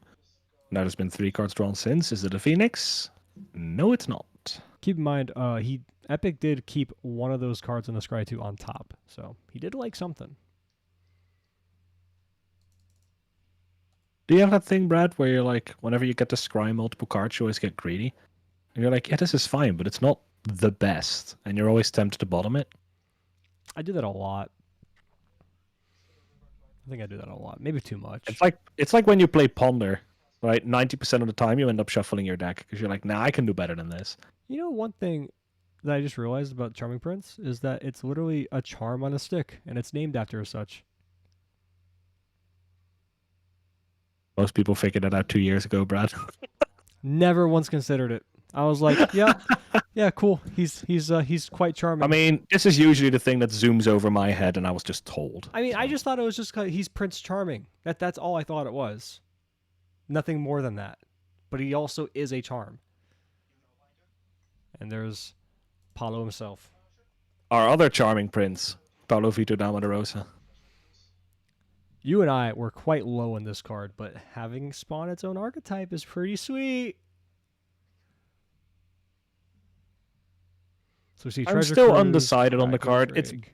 It's better than I expected. I thought the card was just kind of bad, and it's definitely decent. It's at least decent. Yeah. Or I kind of wrote it off when this card was spoiled. So we see Opt, Thrill of Possibility, Brazen Borrower, Crackling Drake, and a Treasure Cruise are the choices here. You take Now the keep in Treasure mind, Cruise, if right? you Treasure Cruise, they can just delve 2 more Mm, and play around the cost increase. Now, it's technically still a cost increase because it's not like you have just infinite cards in your graveyard, but it is a thing to consider. Or if you take the Treasure Cruise, it can still end up being a 1-mana spell for a Phoenix turn. Though, to be fair, how many times have we seen Risen, Treasure Cruise, and have exactly 1 or 2 Phoenixes left, and that's it? True, but there's currently 5 cards in the yard already. There's an Up that goes to the yard. There's a Thrill of Possibility that goes to the yard together with another card. That's already 8. True. So that's your Treasure Cruise taken care of. And he could actually do all of that next turn. So let's say he takes the cruise here. I think Risen could actually just play Opt, Thrill, and if he finds a land, he can then cruise too. I would just take the Drake, I think. Yeah, Either and the he does. Drake or the Brazen Boar could work too. It is actually a blocker for Elite Spellbinder. Mm-hmm. Brazen Borrower's text comes in clutch. I always forget that I can't block anything unless it's a flyer. And we see Strategic Planning. Gary Thompson described that as a good game advice. It isn't actually a downside. There's a good game advice on the card. That's Because you fair. should not be blocking with your Brazen Borrower. Oh, I Which forgot I in. fervently disagree with, but I did thought it was funny. He was like, no, this actually makes the card better because it forces you to play better. Oh, I never saw this art. Ooh. Ooh, that's pretty. I am somewhat in the... was it Cole or Brent who was in the I want to be able to read the card? Yeah, it was Brent. This is really Especially good. when the art is unique. Like when we know a card, and like when you get a torrential gearhook in Japanese, I'm like, yeah, I know what it does. It's fine. When it gets entirely new art, and I see a card, and I just don't know what this is. And we see a lightning axe come in, taking Paulo Discarding down. a Phoenix. All right. Hey, that's when you play the Divine Gambit one that has incredible art, and then now it's just like you're playing Yu-Gi-Oh! The card does whatever you say it does. They don't know what it does.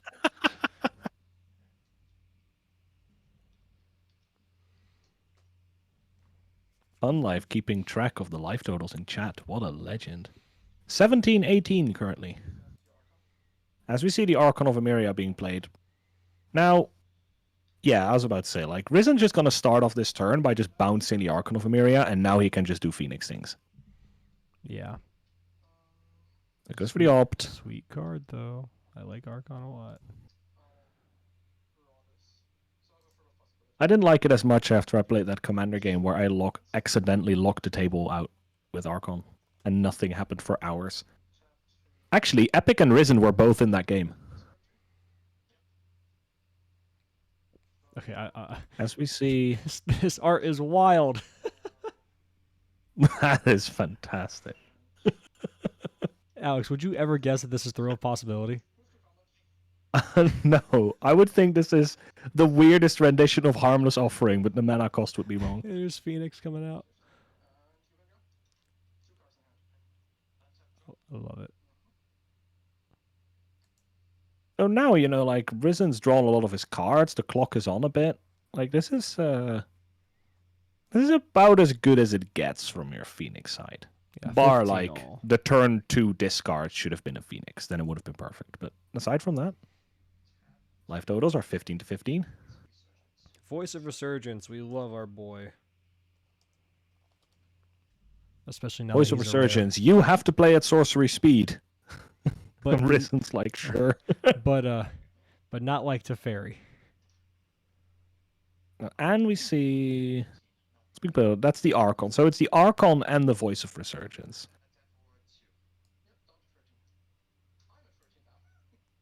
Okay, 13. Depending on how many cards Epic has in his hand, this could be the point where you're literally okay with swinging with Phoenix and casting an Anger. Fair point. I would, but I'm also, like, very much in favor of my opponent having nothing on board. To my own detriment sometimes. You really are a black player. Yes.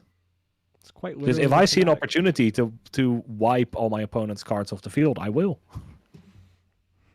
Yeah, oh my god, you're literally Thanos. But sir, our own troops, do it! Exactly.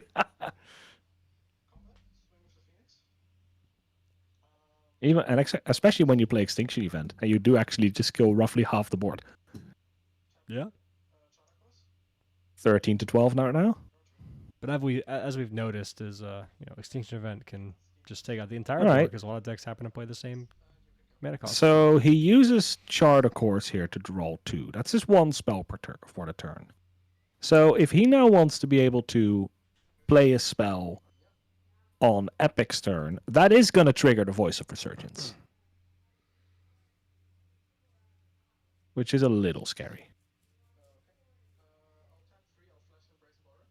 Brazen Borrower comes in.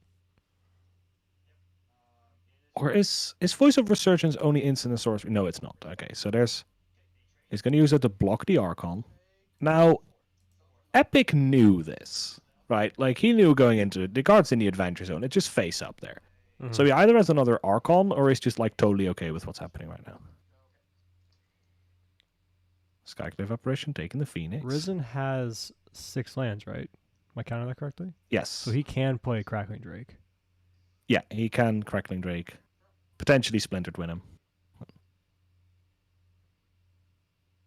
But do we see the main deck Anger here? That would be huge. There's a Drake No, from there's his just hand. 4 mana for a Crackling Drake. Good blocker.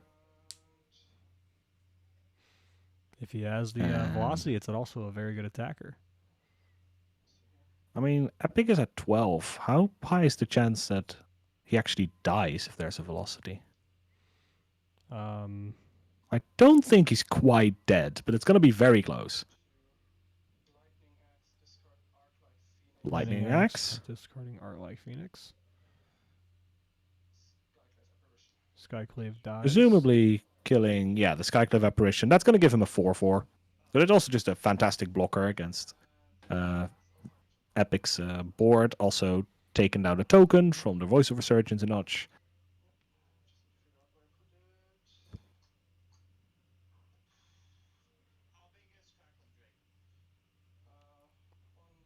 Determining the size of Crackling Drake. Probably a large, but probably about 8 power, I'd say. Maybe a little bit larger. Yeah, maybe a little bit, maybe like 10. He said 14 power. Wait, what? 13 power. 13. Woo! Okay. So he would have actually been able to twin him right there. Yeah. As we see, Elite Spellbinder, cards in hand, opt and Strategic Planning. He takes the Strategic Planning. Not casting the opt here. Clever. I mean, don't want to trigger the Voice of Resurgence again. I mean, that means the Elite Spellbinder is on blocking duty. Actually, I don't know. I'm actually curious. Oh, 2 mana being played. Another So that's voice. So if we find a removal spell for the Spellbinder, Epic's dead here. That's why I'm saying maybe you just don't care. I would actually very much so contemplate just opting on this anyway, give him the 2 tokens and be like, look, I'm looking for this removal. And then you go, you pay 4 for Strategic Planning to dig even deeper to find your removal. I don't know, man. I kind of want to go for the win. So is he just going to go for the chump? This is game 1, Nameless. Because Epic's got Risen pretty much dead on board next turn. He does actually have him dead on board. It's surprising he doesn't. Oh, he's thinking if he finds Anger. I mean, he doesn't really need that. I really wonder what's going through Risen's mind right here. Because you can go There's an Anger. for That's the Anger. big.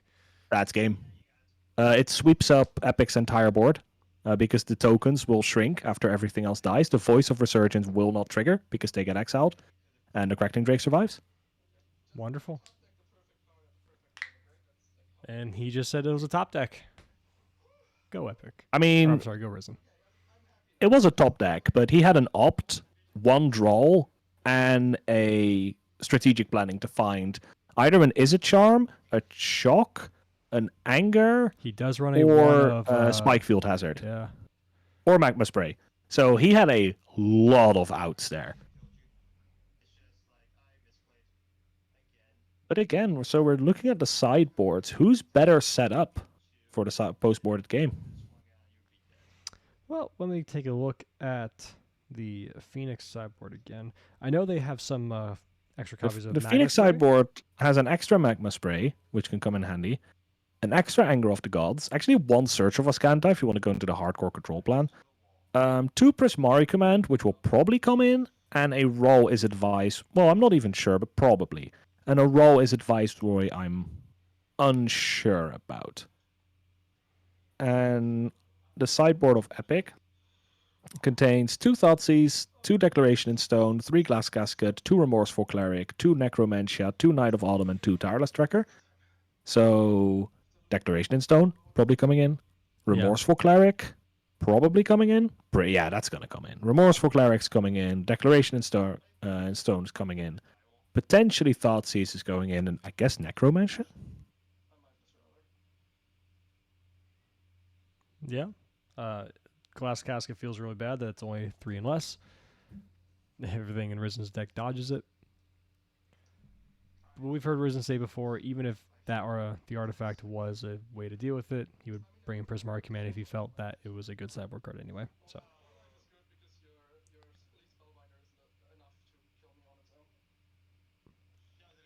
We could see a mild shift of complete playstyles for both these decks, we could see Epic kind of shift into this more grindy type of deck with like the Tyros trackers, the deck and stones, Thoughtseize, just try to set more stuff up and just become a bit more grindy. Where you can see Risen shifting away from the Phoenix plan and more into a control plan that has this Splinter Twin finisher in Crackling Drake and maximize velocity. It's kind of funny how both players can slow down a fair bit post game with a couple of their card choices. Yeah. Now, I feel like Epic's generally still going to be the aggressor, but by default, and Risen is going to become the aggressor depending on how good his draw is. Because obviously, if he has like multiple Arclight Phoenix draw relatively early on, that's going to become his game plan, or he might have to wait for the Splinter Twin combo again. If Risen steals this match, I think Phoenix is favored against Niv, right? Yeah, Phoenix is definitely favored against Niv. Ooh. Especially with Sean having fewer copies of Vanishing Verse. Yeah, he runs more. The only instant speed way he has to kill a Crackling Drake is one Other End and one Assassin's Trophy. So and obviously he could potentially block it with Niv.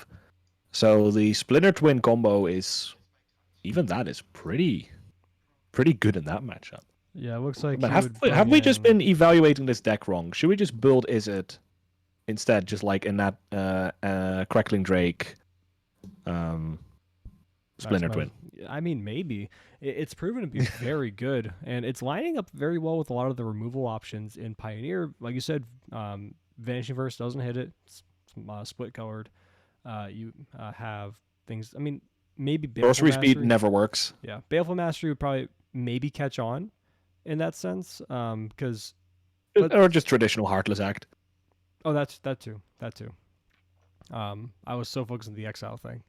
But yeah, like, it's just interesting. I think you still stick with the traditional Phoenix plan, and Crackling Drake is such a great plan B. Yeah. Maybe you just go up like an extra copy of Maximized Velocity. And maybe you end up like 4 Drake, 2 Velocity.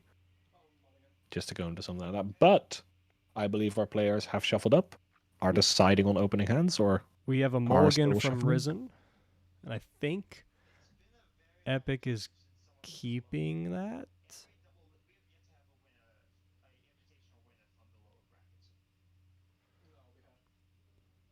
now post board there is the potential of 2 Wild Slash, 2 Wild Slash, 1 Spikefield Hazard, and 2 Magma Spray, so 5 cards to be able to deal with a turn 1 elf.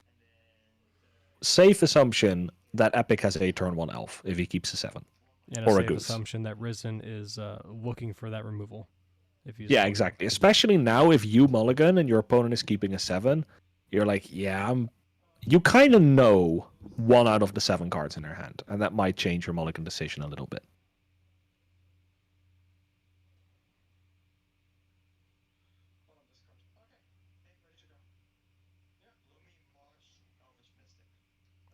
And there's the turn 1 Yeah. elf. It's like you're a psychic. Also, Tap one. Sir Epic having the 1/1, the 2/2 split between Llanowar Elf and Elvish Mystic, so he plays around Legion's End. Well done.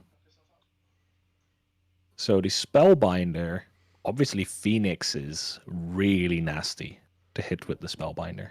Yeah, nice throw possibility. Yeah, in that play. just begun to become a 6 mana creature. Right? The entire purpose of the deck is to bin it and then cheat it, and you're just not going to be able to do that.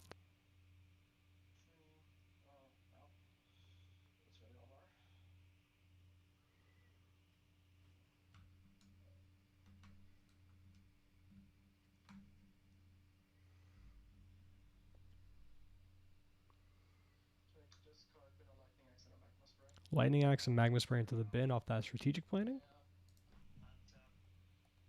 Actually, 2 really good cards for this matchup, so I wonder what's left. Potentially the Anger. Oh, that's such a feels bad if you hit triple removals off your strategic planning. It's both a feel bad and a feel good because you're like, oh, so many options, but also all these options you're gonna have to get rid of. Until you do that, and the next turn you get Thoughtseize, and they're like, "There's that anger I just saw you take. Bye bye."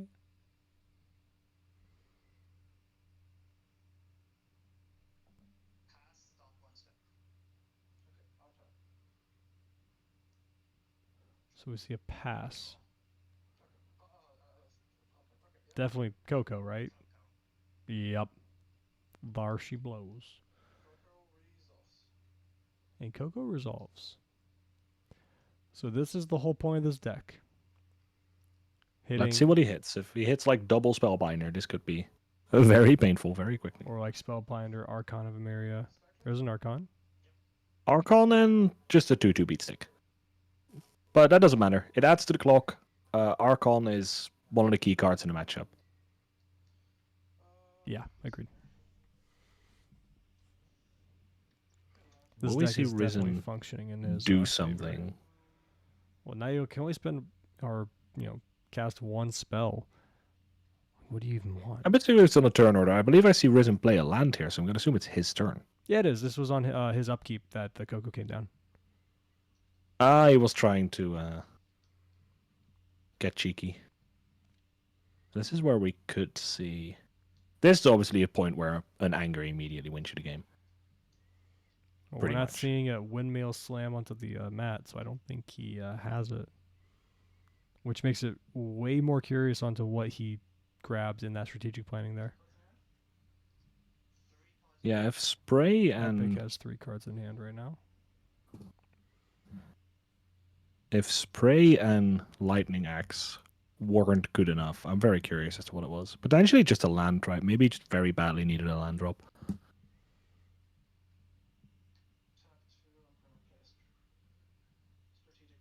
gonna go for the strategic planning. This just feels bad. We're just considering the clock. He is still at 17, going to take upwards of 8 damage next turn. Unless we see like the dreaded double collected company from Epic side. Here's combat. Going all in for 8. Getting in the red zone. Rumble, rumble. Wild Slash. Wild Slash going down on the Elite Spellbinder, I assume. Just to take the least amount of damage. This makes me think there is no anger, or he's baiting Epic. Right, he asked Epic, like, how many cards are in your hand. Spellbinder, so we're about to find out. But, yeah. Magma Spray, throw a possibility, a land, and a Prismari command. Did he grab the... Maybe he grabbed the Magma Spray. It was double Magma Spray and... An axe, Lightning yeah, Axe? maybe. Yeah. Because I find hard to think he grabbed either one of the other two. We already knew about the Thrill. And maybe it was the Prismari command, but that seems like a weird grab over the other ones. Gonna back that up.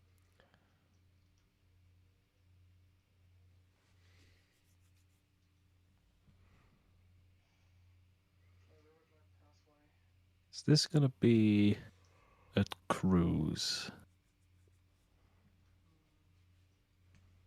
So you know it's like way like players will like fiddle around with certain cards. Oh, we see 3 mana being tapped There's a cruise. for a cruise.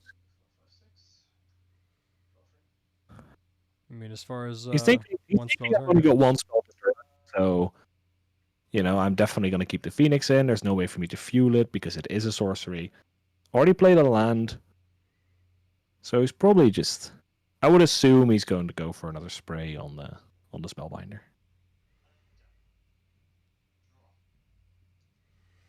And the Epic's thing still at about the 20. Spellbinder here is that if he finds a anger in Risen's hand right now with a Spellbinder, it actually doesn't matter anymore. There's another Magma Spray. Spellbinder's going bye-bye. And we don't see the Llanowar Elf attacking, so that is a collected company. Hey, up. There's a pass. I'd be shocked if there's no collected company here. Or he's just bluffing it, because the 1 damage doesn't matter as much.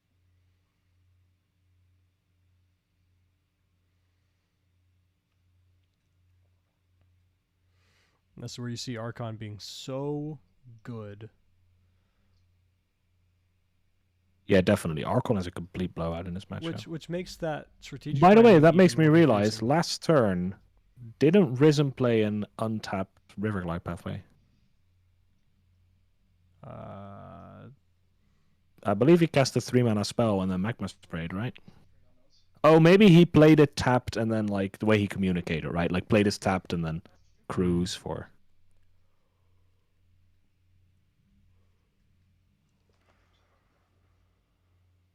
Yeah, that's the Coco coming in. Such a good Is this card. going to be met with anything? Obviously, Quick and Anger or something, no longer effective. So we're going to need a big whiff from Epic here. At least from, from Risen's side. Charming Prince and Voice of Finding- Resurgence. Charming Prince and Voice. Because there's no Elite Spellbinder anymore, this is not the worst, and it does actually mean that he has lethal on board. So we do need to have some removal from Risen's side in order to actually just live. Because there is 9 damage on board right now.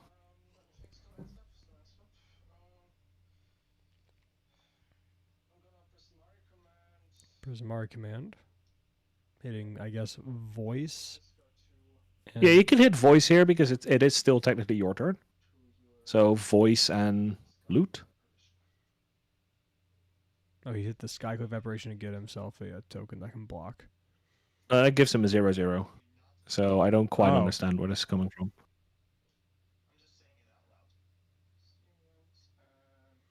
That feels like the worst hit to me. Maybe he forgot. He's like, oh yeah, I'm just going to kill that, and then forgets that he doesn't get a blocker. But this is 7 damage on board. And very importantly, 7 is not 8.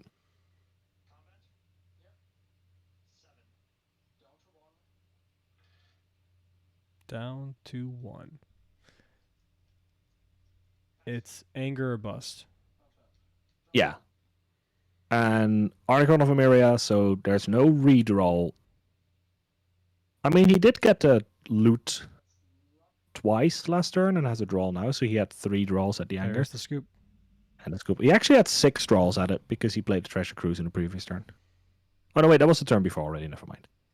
Right, so the 3 draws didn't do it, no anger. And this matchup is very much anger robust at a lot of points. Yeah.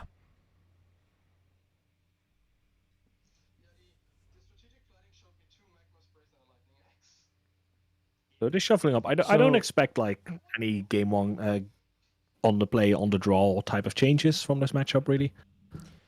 So Risen just confirmed what I was talking about earlier. That strategic planning early on was double Magma Spray and a Lightning Axe.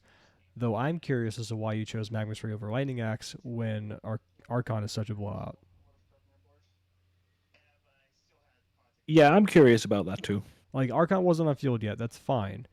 But I would have it's taken and you know how scary it is in the matchup. Yeah.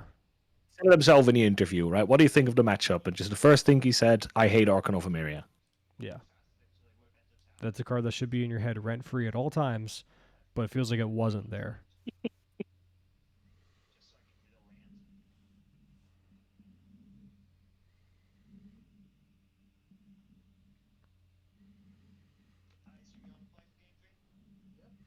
Now, Alex says, our control aficionado watching this matchup and watching Epic's deck in action, how are you feeling about facing off against this deck as it inevitably picks up steam? It's gone from 1% to 3% to 5% of the meta, so it's growing. I've seen a lot of these board states in this game and against Sean, where I did feel like if you play a sweeper here, all they have to come back is Coco. Yeah. Right, and especially we saw it with Sean, who just took the Coco out of the equation, played one sweeper, and the game basically ended on the spot.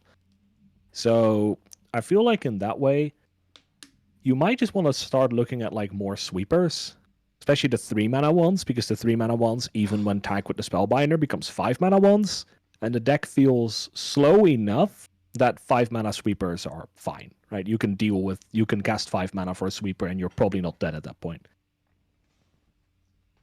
Yeah, So I do feel like it's an attackable deck.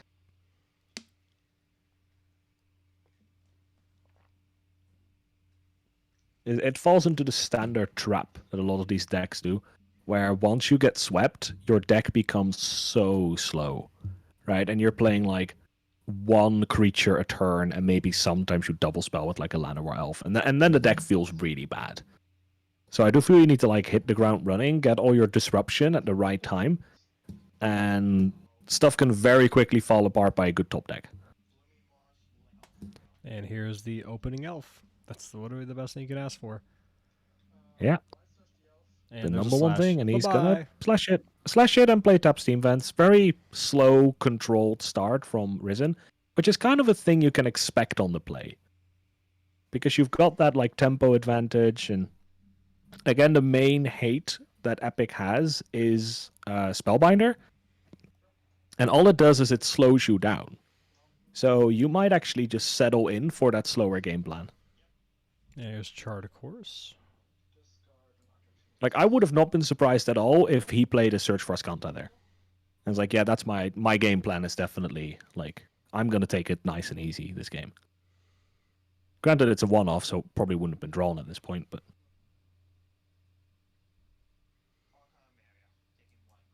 Archon, right off the bat. Oh, Good we see a card. mana up. Are we going to see a Lightning Axe? No. We see a bird in the yard, so there was a very quick bird being binned. Maybe we just see a Hardcast Phoenix?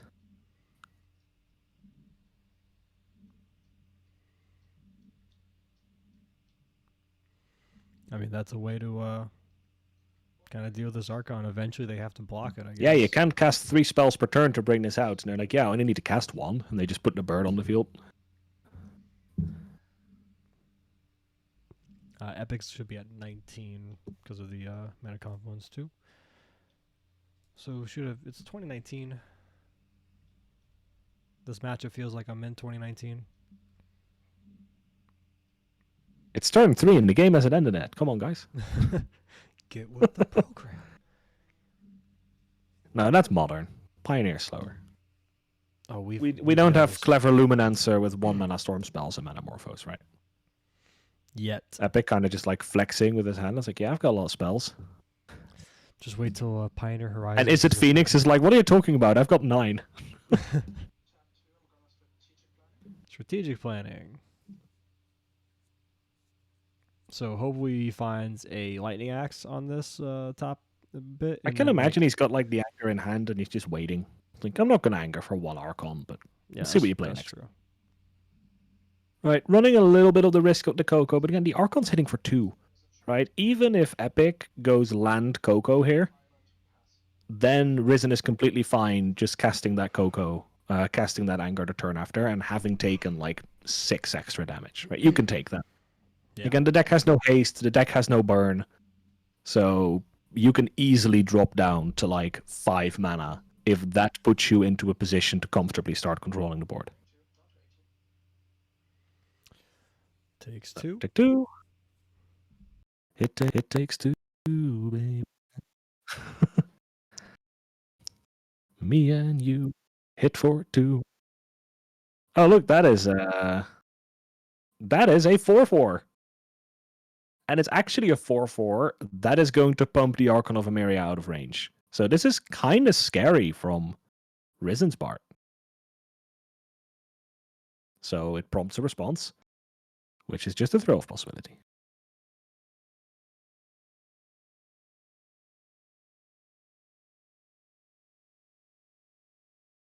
Thinking,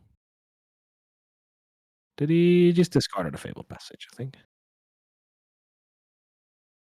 9/4. Enigma Drake.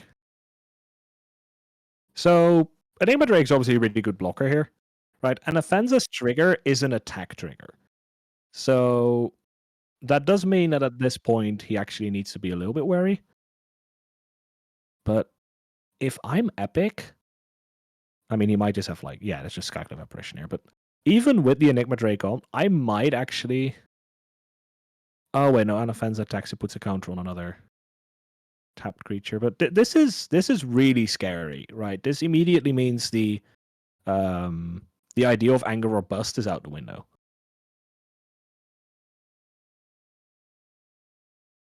Like that Anafenza, like being played and actually attacking, also makes me really curious as to like the content of Risen's hand. Because so far he doesn't seem at all prepared to be able to deal with this. While this was a very basic start from this deck.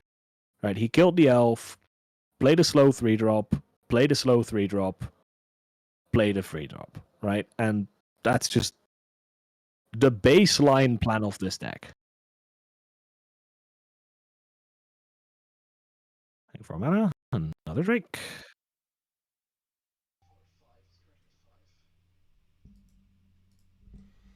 All right. Can you hear me? Powered? Yeah, I can hear you, Brad. Hello.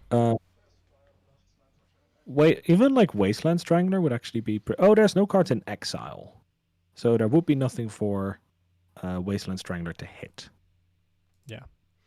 And while my But mic was unplugged, I was saying how Anafenza putting Archon out of anger range is incredibly huge, and now Lightning Axe is rolling out to that, or trading with a big old Drake.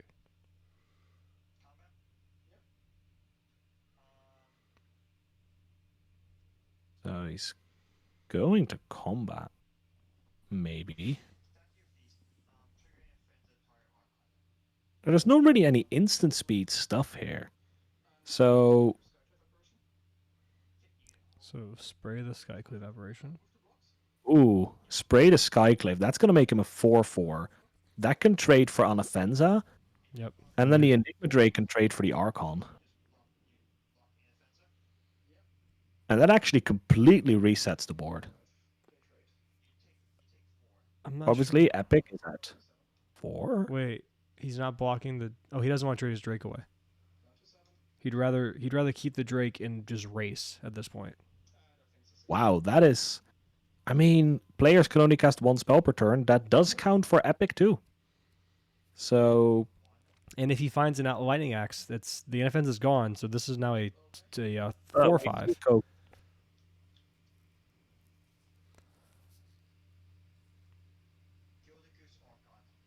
Gilded Goose, another Archon. not the fastest clock, but the Gilded Goose actually buys him food and chumps. So the Gilded Goose easily buys him like 10 life here, Mm-hmm. which buys him a turn, right? At least. Epic's still at 18. Unless maybe this is, belated Anger of the Gods. Ral? Actually, isn't Epic at 17 because he just spent Mana Confluence 3 times? Think so.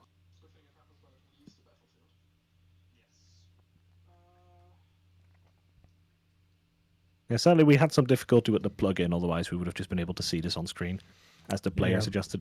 Also, we have fun live doing it in chat. Thank you very much. Yeah, the plugin was amazing for Hangouts, but for some reason the transition to Meets, the plugin still works, but it's run into a lot of technical issues. As we see some cards being tapped, I believe that is 3 for a Prismari command.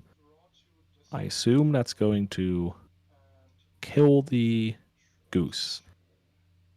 In terms of your clock, I can see an argument being made for kill the goose, shatter the food, but I think that is very greedy.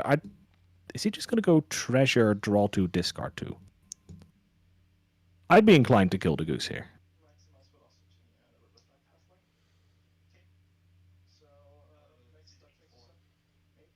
Because he's shown that he has no interest in killing Epic's big Archon. Mm-hmm. So he wants to race, right? And Epic's taking this first hit, but now he's got the goose that could be making him food. Potentially has more copies of goose in his deck. So 7 and 9. That should be the life totals now. This is Yeah,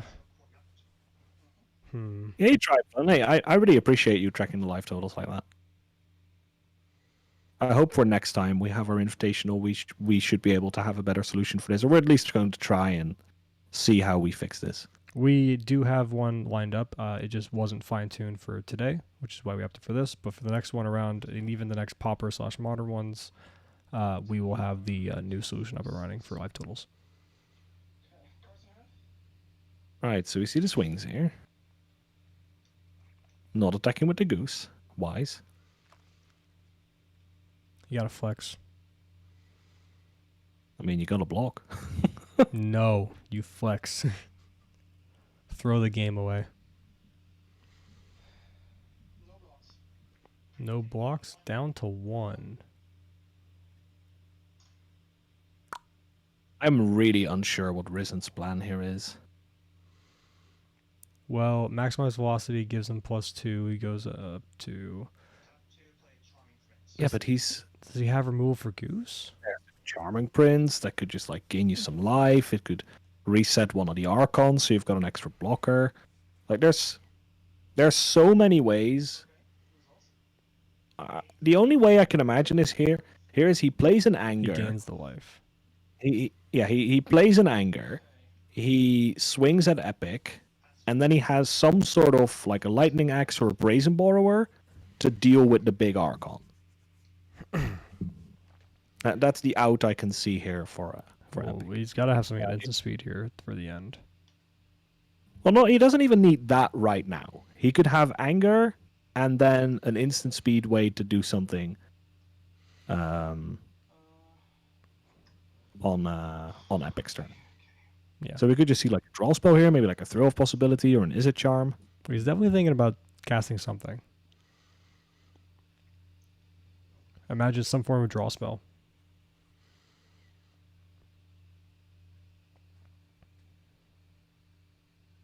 I'm just curious what Risen wanted a treasure for so badly, where he couldn't just have killed the bird, Mm-hmm.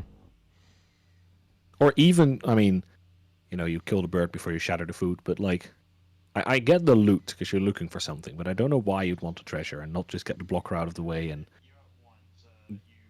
make it so you're like one turn closer to lethal. Is this a treasure cruise on instep? I mean, you can't. Treasure Cruise is a sorcery.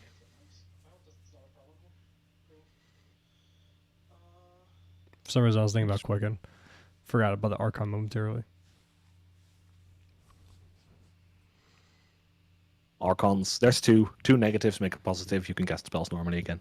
Hooray! Look, I'm not gonna lie. I would not be shocked if that's how it worked in the rulings. I would just be like, sure. Don't play a second one. Yeah, like how I recently learned that if both players have a Notion Thief out, nothing happens. Yeah. And you just roll like normal. I'm like, oh.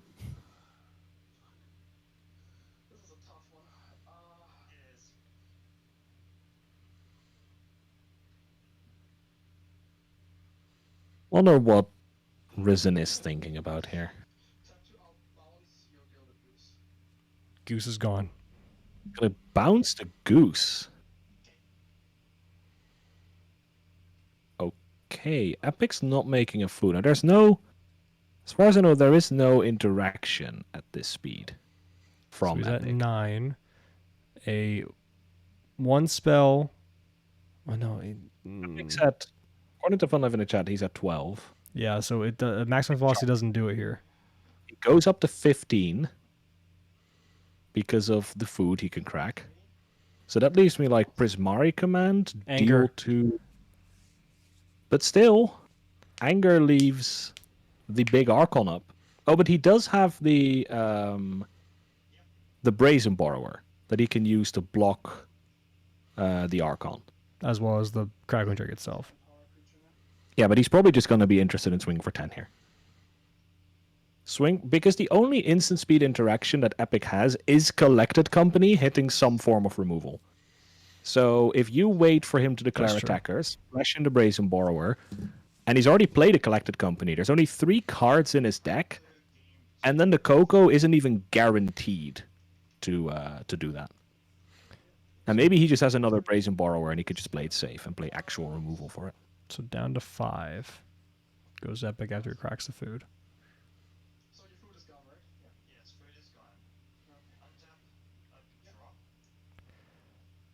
Oof.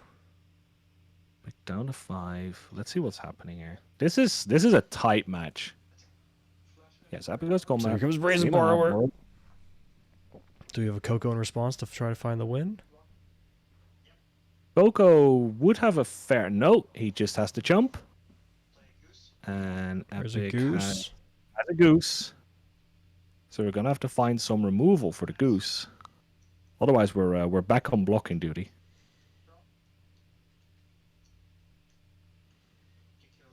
Now this makes me think there is no Coco, because otherwise you would have gone for Coco trying to find removal.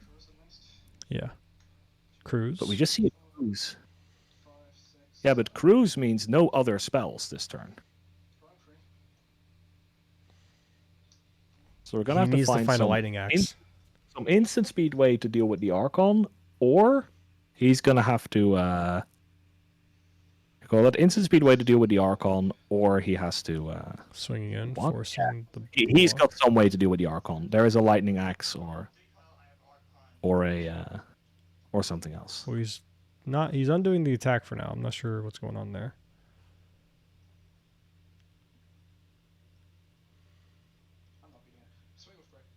Okay, he's swinging. He's committing.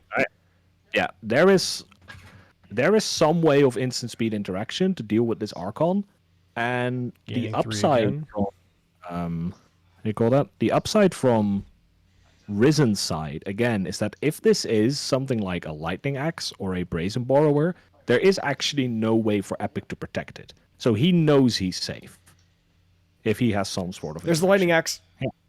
Lightning axe it. Pitch the Sulphur Falls. Obviously, it does open up Epic to play multiple spells this turn. With 4 cards in hand? Or is that 3? 3 or 4 cards in hand. But there is no way for Epic to protect this. I mean, unless he drew a. No, it was on upkeep. Yeah, he would have to have a Coco, and then in response, Coco, get Charming Prince, blink the Archon. True, but I mean, that still like makes it so there's like a 100% chance that Epic. Another Archon. And there's another. And the Llanowar Elf is actually lethal here. Yeah. So this means that technically Well, on the he's stack. Yeah, on the stack, he's allowed to cast spells again, Risen. Yeah. Gotta do something about that Archon before it hits the battlefield. Draw 2, discard 2. You kill the elf, right? You kill the elf. The sequencing was Archon first, then Elf, though. So if he's doing this in response to the Archon, then the Elf technically isn't on board yet. Already cast a spell this. Well, I believe he played Elf Archon. Oh, did he? I think Epic sequence there. Weird. He went Elf Archon, and therefore Risen had the ability to kill the Elf. So now he's just looking for a removal spell for the Archon, and he wins. There's the axe. Lightning axe. What a game. Wow. He had a Coco. Now he did have the Spikefield Hazard there. So he could have actually paid the 5 for the axe and then Spikefield Hazard the Arbor Elf, and it wouldn't have made a difference. So Epic missequenced here, but it didn't actually matter that he missequenced, because he wouldn't have been dead anyway. But it does feel bad, of course. Yeah, Crackling Drake is has proven to be the best card in Phoenix. I heard the audio through you a little bit too, and Risen. Yeah, Crackling Drake's the star of the show. Crackling Drake's has been amazing this evening. Like it's been manhandling, well, Drake handling, I guess, everyone. Yeah. So Risen winning this really unfavorable matchup. And now he heads into a favorable matchup. Yeah, so he's probably going to lose. Used up all his luck to make it to the finals, and then he's going to lose.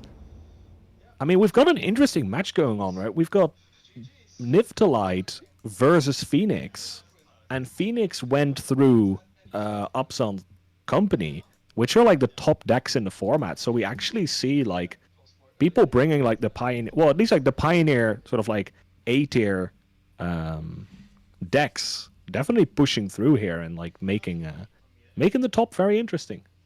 Oh yeah, definitely. It's just so weird. Like Phoenix, like I mean, look. Okay, let's think about this. We talked about it before. Let's pull a win out of its ass. Right. Yeah. That is the great thing about Phoenix, and he's been doing it all evening. Well, remember we mentioned before how Phoenix, like this list is basically the same. The old list never played Crackling Drake. That's actually a new inclusion. It's an old card, but it's a new inclusion. They kind of swapped around, and occasionally we saw Crackling Drake, and now we see Crackling Drake all the time, and it's kind of clear that it's probably the best one.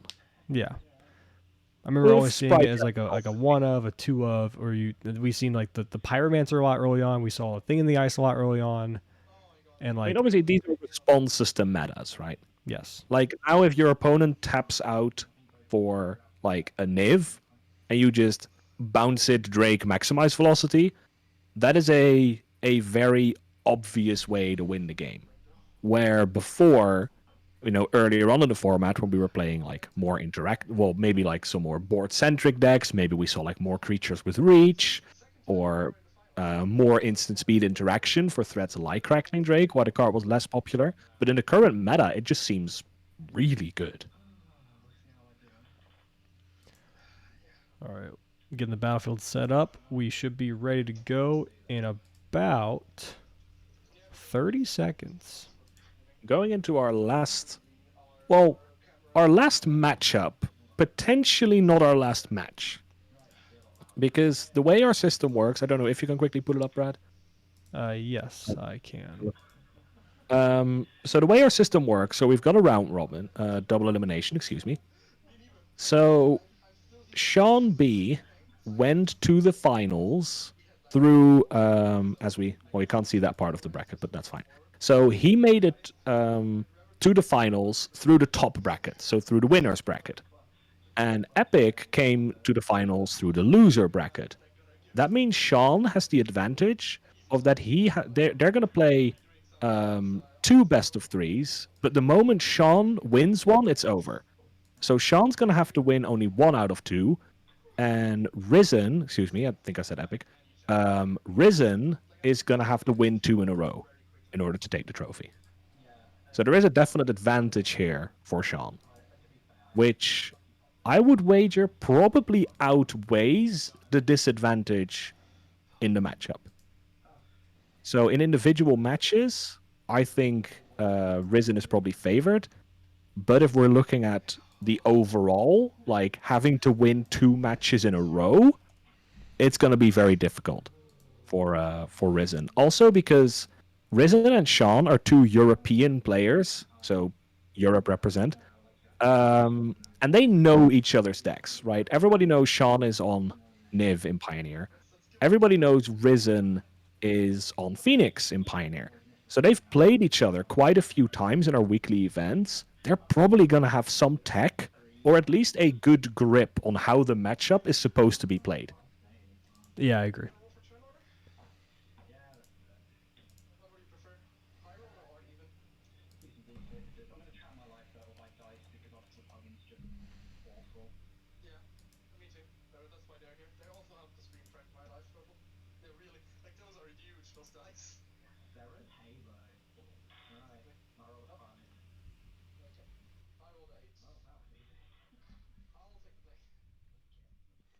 I realized why you could hear them in the background. I was like, that's weird.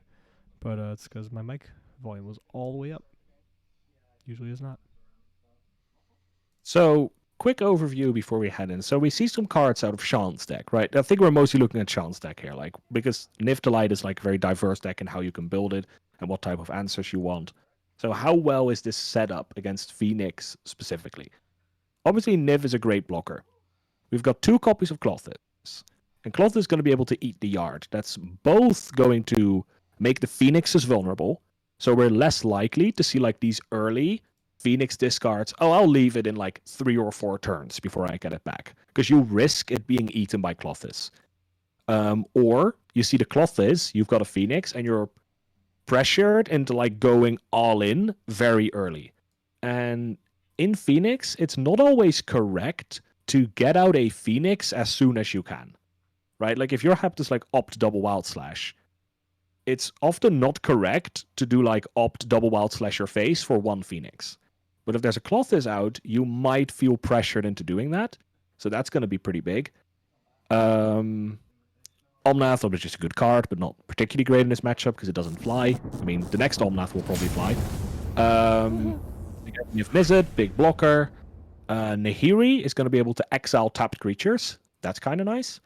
Assassin's Trophy and Dreadboard, general removal spells, not as good here as they are in some other matchups. Vanishing Verse, great card, obviously.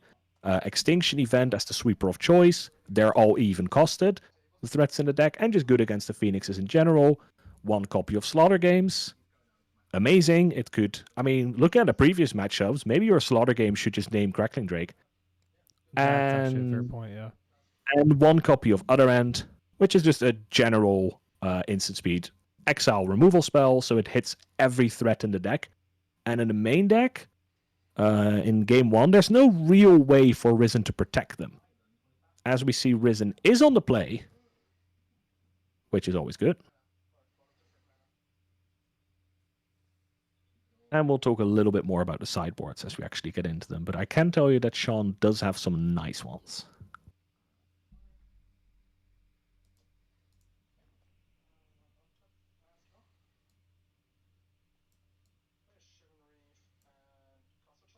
And also just like, being one of the EU players for myself. So when I play a weekly, I tend to play against both Risen and Sean quite regularly, or when I pick up random games.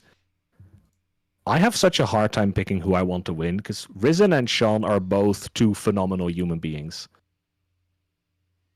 Like, I think Risen does have a win in Modern, right? I think Risen has an invitational win. Yes, I believe so. So in that Blitz. way, I give it a little bit more to Sean because Sean is still to get his first one, and he very consistently performs and shows up to the weeklies. So he definitely deserves one. As he plays the Sylvan Caryatid on turn 2, setting himself up very nicely to do so. And I believe the card discarded by Treasure Cruise was not an Arclight Phoenix. It was not, but there's an Anger, which this is the few times a sweeper on a one creature is actually pretty good. Yeah, this is a thing we've, on our cast or on previous broadcasts have talked about, is sometimes if you like Thoughtseize and Niv, you need to take a good look at their mana base because it might actually be the best to take the Sylvan Caryatid. Because sometimes, because it's hexproof, because it's so hard to deal with, they have hands that really like get carried by Sylvan Caryatid. Now we do see the Nissa going up to 3. So a hardcast Phoenix does deal with this. That does leave the Phoenix vulnerable. That was not the correct card. Not the right one. Like Lavinia. That's actually nice against Niv. That means they can't cast anything off Bring to Light. Ooh. Fancy tech. Dodges Vanishing Verse. I think Lavinia is a great card. We see the Crackling Drake coming down, so tapping out for it. Again, this leaves it vulnerable, and Sean is playing a deck with a ton of removal. We could see a Dreadbore here. We could see an Other End, potentially. Yeah, he's got the mana for Other End if he's got a black mana.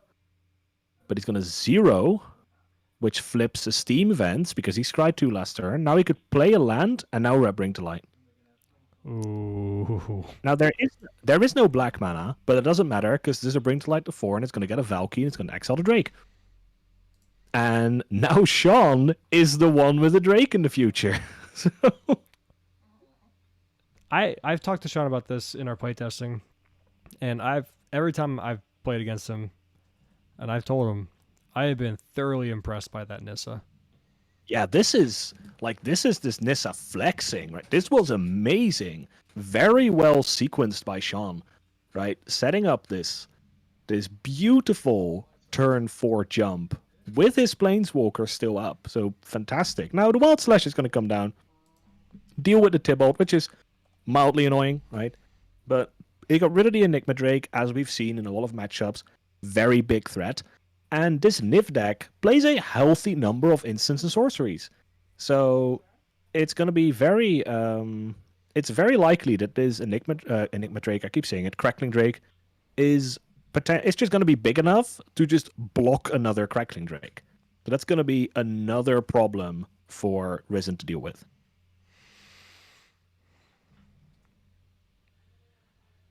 Best way Niv can deal with it is just turn it around.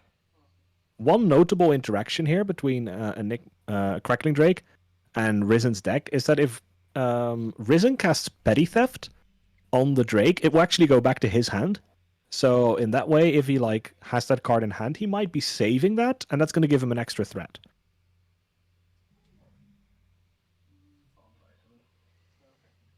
So you bottom on the scries. And there's the Crackling Drake. And he gets a draw card. It's a 1/4, but that's fine. Perfectly fine. This is where I was really hoping Sean would just have a pile of Crackling Drakes on hand nearby and just plop one down. That would be fantastic. Quicken. Into a cruise. Yep, Instant Speak Treasure Cruise is pretty good. Yeah. But again, he is looking at an Enigma Drake. There is a Nissa on the field. Now, I don't know if he scried things to the bottom with Nissa. Because Nissa is currently on bottom 2. Okay. So again, Nissa's currently on 5. That means we're in the territory where it can start flipping nivs. And I've been at the other side of the table from that, and that is really scary. This Nissa is actually really scary right now. Because the moment we see Sean topping 2, you know stuff's gonna get down next turn. And that Nissa will have to be dealt with immediately. Agreed.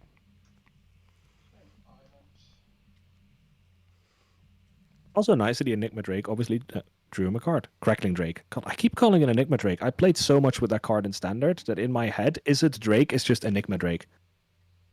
Yeah, but didn't you play where the I mean, Amonkhet was legal with guilds for a second. Or no, it wasn't. Yeah, they were. You had 8 Drakes. Amonkhet rotated it when was guilds reprinted dropped. in the core set right after. Yes, We did that's have what it both was. Drakes in Standard, but I played Enigma Drake while it was an Amonkhet.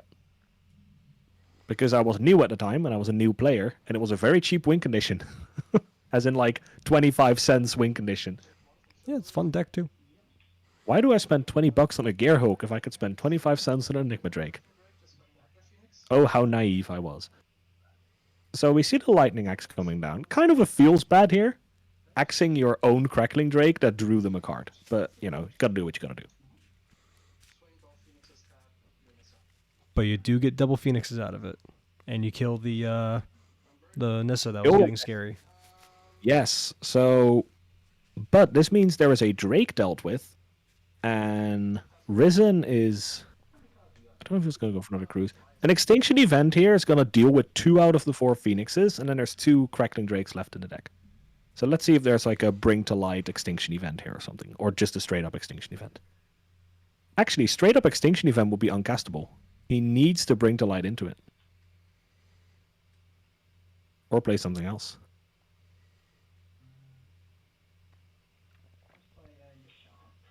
Yasharn. Not the best card here. Actually, I'm saying that rather mildly. This card's kind of bad right now. One of the prime cards that you're going to be taking out post-board.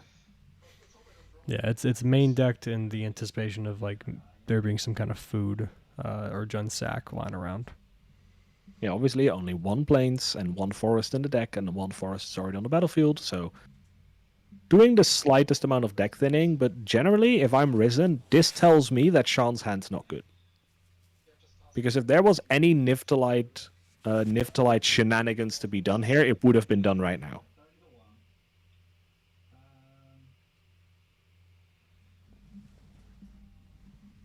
I think your audio's leaking into the stream again a little bit, Brad.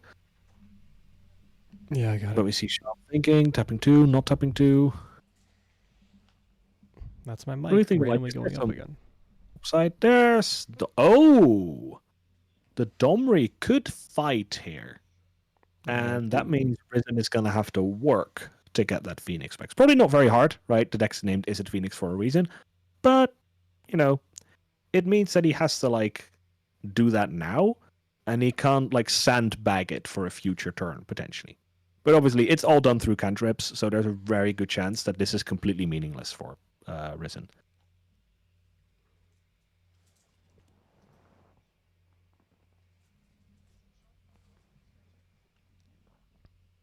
We see a charm.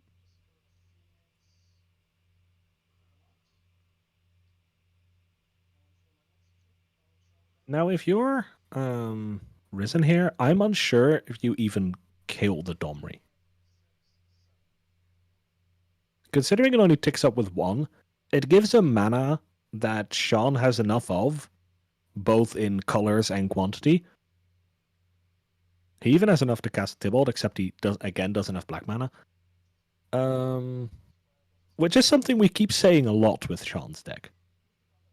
Like, he definitely seems to lean into black mana the least. At least that's what his draws are like. As we see triple Phoenix.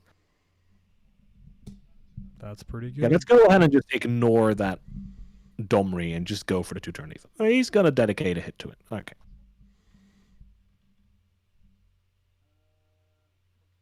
I'm just not sure if I would be very threatened by Domri. I can imagine you leave it for a turn or two because it's only going to take up one. And then later on, you decide, like, I guess I'll kill it before it does a fight. Yeah. If that matters now. Otherwise, I would just ignore it. Because next turn, you're going another 3 swings, and then you've got all these 2-mana burn spells that would potentially win you the game. I mean, he could be considering, like, get rid of it now just in case there's an extinction event next turn or something, where it feels bad that you just didn't get rid of it and you stick around. And hey, look at that! I'm a genius. Is there? Oh yeah. Wait, is that? Is it the Sultai Triumph? That's the Sultai Triumph. That's gonna be uneven, and that's gone with the Phoenixes. Now, there's a red mana up for Risen. There's a very real chance he Wild Slashes his own Phoenix here. But there is none. It's time for Crackling 3 Drake out to of shine. 4 Phoenixes gone, and 2 Crackling Drakes left. Risen is really light on win cons here. As we see the Growth Spiral refilling, I want better options. Putting down a Triome. And that's another Zagoth Triumph. So that's the double black he has access to now. Yeah, but he only needs the double black post board. Now he can go Niv and then immediately cast a black spell. Yeah. Which he now has the double black mana for. So that could be a reason why you keep it. Otherwise, I would be somewhat tempted. This card can be a little bit scary because this could be hitting an Enigma Drake that he desperately needs. But instead, it filters away a lot of lands, which is kind of okay at this point. Imagine the pieces hitting the remaining 2 Enigma Drakes there. You'd probably scoop it up at that point. But we see Chart, of course. Fantastic Ixalan card. God, what a banger. This whole set. Remember when this was like a $4 uncommon in in standard? Because it was short printed. I think this is the standard Niv thing, where you see him what is the easiest way to get 5 colors? And there is the Niv. Now keeping all the black. We've seen Aether Gust. I mean, delaying the inevitable, but hey, that's fine. Buys him a turn. All you can do. You'll see 4 mana left up, which can be Other End or Omnath. Gee, I wonder what he's going to draw. It's probably good.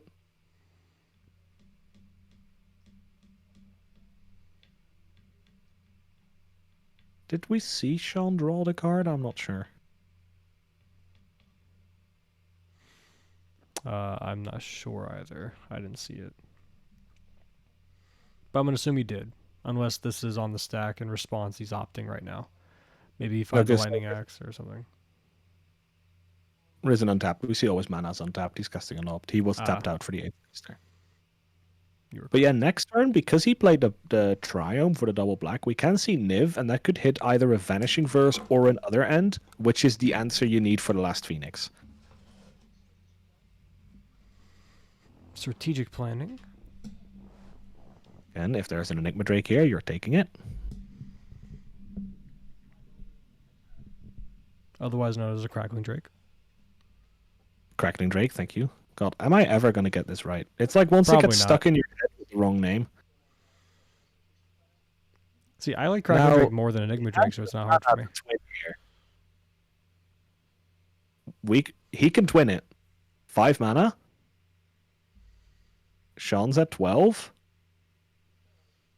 1, 2... No, strategic planning. No twin here. So sad. Feels bad.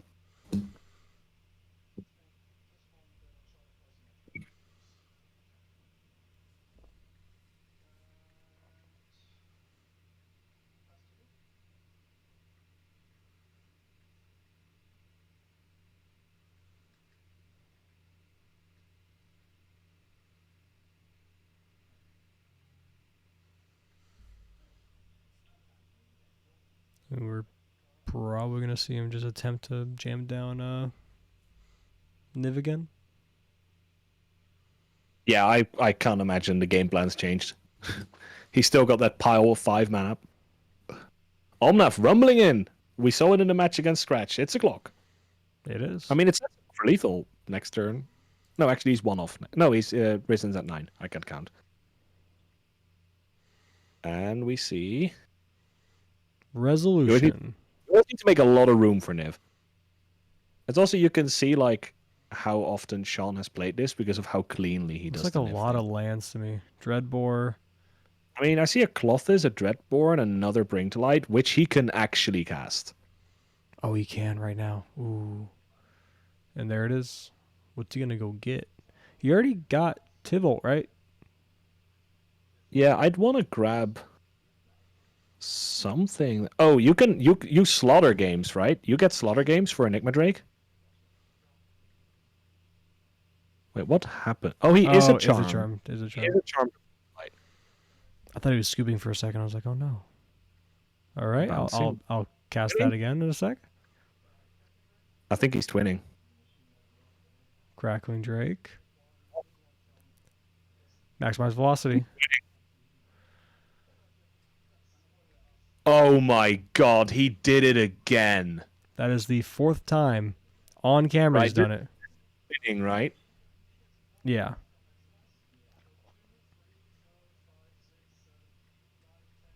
That's more than enough. Wow. Yep, that's 16 just in the grave alone. Ban Crackling Drake. What? Like, oh my. Oof. Yeah, this. All right. This Drake Let's is just keep crazy. it. If you win the Invitational on the Play It Away Discord server, you get a symbol. You get an emote. It's Crackling Drake over Phoenix. Drake. It's not going to be Phoenix, right? It's going to be Crackling Drake. Yeah, Drake has Wow. won him numerous games. I think most. Yeah, pretty much all of them. This is the 4th time on camera. Swing for game with Phoenix a time, or has it been Crackling Drake every time? It's been Crackling Drake every time.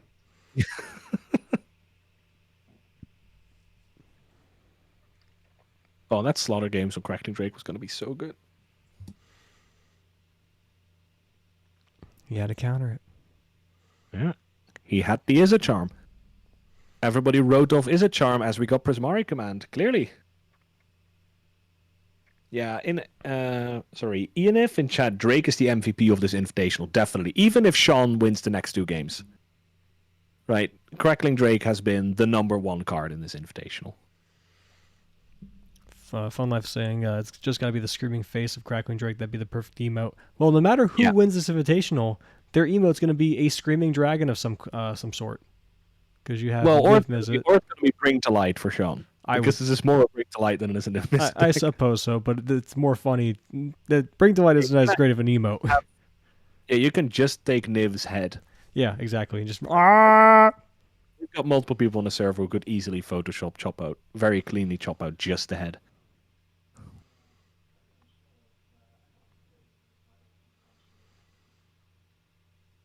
Alex, if you won the Invitational, what would you want your card to be? Would it be Nikki B? Definitely. No questions asked. It has to be Nikki B. Even if it's just a Though, one to of be in the honest, deck? the elephant cutout of Magma Opus would probably make for a good emote too. Oh, yeah, that's true. But yeah, it would have to be Nikki B. I think I'd probably play vampires, so I would probably want Soren. Yeah, I guess you would never win the Invitational with Kethis. No, I would not. Maybe Tashar. Right. That'd be great. know, That'd be great. They sideboarded relatively quickly. Yeah, I'm pretty sure Risen goes into a control game plan. Sean says, well, I want to get rid of your Crackling Drakes, and we go from there. Risen's definitely bringing a Mystical Dispute, just 1 mana counter for almost every relevant card. He's got 2 Disdainful Stroke, obviously going to come in, an Ether Gust, which is most likely going to come in, and 2 Negates, which are maybe going to come in. I don't think you want to go too hard on the control aspect with this deck, if you can avoid it. So you keep that density of cantrips that you need to make the deck tick. But 2 Mystical Dispute, 2 Disdainful Stroke, probably 1 Aether Gust. They're going to be pretty much mainstays.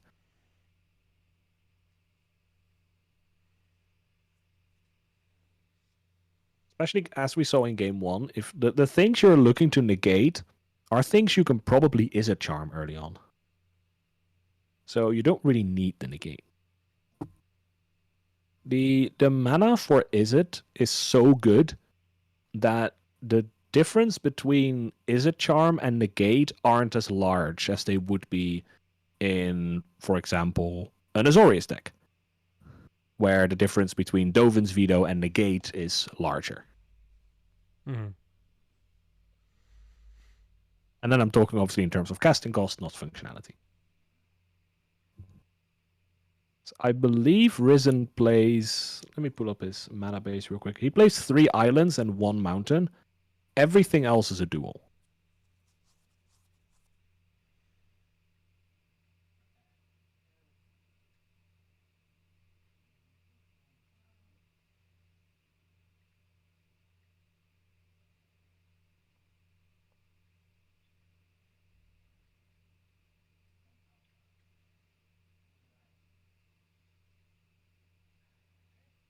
Also, shout out to whoever decided that the Invitational should be tonight, because it allows me to have a good excuse to skip watching Eurovision. Hooray! Which is currently in Rotterdam, which is kind of cool.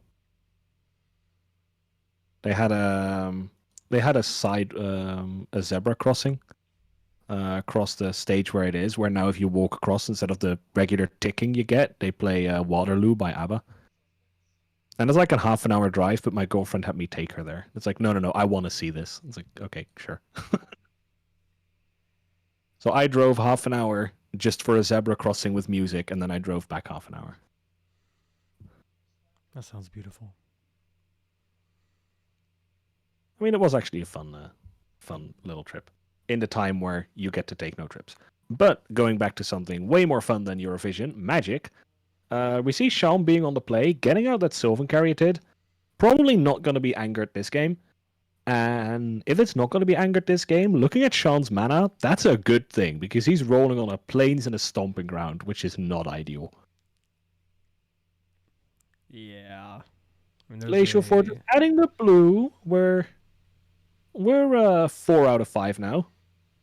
Lacking that ever elusive black mana yet again. Damping Sphere. Damping Sphere. Ooh. Now, here's the question if Prismari Command has been brought in by Risen. Because that can shatter the Damping Sphere. But there's a chance Risen's not expecting it. Because he feels like this card is there mostly to respect Lotus. He has name dropped Damping Sphere before in considerations for bringing Prismari Command, so I could see him still just being like, yeah, I see the card in the sideboard, I'm bringing this in. That makes sense. Because it still does mostly what you want to do in the deck anyway. It can function as a mostly is a charm. X2 Wolf in chat. I love how Niftalite is like the pioneer version of Tron, 4 out of 5 assembled. Yeah, basically. The only card that allows them to really cheat on that is Tybalt, which I guess is flavorful that Tybalt allows you to cheat. That Interesting to note, by the way. Damping Sphere means that you also applies to Bring to Light. So if he can't Bring to Light with 5 mana up, he's going to need to have 6. Because otherwise he's going to counter his own spell with Damping Sphere.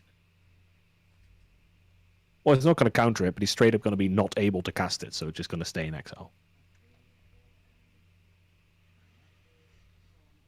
But that is easily solved if you have a second Caryatid. But no land, so no Bring to Light next turn. But easily going to be able to cast whatever thing he has in hand. The exception being Thought Distortion. He's going to need a land for that. If he goes land Thought Distortion, I will laugh so hard. I've played against Thought Distortion from Sean before. It is painful. I have played against it as well. It is not as painful when you have a bunch of creatures in your hand. Well, my difference was one game I had 3 Magma Opus and counter spells in hand, and the next game I had 3 Torrential Gearhulk and counter spells in hand. And it turns out Torrential Gearhulk still works as a 5/6. That it does. Thought Distortion also with recent control Niv. being interested to play around, but we see the boy, and the boy gets Mystical Disputed. Yeah. 1 mana counterspell. Pretty good.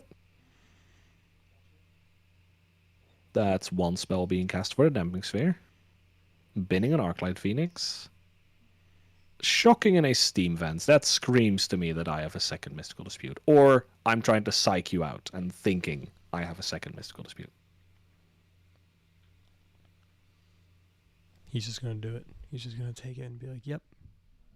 Throwing it in anyway. There's another Niv. Going right into it. No care in the world.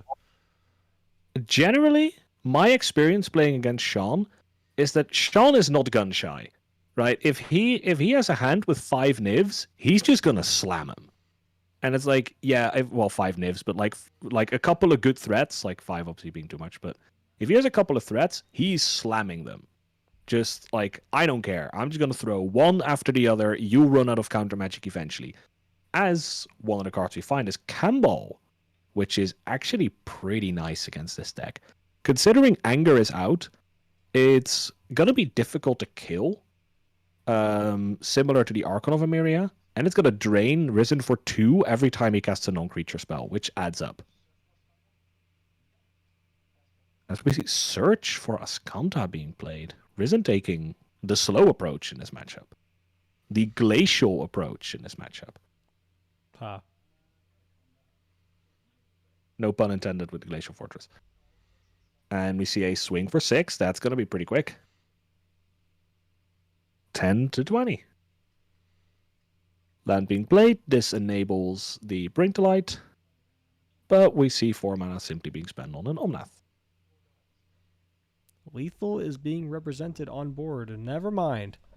A little surprised here that we see Sean going for the Omnath and then the land and then the Omnath. Had the Omnath resolved, that means he's missing out on 4 life. Yeah, and I'm not sure why. I mean, maybe he's leaving up. He wants to leave up Growth Spiral or something. Yeah, He still could have played the land. Yeah. Forest. He could have just not played the forest.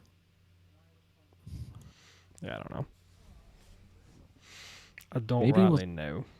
Over it, but like he could anyway, and he chose not to. We see the Ascanta being flipped here now. The question is Ascanta going to be too slow with a 6/6 coming your way? It is nice to sort of have a spell to cast that doesn't actually contribute to Damping Sphere.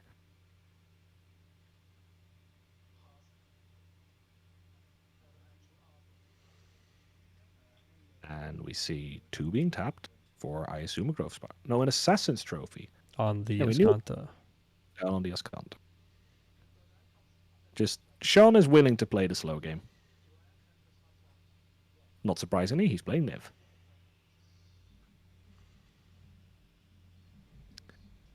So I assume a blue mana has been floated here.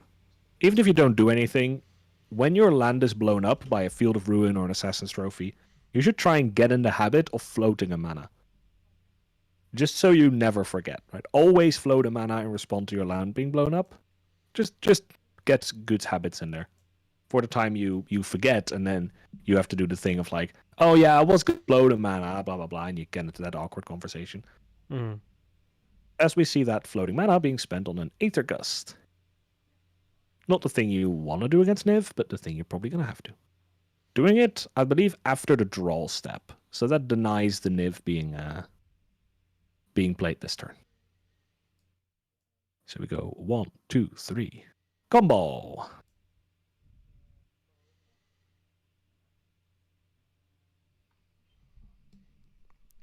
Combo is such a cool card. I'm a Oh, big combo fan of also it. sets up Niv quite well, right? 2 non-creature spells being cast means that Niv is now a one-shot kill. As we see, Crackling Drake. Oh, don't tell me we're twinning again. Do it. Well, Sean wouldn't be dead. And I believe I see 1 card in Risen's hand. Is it a Treasure Cruise? D-Spark in response. Just like Omnath, that has that draw card trigger. Trigger on the stack. It's going to move to exile. So no twinning. D-Spark is such a cool card, too. It's very good. I hate it for obvious reasons. You're not into playing big spells. Have you ever looked at the art? Oh, yeah, it's killing What Nicobolus. happens with D-Spark? He a dead boy. Well, the whole multiverse, except Ugin and Jace, think he is. How long is Jace going to keep that secret? It's Jace. He's either going to hit his head and forget, or he's going to keep it forever. The former sounds more like him.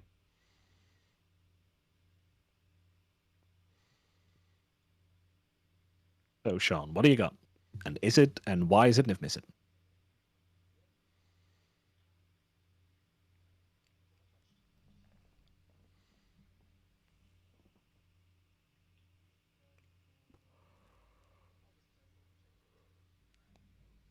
Is that unsubstantiate? What was that? No, Stroke. it's stroke. That is going to trigger combo. That sets Sean up to a very comfortable 22. Which means he's probably quite a ways away from being twinned. Especially because part of the twin is going to give him 2 more life. Yeah.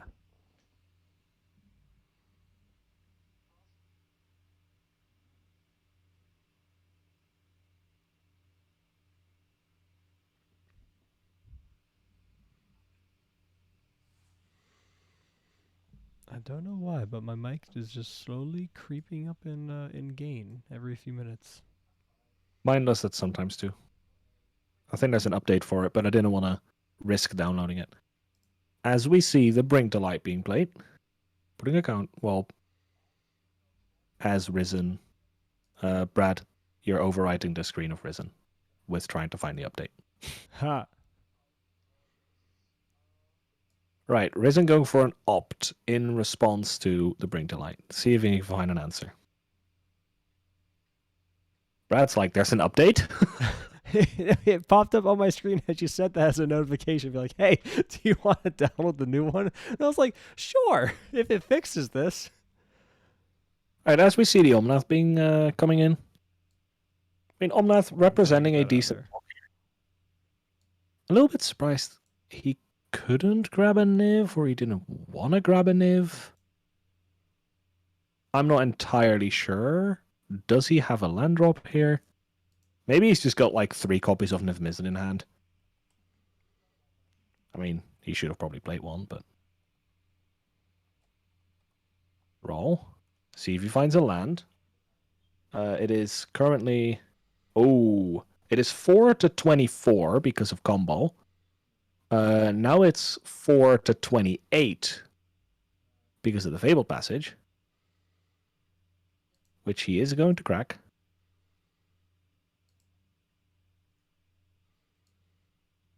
Let's see if he has something to do with his mana. Otherwise, you could have just waited for Risen's turn, like crack it in his upkeep and go up to 32, and then you're comfortably out of twinning range. Yeah, I'm not sure what Risen does here to kind of get back into this. This John's gaming here, sphere like, has been really good. finally get to see you for the first time.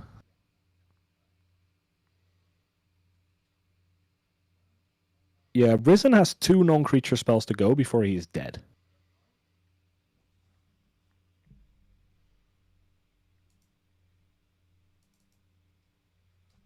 It seemed to carry out it staying in, combo staying in. Maybe Risen's considering, like, do I need anger post board? I mean, maybe. Oh, wow. Cast a Grove Spiral, 3rd land, trigger Omnath, lethal. Hooray! Grove Spire for lethal. That was really nicely done by Sean. The Grove Spiral for lethal there. Don't get to see that very often. God, this has been an interesting invitation, which is what cards do well, right? We saw in the blue-white control match, we saw Omnath and Domri like tag teaming to take down Scratch. We've seen a Crackling Drake going crazy all evening, and now we see a Omnath lethal with a 3rd landfall trigger.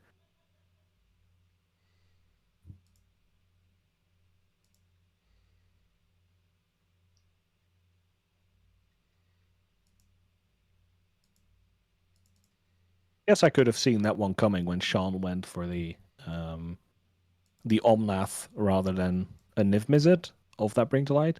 Yeah. He probably had a Growth Spire on hand at that point and was just trying to find lethal.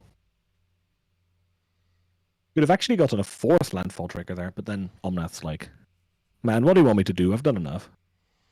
Omnath is a good card. It's a very good card.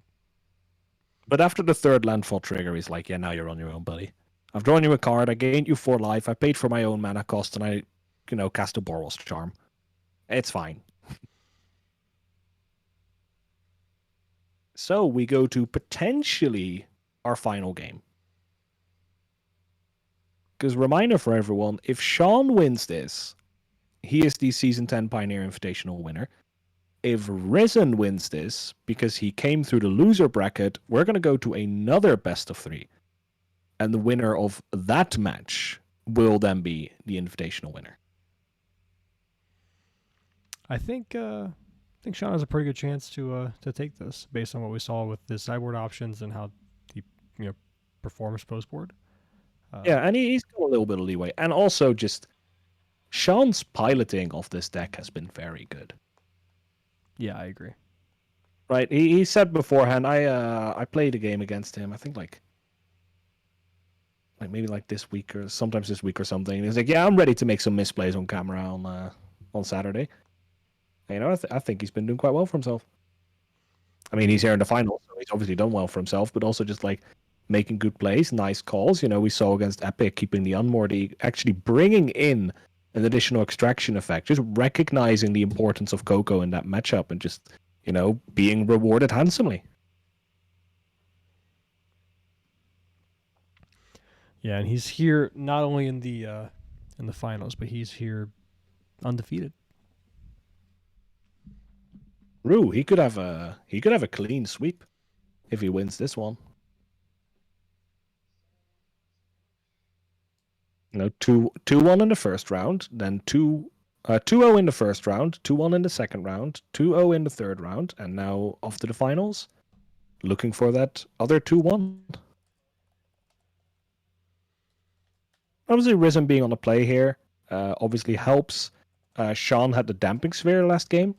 On turn 3, I believe. I think he went carry out it and then played the Damping Sphere, which did him a lot of good. Risen will now know about this Damping Sphere and sideboard accordingly. I expect the Prismari commands to be in now, if they weren't before. Yeah, I agree.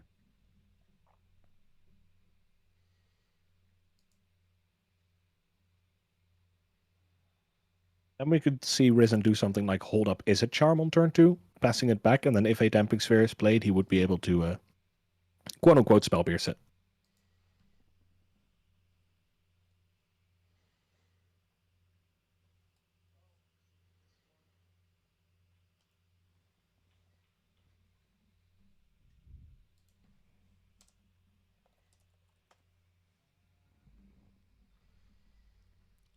Izzet Charm probably I believe the only charm from that cycle to actually see any play.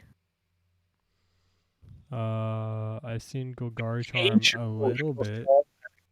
No Golgari Charm, yeah. Does anyone even know what Celestia Charm does? I think it makes you a 2/2, and I think I'm not sure. Oh, as we see the deafening silence. That's the other piece of tech coming out, going underneath the Izzet Charm. Even going off the turn 1 planes, there's very few lands in Sean's deck that allow him to do this on turn 1. Celestian Charm, choose one target creature gets +2/+2, gaze trample, exile target creature 5 power or greater, create a 2/2 knight. I got the knight right. Nothing else. And we see the Triome being played. Now, obviously, it's not like there's no way for Risen to get out of this. As the Campbell comes down. Wow, so he's obviously going to have to get an amazing start. Unsubstantiate on the Campbell, but like, Unsubstantiate is a -1, right? You put the opponent's card back in their hand while you go down a card, so it's not ideal.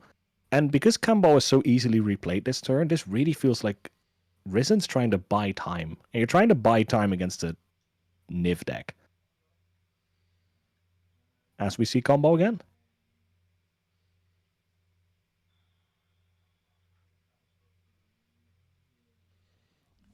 Yeah, I don't know. Like, there's no enchantment interaction from Risen.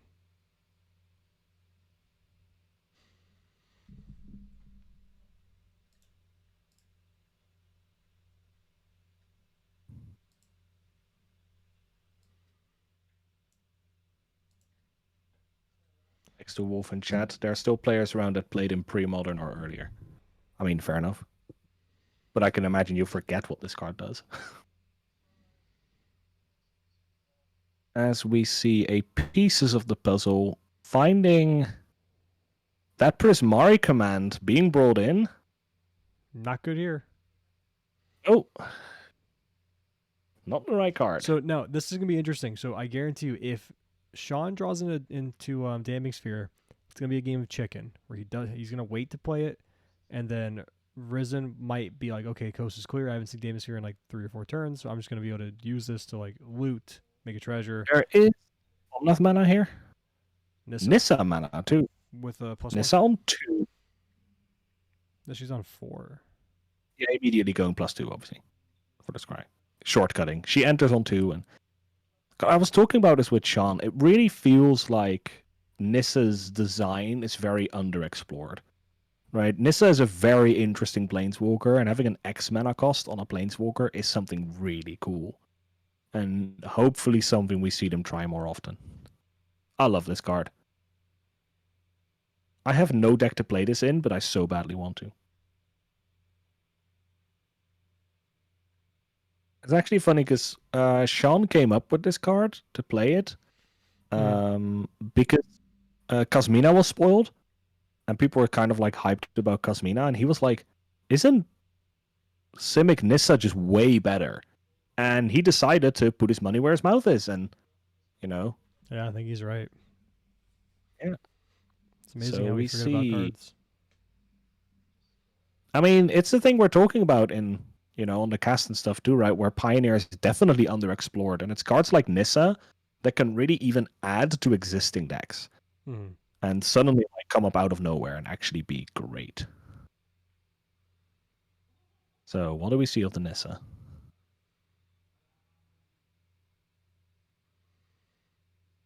Don't worry, Pun, about the life total front. I believe Sean is at 22 or 24. That's Yeah, a 24, 4 on the and blue. oh yeah, it's a little bit clearer on the other screen. So +2, doing some scrying.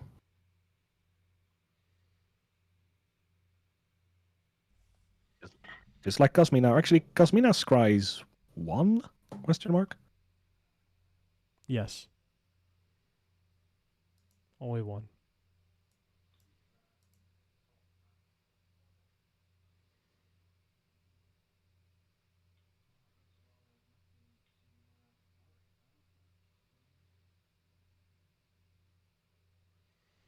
It's so crazy. Like, I'm looking at the graveyard of Risen. I'm like, you've done so much, but there's nothing to show for it. Now Clothis comes down.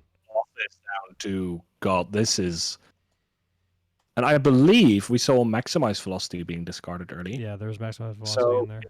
if Clothis eats the Maximize Velocity, that takes away the Twin Win, which Twin seems like the type of thing Risen has to pull off at this point to be able to win. Which he's done several times throughout this tournament, like being really far behind and then just like, oh yeah, by the way, I win. It doesn't look like it's going to be the case this time around.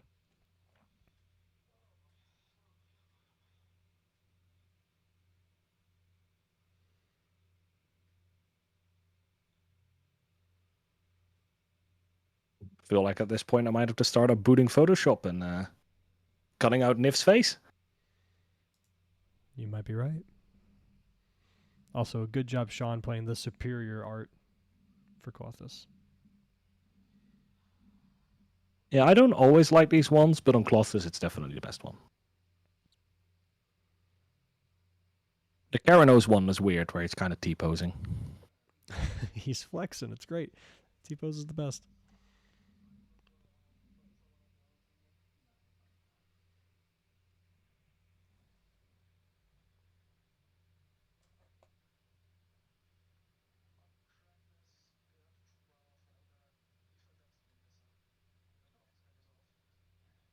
Aether Gust on the Nissa.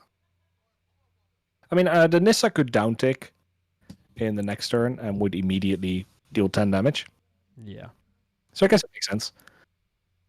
Right, combo triggers 12 to 26 now. Upkeep, Cloth is going to deal an additional 2 as it, I assume, exiles to maximize velocity, but I don't think... Did we see a Clothis trigger? I did not.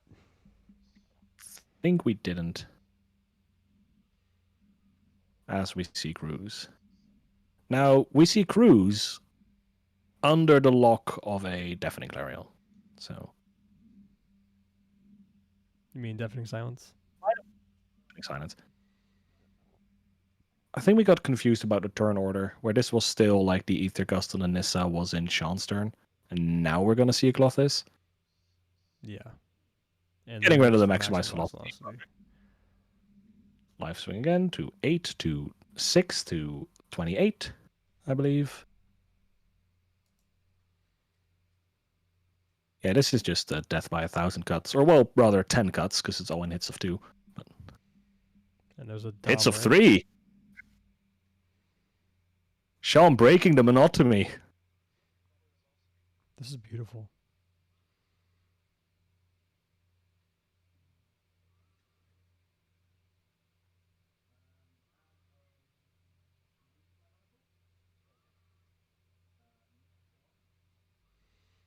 And this is And back. one up. Nissa.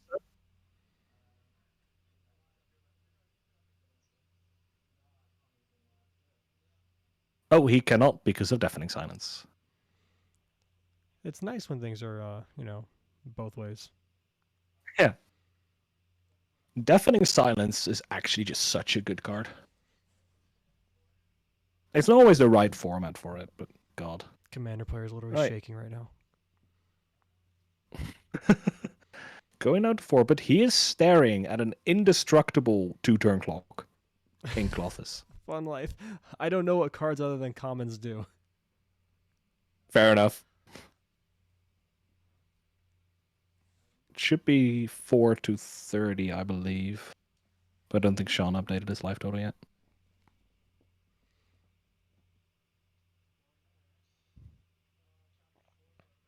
One, two, three, four, Drake. I'm not sure it matters. I mean, at this he point. doesn't have to maximize velocity, and Risen is going to need every single instant or sorcery in his deck to be in his graveyard or exile in order to win this game. Yeah. And every time he puts him there, he takes 2. No, combo's dead. Okay. He Lightning X combo. Oh, my boy. Our boy. Gone. Reduced to atoms. I mean, he did put in a lot of work, though. So 10. Looks big, 10. And do you realize that Sean is at 30? That's a 3-turn clock, Alex. Except he's at 32 now. It's a 4-turn clock, 232. Alex.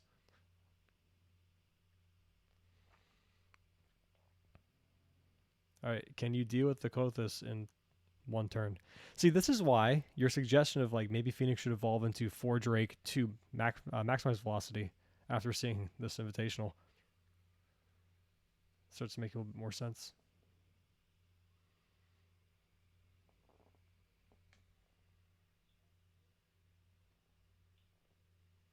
Without maximized velocity, as far as I know, there is no... Well, the way Risen wins this is if he manages to deal with Clothis for 2 turns by like bouncing it and then Aether Gusting it or something, and then hitting 3 times with the Enigma Drake. That is his out here. Slim, but there is an out, so it makes sense that he keeps playing. As we see, 4 mana. Is this going to be like an Other End or maybe an Extinction event? Bring to light. Wait, no, you can't because you can't get Oh, he's the gonna non-creature. Make sure he gets a green or a red. He could just play like a really big Nissa here. But we see 4 mana. 3 being spent on the Nissa.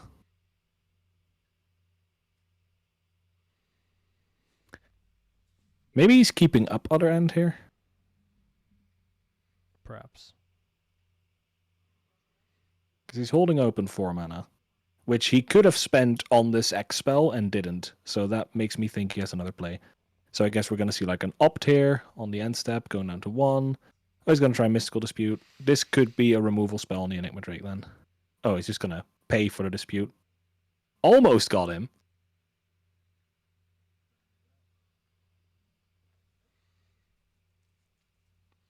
All right. Risen, Only can you deal with this Chariot. Klothys right now? Only Silver Carrier did not have Defender. Would be attacking with Domri. This would be a true miracle win. He's got 1 spell to cast. Better be a good one. Better be something that deals with Klothys. Wild slash He can yourself. also choose to do... Wild slash yourself. He's gonna go for strategic planning. So he's gonna look in the top 3 and try and find an answer for Klothys. And if he doesn't, the game is over. And if he does, there's a chance. Again, this Drake is hitting for 13.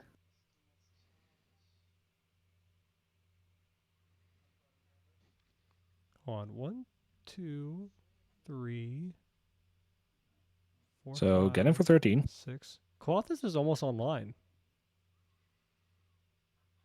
Oh wow, yeah, it is. Actually, yeah, 1. He's 1 devotion away. Yeah. So we need to see upkeep. Answer to Klothys. If not, we move to draw step, and this Brazen- game ends. Brazen Borrower bounce has to He be. draws, and then... Okay, he's trying to respond to draw step. Yeah, there's the Brazen Should have Borrower. technically done an upkeep because Sean did go to drawing a card, but it doesn't really matter. It's fine. As we go for the other Other end. end on the Enigma Drake, this takes away the clock.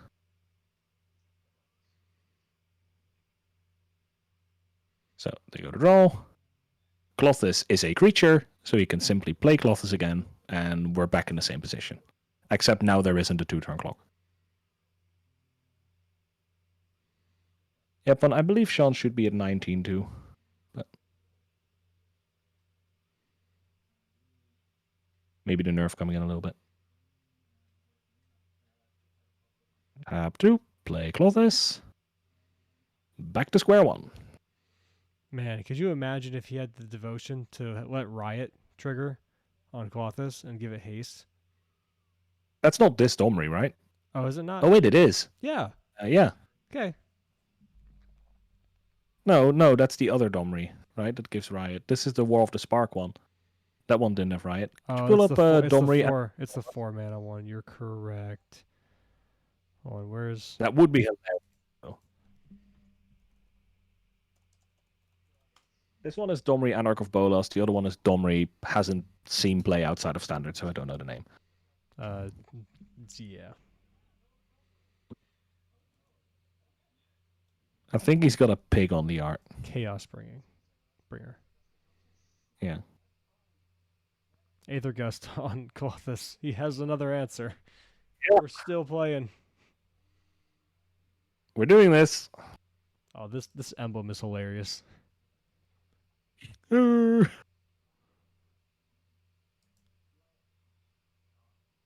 really can't take Domri seriously, but I don't have to anymore because he's dead. He is dead. He was like 12. One of the 2 people that died in War of the Spartans.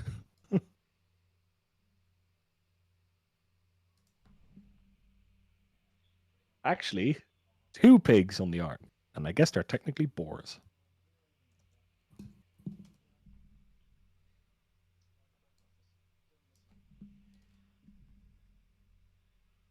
I don't remember the name of the card. Arc Harvest.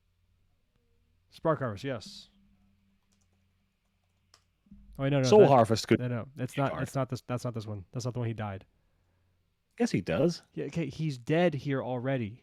It's the Demir creature that lets you take a counter off to draw a card. Diviner. Is What that was- Soul Diviner? That's what I thought it was. Oh, I spelled diviner wrong because I'm an idiot. See, I knew the name of it. I was right. I'm the best. Yeah, this is where he dies. And reveals a handful of counters. There is no answer to Clothes. It was a matter of time, right? And Sean B, playing Niv Mizzet, is the winner of the Pioneer Invitational Season 10. Whoa! Niv is still the best deck. Got ourselves a Niv emote. Woo! He's gonna be screaming.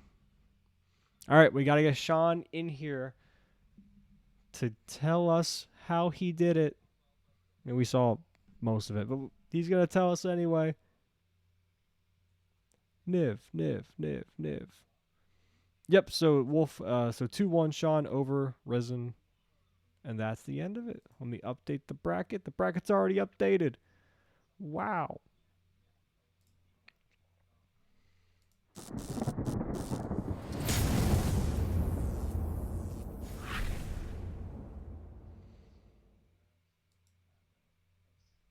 Ta-da.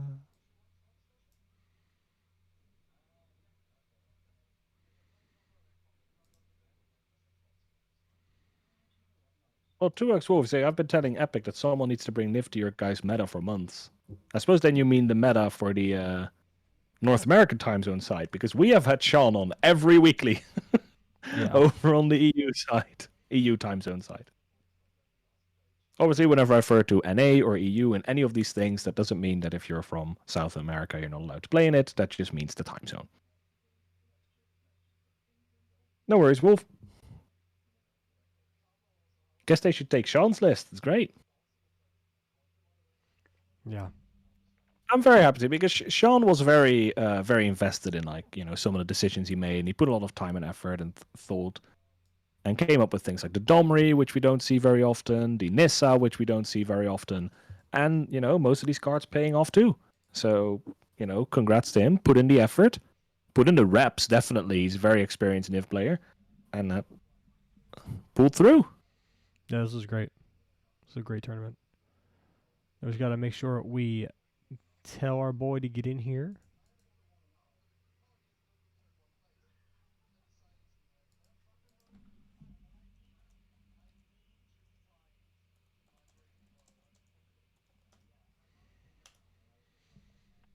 Now, Alex, when you saw the meta, did you pick Niv to win? No. What'd you pick to win? Well, I didn't. I wasn't too sure, but I actually thought the Stompy deck had a very good chance from Uncle Drew. Yeah. I'll be honest, my main thing was it's not going to be one of the control decks. That was my main thought, because there was the rest of the field was sort of, even though it was only 4 decks, was sort of too wide. I was like, yeah, I don't think there's a control deck that's going to cover all of this properly. Yeah, And they were the too diverse in that regard. I did think Niv had a good chance, but I thought it was going to be Stompy. I'd have probably said Stompy first, Coco second, Niv third, Phoenix fourth, something like that. I really thought the Coco deck was going to get it. I feel like they had such a good matchup against the field. As we're joined by Sean. Congratulations on your win, buddy. Thank you. I'm a little bit awestruck, honestly, considering going into this, everybody was on incredibly good lists that did seem pretty bad for me. So, that's speechless. You know how it is. Yeah, I mean, when you took down Epic in the semis, we were both like, yeah, this is great for Niv. My worry was like if he runs into Epic again. But then basically when it came down to the lowers bracket, you're looking at either Phoenix or the Coco deck, which both seem like awful matchups for you. Yeah. I don't think there was a single matchup here I would consider good, to be honest. Yeah, you went against Control, you went against Control, and then Coco, and then Exactly. Phoenix. It's not the easiest start to the day, but to be honest, it was just a case of like I had to like the obviously the way the deck's built, it's not the most conventional build, but the plan is just get some cards that are difficult for control decks to deal with. Domri's really good. Nissa has just been an all-star today. But you just diversify things. So, and obviously the sideboard, it's a bit of a mess, but the idea is the mess should work with what's being played. So, it's just there was a lot of help from people on the server to try and sort of get things I liked. And I know a lot of people were sort of against. Apologies for laughter, by the way. My partner's watching Eurovision and she's drunk off for it. Yeah, but there's not really much more to say to it. Everyone played really, really well today, and it's difficult. It's difficult to say it's difficult to say a deck's good when everyone did such a stellar job. So thank you. It also really seemed like, especially in the finals, like your deck really wanted you to win, right? You obviously you played it very well, but especially in that second game where you got in the damping sphere very early, and then we see him bring in the Prismari command in game 3, and you just go turn 1 plain Deafening Silence. Yeah, and the funny thing was obviously I mulliganed off that. So initially my hand was kind of medium, and I know Risen mulliganed as well. But then in the opening hand, it was like the lands were flaky, but it was plains and Deafening Silence, and I was like, best chance I've got. Yeah, definitely. Like we saw and then you got Campbell out too, and the Clothes. You really went for like the death by 1,000 cuts there. Yeah. It was just weird. But the nice thing is as well is that you've got this sort of combination of Deafening Silence isn't too bad for the deck because ultimately you're probably playing one removal spell a turn anyway. So the idea is just get down your creature threats, which obviously Phoenix only has so many, whereas Niv just kind of sort of gets out as many as it can. It's, like I say, it was just I think a lot of luck went into that draw because getting an opening Deafening Silence without any sort of way to counter it is really tough. So I was saying that at the end there, like I think that was an incredibly lucky mulligan down too. So, but no, I don't know. It's hard to say because like everyone's done so well today to play the best they can, and thanks to the server for the support of getting this deck built. Because as most people who've played in the weeklies know, it has been a road to get here because this deck has not been its best for several weeks. Yeah, the deck's definitely difficult to build, and I really like. I told it during the match when we were talking about you including the Nissa, and you were like, "Yeah, I talk about Kazmina, and I thought Nissa's just better, and I'm just gonna put my money where my mouth." I was when Kazmina got spoiled. I said to myself, "Wait a minute, isn't this just the worst Nissa?" And I mean, obviously they're not the same card, but the idea was like, well, it's an X-Simic Planeswalker that has pretty some abilities that are sort of similar. So I thought, let's just try it. And no, it's been stellar today. I may play more in the future because I don't think there's been a bad match for her today. Like early or late, I mean, against Scratch, like just being able to. I mean, obviously she got divide by 0 3 times in a row, but then obviously just being able to just slam her down for 8 or 9 and just swing for God knows how much. She's so versatile that it's just nice to have something like that in the deck. Yeah, I really like the play. I think it was in the first or the second match of the finals where you went for the Nissa on turn 3, and then on turn 4 you went 0, get a land, play a second land, and then you immediately made that like magical jump to 5 that Niv always wants. Yeah, you can set up a 3, get a land on top of your library with the Scry 2, and then obviously land drop for the turn that. And obviously, if you're playing, obviously he's great with Omnath because you can just get extra triggers, which I think was relevant maybe in the Phoenix match. I can't remember. I know I burnt out Risen with some Omnath damage, but just being able to set up land drops that you can get off the top of your library and just go straight from 3 to 5, it might actually be a better ramp spell than Domri. So, yeah. How did Domri end up playing? Because we saw Domri come down quite a few times. And in the end, would you say you were happy that you put it in, or would you think like, I'll probably run something else? It would have been on camera for the control. Well, I mean, obviously there was against Scratch, but there were times in the first match where it was pretty good. I don't think it's the right choice, but I think. I mean, I don't think it's the right choice overall, but I think for the meta we were playing against, I think it was fine. It was pretty bad in the aggro matchups, but luckily I didn't have to play against Drew, and I think Drew would have just been slam dunk my worst matchup of the lot. Just big creatures with counter spells. It's really hard to beat something like that. Yeah, we had someone joke in the chat saying, "Does going against Epic count as a bad matchup?" And I think that's a nice compliment to Epic. Yeah, but- no, it is. That deck is stellar when it gets going, Yeah. and that's kind of the thing, isn't it? With kind of the thing with Niv Mizzet it's easy to target, but the strength of the deck is that it's really good at top decking. It's extraordinarily good at top decking. So you can at least spellbinder your opponent and fort seize them, but sometimes just the top of their deck is just really difficult to deal with, and that's something that's always drawn me towards it. Yeah, it's because in the matchup against Epic, you Slaughter games them in game 1, and I thought for game 2, I expected you to take out the extraction effects because you kind of want to keep this removal in, but you actually brought one in to name Coco. Is that just the plan? Is it so important to just what get him? I did was I did take out the Slaughter games, but I swapped it with the Ego because he doesn't run counter spells, so I just want to be able to get under Collected Company on 3 mana. It was That'll work out. totally based on the idea that if it's in my opening hand, I can play it on turn like 3 as opposed to Slaughter, which I have to have a carry to do that. So Yeah, that makes sense. And again, it worked out great because you got to cast it on turn. yeah. Two Cocos out of his hand. That must have felt really good. Yeah. I mean, a lot of playing Niv, because you're playing a 5-color deck, a lot of playing Niv is mostly just looking really good while actually being really lucky.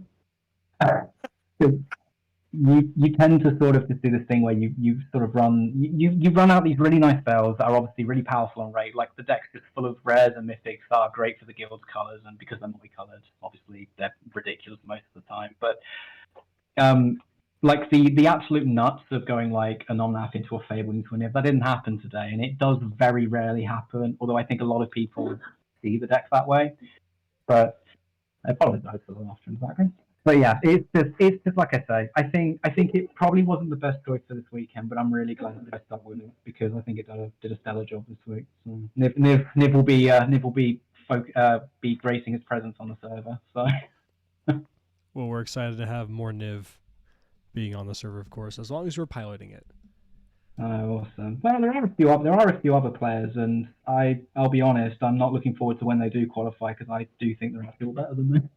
But I mean, you are the champion, Sean. You can put that on your resume, I guess. Sean, we'll settle this right now because we had this discussion earlier. You obviously get your emote now for the server. Do you want it to be Niv or Bring Delight? I was originally going to go with Thought Distortion, but I have gone with Niv in the end. I think my boy deserves to be on there. So yeah, we're thinking we just cut Niv's head out. You just have like the screaming dragon head. That would make for good emote. The Niv server has one which is Niv wearing sunglasses, and that's quite a popular one. But I'm happy with him just either being himself or maybe just a pretty hat. Who knows? But like I said, it's really nice to have something to get back to doing the event. It's your emote to decide. We'll make it for you. You want to have a top hat? Want to have a cigar? We can make it happen. He can be Doug Dimmadome. I'll look into it and I'll get back to you on it. But yeah, I mean, I think just gonna have a relaxing evening, just spend some time with a partner, and just try to recoup. It's just, thanks for hosting it. We all appreciate this happening, considering the complications of getting here this weekend. What with some people dropping and obviously life stuff getting in the way, that's more important. But just being able to get it done and have a good event that people can enjoy, you can't trade that for anything, right? That's the beauty of the server in the first place. Yeah, I really loved this weekend's this invitational. It was a really great one. At least it didn't take 9 hours. No, exactly. We're done in just over 6, which is a lot more bearable. Yeah. And we also had to split in the caster team, so we didn't have to cast for 6 hours in a row. Yeah.